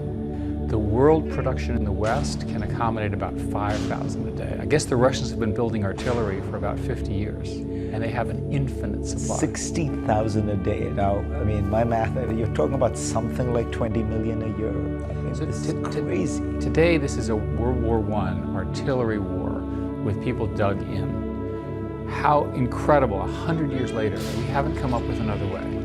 If you're the Ukrainians trying to break through, you want to get to the Sea of Azov, you have to break through this initial line below Zaporizhzhia, for example, and then you have to make a corridor. Well, as you go through your corridor, they're bombing you as well. And now the bombing is precision bombing, right? Because you can target more accurately. And the American doctrine is that you would always do such infantry moves with air power, which the Ukrainians don't have. And the air power comes in, cleans the path, and then the American gets the other side running back, and then they start to win. We, meaning the Ukrainians, the US, the West, need a solution to get them moving. So that gets us to drones. They are already using an extraordinary number of drones, the Ukrainians. How many drones are they using a week or a month? They're on track to using a couple 100,000 drones in a year. Most drones only survive 1 or 2 flights before they fail or they're blocked. I was shocked at how good the Russians were at electronic warfare and jamming. Basically, everything you send into this battlefield, which is quite narrow, by the way, the rest of the country is fine. I suspect on both sides. They jam everything. GPS is jammed, but also communications is jammed. So normal drones don't work. So the Ukrainians have taken cheap drones and added additional antennas. One of the things that I learned was something called a kamikaze drone, which is a $400 Chinese drone that carries a small payload that moves so fast you can't shoot it down. I had thought that that was the innovation of the war. 2 generals yesterday told me that I'm wrong, and that what they really need are cruise missile drones, which can go really far and carry with wings and can carry more payloads.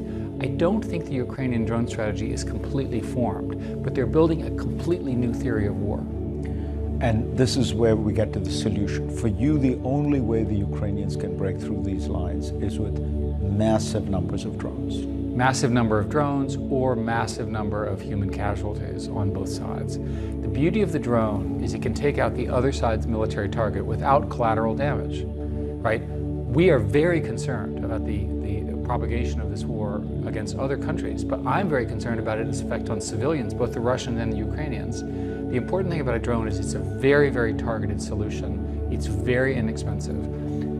I think the goal that we should have for Ukraine is to establish the principle that there will never be another land war where you can invade successfully, that respecting the land, the sovereignty of the land is important. If you're mad at them, that's fine. You can negotiate, you can put pressure, but you can't send artillery and flatten cities, which is what the Russians have been doing. How do you get to the solution of, can the Ukrainians produce hundreds of thousands of drones? They have the money and they have the talent. They haven't figured out how to build all the factories yet, and they have to be built in Ukraine for many, many reasons. So what I know is there are about 60 companies that are building these types of drones. What's interesting is it's just like startups in the sense that they're not particularly well coordinated. They're moving so quickly. Remember, this is all a year old. Their operating systems and software aren't very integrated. They can't speak to each other. All the problems that you would imagine. Now, if it were peacetime, you'd have an overall strategy, you get them organized and so forth. What's interesting to me is that this is both a broadband war, but it's also a technology war in the sense that it's innovative. And innovation occurs in small companies, not in the MOD. The Ukrainians were interesting. I think you know as well that the Ukrainians set up their drone operation outside the military.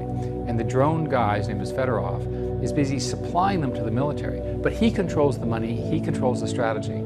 They told us that the biggest problem they currently have is that at the moment they're taking these tiny little, essentially pipe bombs, and dropping them onto tanks. And what they want is laser-guided ones or guided ones, which is America's had for a long time, that can follow the target. Again, this is stuff that America did 20 years ago that they're just catching up on. Does all this leave you net positive, optimistic? I hate to say it, but I think this is going to go on for a long time. There's not enough advantage on either side. I don't think Russia will gain much land, if any. And I think the going is so slow to get across this danger zone, this killing field, that it will take a year or two. Now, of course, there could be breakthroughs, there could be, Wagner could start running and things like that we don't understand. But at the moment, it's much more balanced than the marketing says. They talk about this counteroffensive, which is certainly a great idea. They're not ready to do an American-style 100 million people, stay, full power. They don't have the assets. Furthermore, if you put airplanes in the air, they get shot down by Russian surface-to-air missiles. So it's a really hard problem. One of my friends who was looking at this strategically said, you realize that the Russians have been fighting this way for 100 years. I said, okay. And he said, that means that you have to give them a hard problem to solve. The simple problems, like do this and do that, the other side is too sophisticated. And the Russians are clearly in this to win. Sobering, but very smart. Thank you, Hirsch. Thank you. There's a new player in the field of artificial intelligence. Bloomberg is reporting that Apple is developing its own chatbot to rival OpenAI's ChatGPT. Internal engineers are reportedly calling the service Apple GPT. Shares in Apple spiked moments after Bloomberg published its report. There is no release date yet for the product. Right now, it can only be used by Apple employees, but generative AI has reportedly become a major push for the tech giant. While there's much excitement around the new technology, there's also concern about the potential dangers AI-generated images can cause, whether people can spot fakes and the real-world panic that could be caused by an artificial image. Donio Sullivan tonight has more. We downloaded the Pentagon deepfake image and uploaded it into the platform. When a fake image purporting to show an explosion at the Pentagon went viral on Twitter in May, it led to a brief dip in the stock market. For a moment, there was concern America was under attack. Here we go. And it was able to pick up the Pentagon image as 78% fake. Wow. Rijal Gupta is the CEO of Deep Media, a company that has built technology to detect deepfakes. So if we look at what actually came through as fake in the detector, a lot of it, again, is about the clouds, right? The lighting conditions on the smoke aren't what a real-world explosion would appear as. Rijal's company is working with the U.S. Air Force as the U.S. government prepares for what some fear will be a deluge of disinformation through deepfakes. The generative AI capabilities are just going to continue to grow. From a national security perspective, what are the concerns here? That photo that claimed that there was an explosion at the Pentagon is one example. Certainly that could be used to target the decision-making process of U.S. leaders. The Pentagon itself has been concerned about deepfakes for some time. Matt Jurek and William Corvey are part of the Pentagon's DARPA program. DARPA, shaping the future. DARPA was set up in 1958 amid concerns that the United States was falling behind in the space race, and today it is still tasked with keeping up with the latest cutting-edge research and technology. So what this algorithm is asserting anyway is that this is computer-generated. DARPA has been working for more than 5 years with American research and other institutions to develop technology to spot deepfakes. You can kind of see some tells maybe in the building in the background, right? It doesn't look quite real. It's really hard to generate, apparently, this fencing. Nation-states have always had the ability to manipulate media. I think what is changing here is what's the level of skill and resources needed to create those media manipulations, and as we're seeing, that continues to come down. Rijal Gupta demonstrated just how easy it is to create a fake image in seconds using a tool freely available online. And you can basically type in here anything and it'll create whatever. Yeah, pretty much. What should we try? What do you want to come up with and create today? Well, what if we create a fake image of Anderson Cooper doing karaoke? Sure. All right, let's see if this one gets it. Also, it's just remarkable how quickly this generates, right? Yeah. Yeah, here we go.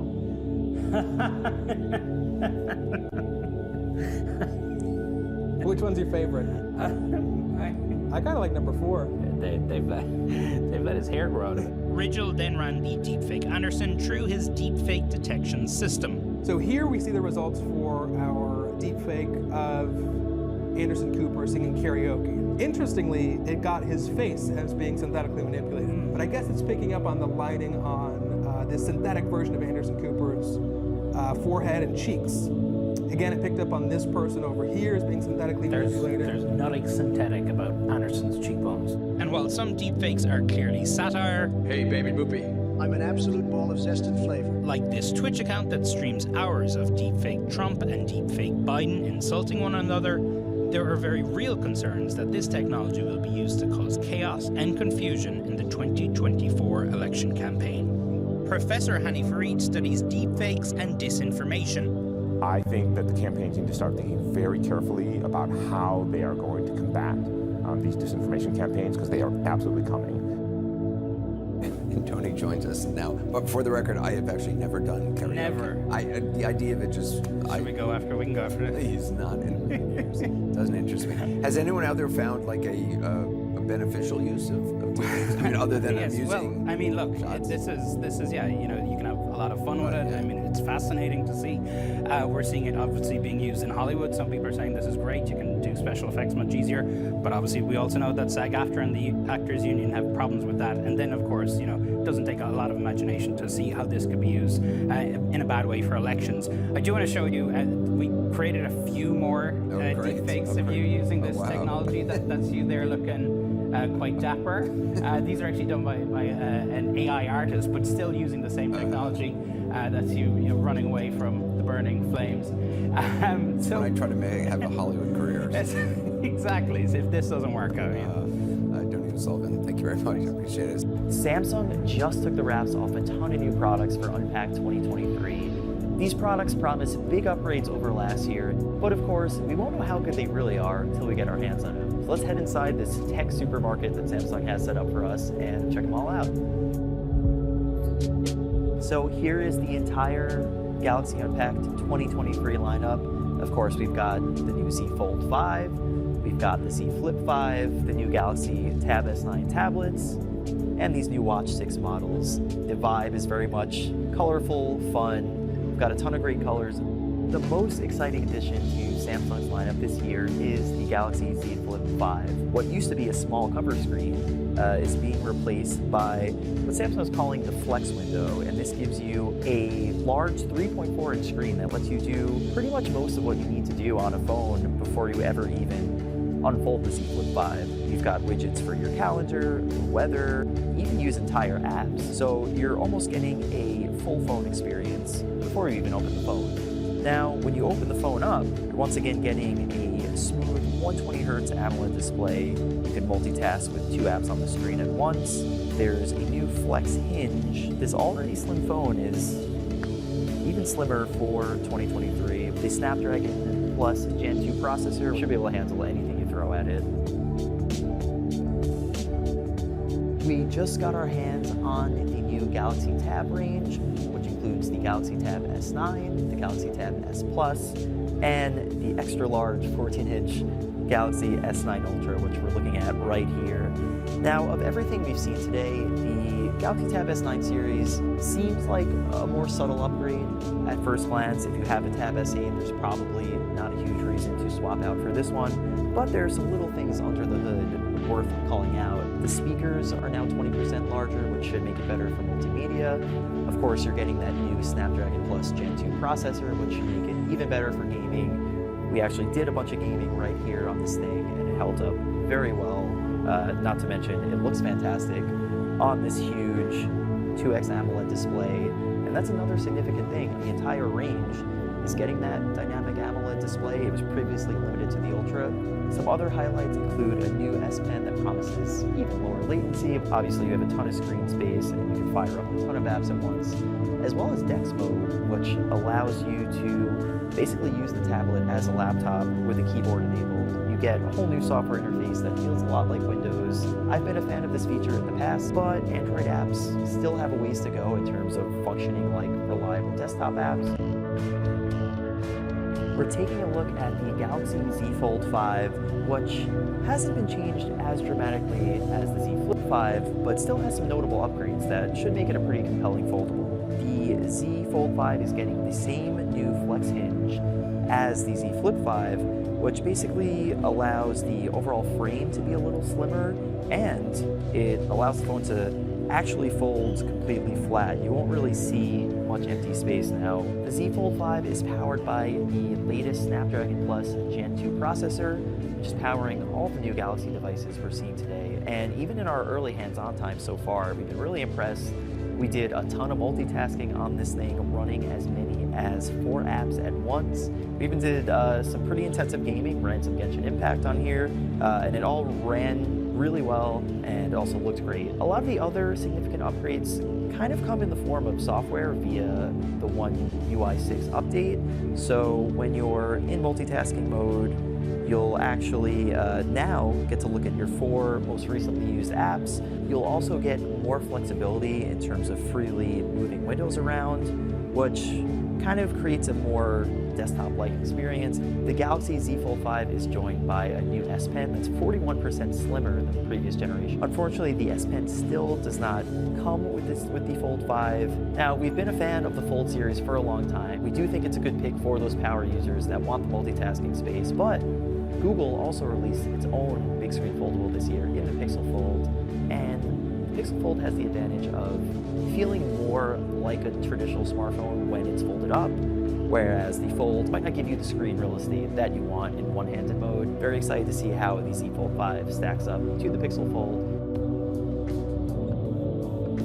We're taking a look at the new Samsung Galaxy Watch 6 and Watch 6 Classic, both of which promise some intriguing upgrades in terms of design, as well as the ways they can improve your sleep and your overall health. One of the biggest changes can be found in the Classic model, which brings back the rotating bezel from the Watch 4. Makes it very easy to just navigate between widgets, makes it feel a little more like a traditional watch. Other upgrades, bezels have been slimmed down a bit overall, and you'll be getting around 20% more active screen area. So we've always been a fan of the health and fitness features on the Galaxy Watch series. One of the big focuses for this year is on sleep. So you'll get a ton of detailed analysis on how you've been sleeping, and you won't have to pull your phone out to get that data. The Watch 6 now has FDA-approved regular heart scanning technology, so you can view the ECG right from your watch, which is crucial and could be life-saving. You'll also get a new one-click band design, so if you're someone who likes to swap out bands often, that should be a perk.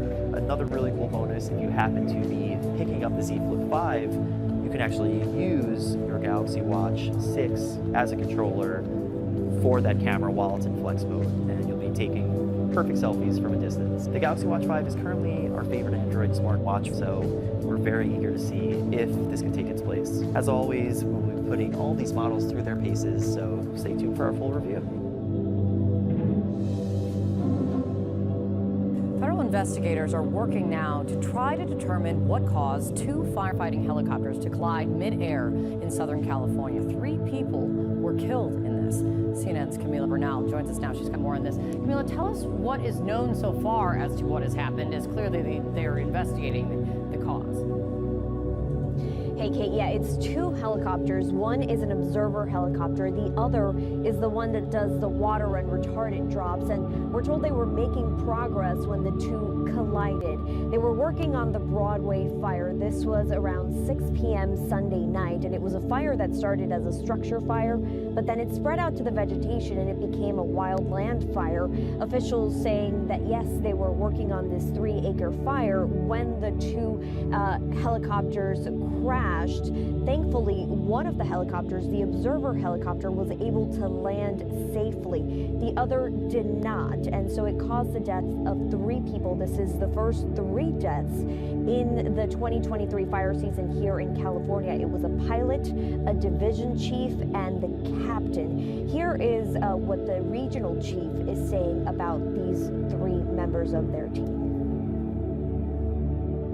We have lost 3 great individuals, 3 fathers, 3 husbands, 3 friends, and we want to tell everyone, well, the sacrifice should not be in vain.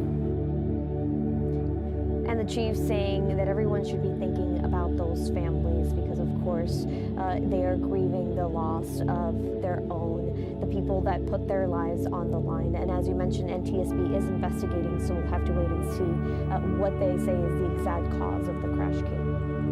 Camila, thank you very much for that update. Joining me now is CAL FIRE Deputy Director of Communications and Incident Awareness, Nick Schuler.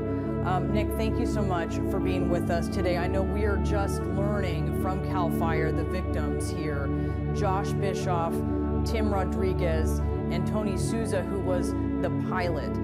What can you tell us about these firefighters and this pilot and how the community is responding to this tragedy? Well, yesterday was a difficult day across California as a whole, but especially in Riverside County. When these firefighters go to work every day, they don't expect to not return home. And yesterday was a was a difficult day. At approximately 6 o'clock, they were dispatched to a vegetation fire in the community of Cabazon. And just before 7 p.m., there was a mid-air collision between the two firefighting aircraft.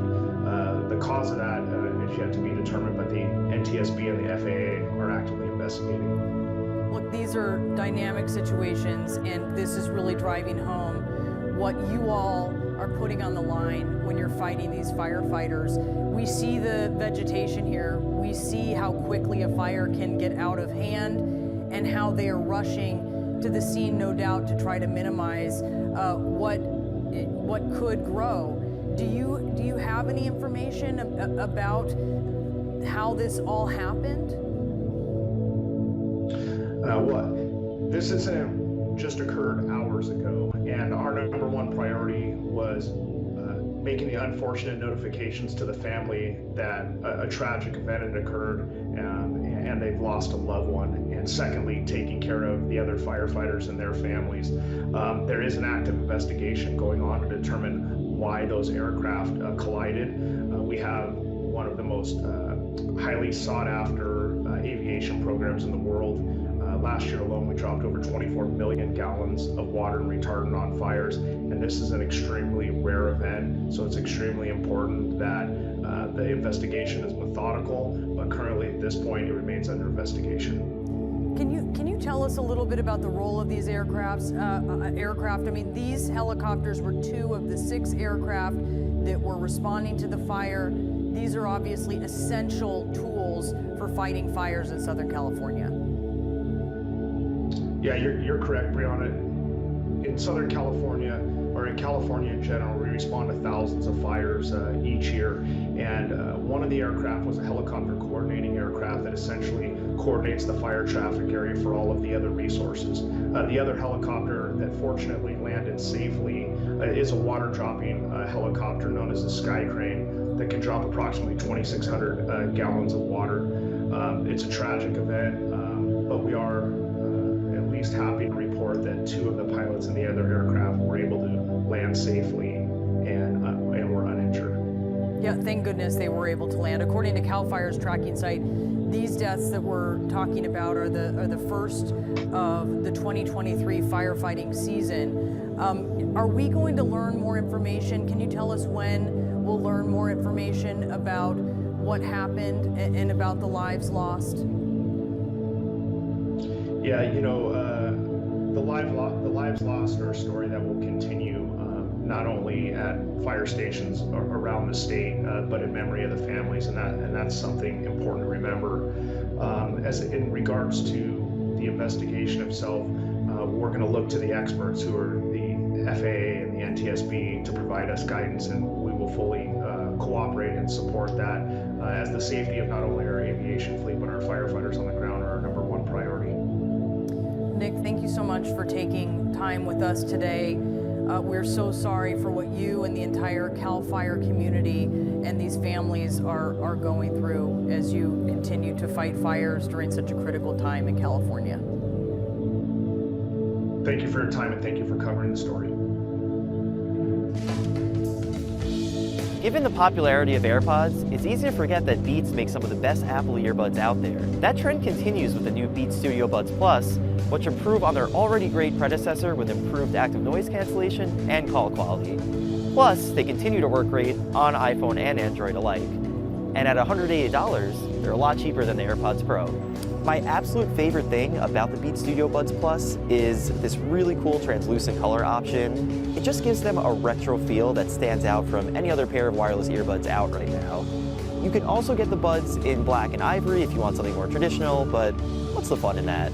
Size-wise, it's pretty identical to what we got on the previous model. Relatively compact, a little bit bigger than the AirPods, but still very easy to slip into your pocket. But of course, the real star of the show here is this beautiful translucent design, which kind of reminds me of that whole era of translucent tech. I will say that the case, feels maybe a little bit flimsy compared to something like an AirPods Pro. It's certainly plastic, but I really like the overall design. The Studio Buds Plus offer excellent audio quality for the price. So I'm listening to the new Boy Genius record on the Beats Studio Buds Plus. This is an album I've listened to countless times, so I can definitely notice differences. And So far it sounds solid. The one thing I noticed is that the bass isn't quite as pronounced as it is on the AirPods Pro. Now we're testing out some jazz. So far, very balanced. I can hear Nat King Cole's vocals extremely clearly. Again, like with other genres, I wish I got a little more bass, but overall things are very clean. You also get support for spatial audio on Apple devices, which means you'll enjoy engrossing 360-degree sound on supported apps like Apple Music and Disney+. And you get 4 ear tip options, just like the AirPods Pro, which means they can fit all types of ear sizes. The active noise cancellation and transparency modes on these earbuds are both very good. That being said, it's not quite as good as what you'll get from the AirPods Pro. So we're here on a busy street in Roosevelt Island testing out the noise cancellation on the Beats Studio Buds Plus, and it's solid, but not the best. I can still hear some cars, I can still hear some chatter, but it's definitely a lot quieter. One of the biggest advantages the Studio Buds Plus have over the AirPods is that they work equally well on iPhone and Android devices. You'll enjoy super quick pairing no matter what. They're also a big winner when it comes to battery life, lasting up to 9 hours from the earbuds alone, and up to 36 hours when you factor in the case. That beats the AirPods Pro by a good margin and definitely holds up with our day-to-day testing. There are some downsides to these buds. There's still no wireless charging, which is something you'll find on some of the cheapest earbuds these days. And while there are a lot of Apple features on the Studio Buds Plus, certain perks like personalized spatial audio and the ear tip fit test are reserved for more expensive options like the Beats Fit Pro and AirPods Pro. Still, for $180, the Beats Studio Buds Plus are a great mid-range value. If you want most of the perks of the AirPods Pro for a lower price, or just love translucent tech, they definitely belong on your radar.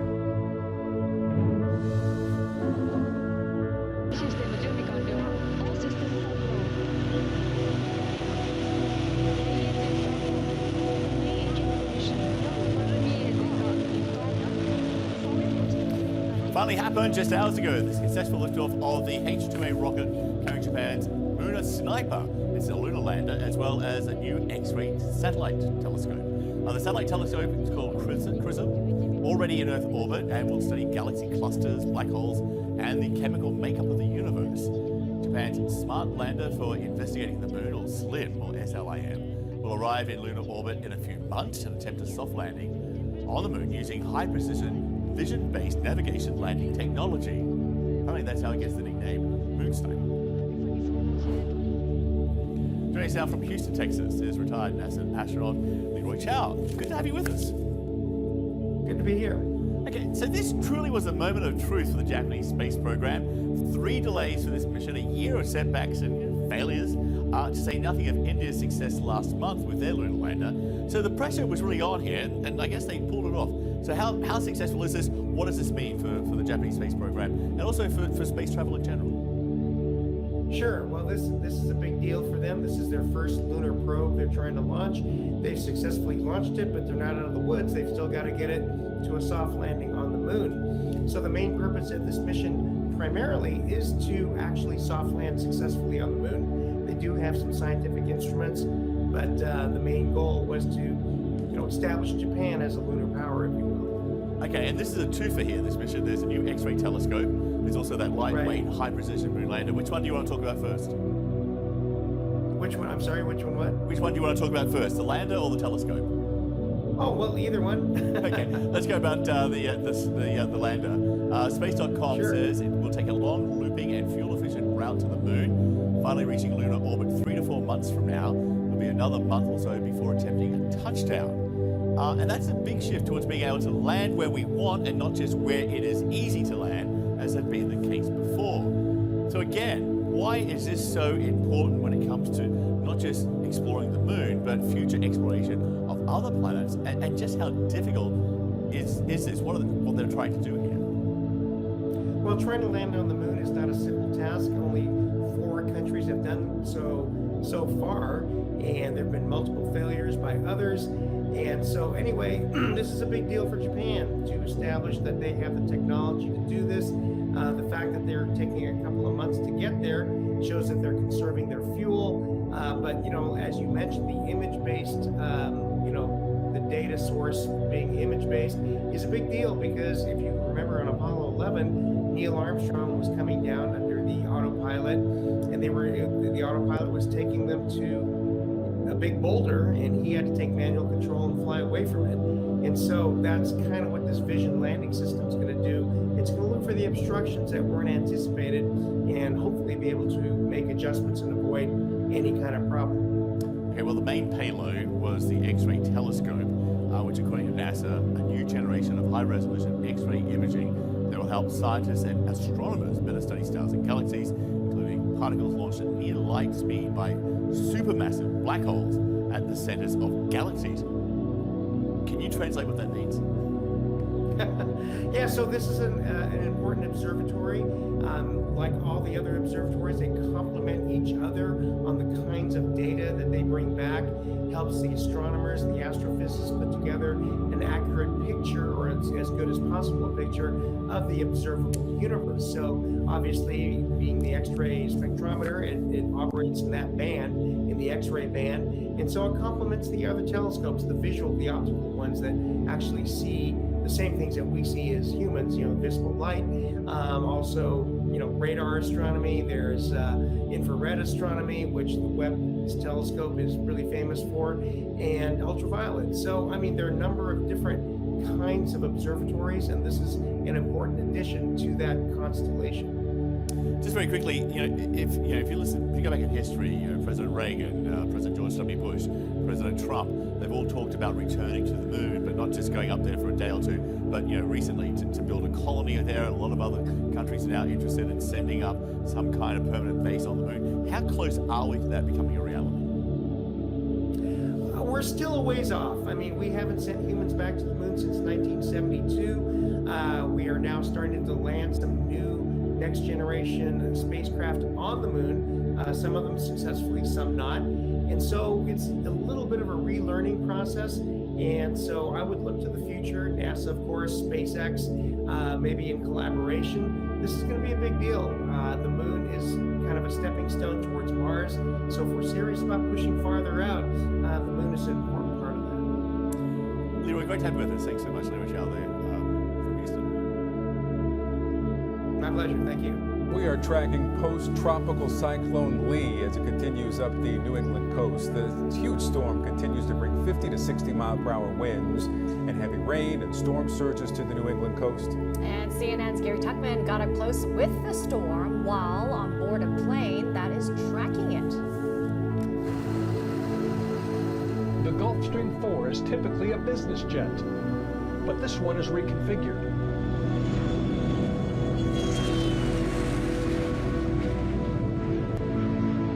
Its business is to help protect lives.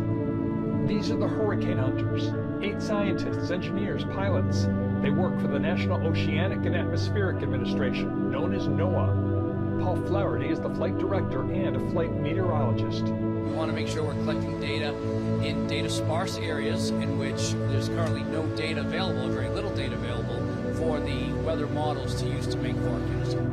For this mission, this aircraft flies at altitude between 41 and 45,000 feet. It travels around 500 miles per hour.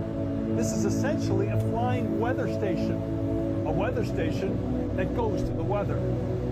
For the next 8 hours, the men and women of the NOAA Corps will fly in this high-altitude reconnaissance jet, above, below, around, and in front of Hurricane Lee. I think for now it'll be fine, but yeah, looks like plenty of space to maneuver around things. After the jet leaves Lakeland, Florida, skies are clear. At this high altitude, you can clearly see storm-churned whitecaps in the ocean. It doesn't take long, though, for the sunshine to disappear. The flight gets turbulent as Hurricane Lee lurks ominously below us. All the while, science is taking place. This screen shows 34 locations where a tube, known as a drop sonde, or sonde, will be dropped out of the plane. So this is the next drop sonde. It's going to be dropped. Rebecca Keller, NOAA engineer. What is in the drop sonde? So the drop sonde consists of a sensor, and we have a circuit board inside as well as a battery. And the sensor is picking up humidity, air temperature, pressure, wind direction, and wind speed. And about every 10 minutes, another drop sonde with a parachute that is deployed is launched to the ground. Along with the sondes, the plane also has radar in its nose, Doppler radar in its tail, and 2 pilots up front flying with a deep sense of purpose. I joined the NOAA Corps, as did all of my counterparts, because we love to serve our country. We care about the citizens, and so it's really rewarding to know that I am like right at the front lines and risking my life in order to help the lives of everyone else that are back home. The marathon flight is almost over. Right, so that is the last second of the woohoo! And as the plane heads back to Florida, out the window, Looking good. a spectacular sunset. Yeah, so we're out of the storm environment, obviously. Could be just fair weather keeping us on our way back to Florida. As the plane gets ready to land, time for the hurricane hunters to decompress and get mentally ready for more 8-hour trips to come. So yeah, we kind of live up here, spend more time together than we do at home. Go home, sleep, eat, and repeat, you know, and get back up here, start collecting the data again. Anderson, the aircraft we were on is not NOAA's only Hurricane Hunter. They also fly the P-3 Orion. It's a larger plane, it fits more people, it flies low altitudes, it flies through hurricane eye walls. I've been on it before. Needless to say, the turbulence is intense. Either way, the important data gathered from both these planes and both these missions that is then embedded into computer models makes it much easier for meteorologists to give accurate forecasts. What a cool assignment. One that I'm glad I didn't have to do. Yeah, I know. I mean, now that everybody's back on the ground and safe, it's like, oh, that was an excellent idea to send Gary up in that plane. Gary Tuchman, thanks so much. Joining us now to discuss, Jeffrey Hinton. Jeffrey, thanks so much for joining us. So you left your job with Google in part because you say you want to focus solely on your concerns about AI. You've spoken out saying that AI could manipulate or possibly figure out a way to kill humans. How could it kill humans? Well, eventually, if it gets to be much smarter than us, it'll be very good at manipulation because it will have learned that from us. And there are very few examples of a more intelligent thing being controlled by a less intelligent thing. And it knows how to program, so it'll figure out ways of getting around restrictions we put on it. It'll figure out ways of manipulating people to do what it wants. So what do? Do we just need to pull the plug on it right now? Do we need to put in far more restrictions and backstops on this? How do we solve this problem? It's not clear to me that we can solve this problem. I believe we should put a big effort into thinking about ways to solve the problem. I don't have a solution at present. I just want people to be aware that this is a really serious problem and we need to be thinking about it very hard. I don't think we can stop the progress. I didn't sign the petition saying we should stop working on AI because if people in America stopped, people in China wouldn't. It's very hard to verify whether people are doing it. There have been some whistleblowers who have been warning about the dangers of AI over the past few years. One of them, Timnit Gebru, was forced out of Google for voicing his concerns. Looking back on it, do you wish that you had stood behind these whistleblowers more? Timnit's actually a woman. Oh, sorry. So they were rather different concerns from mine. I think it's easier to voice concerns if you leave the company first.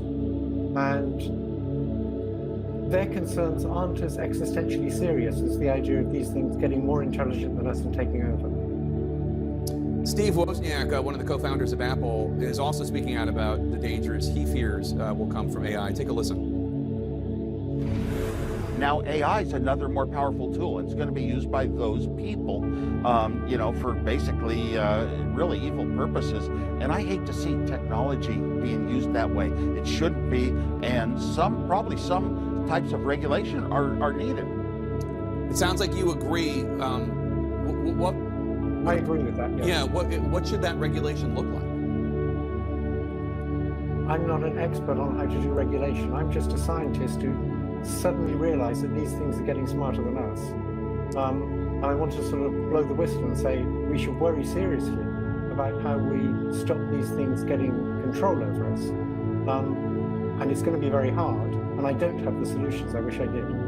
Does there need to be a meeting of all of the tech groups and governments working on this, Google, China, whatever, and some sort of set of rules of the road? I mean, how do we even protect against bad actors or rogue nations harnessing AI? So for some things it's very hard, like them using AI for manipulating electorates. or for fighting wars with robot soldiers.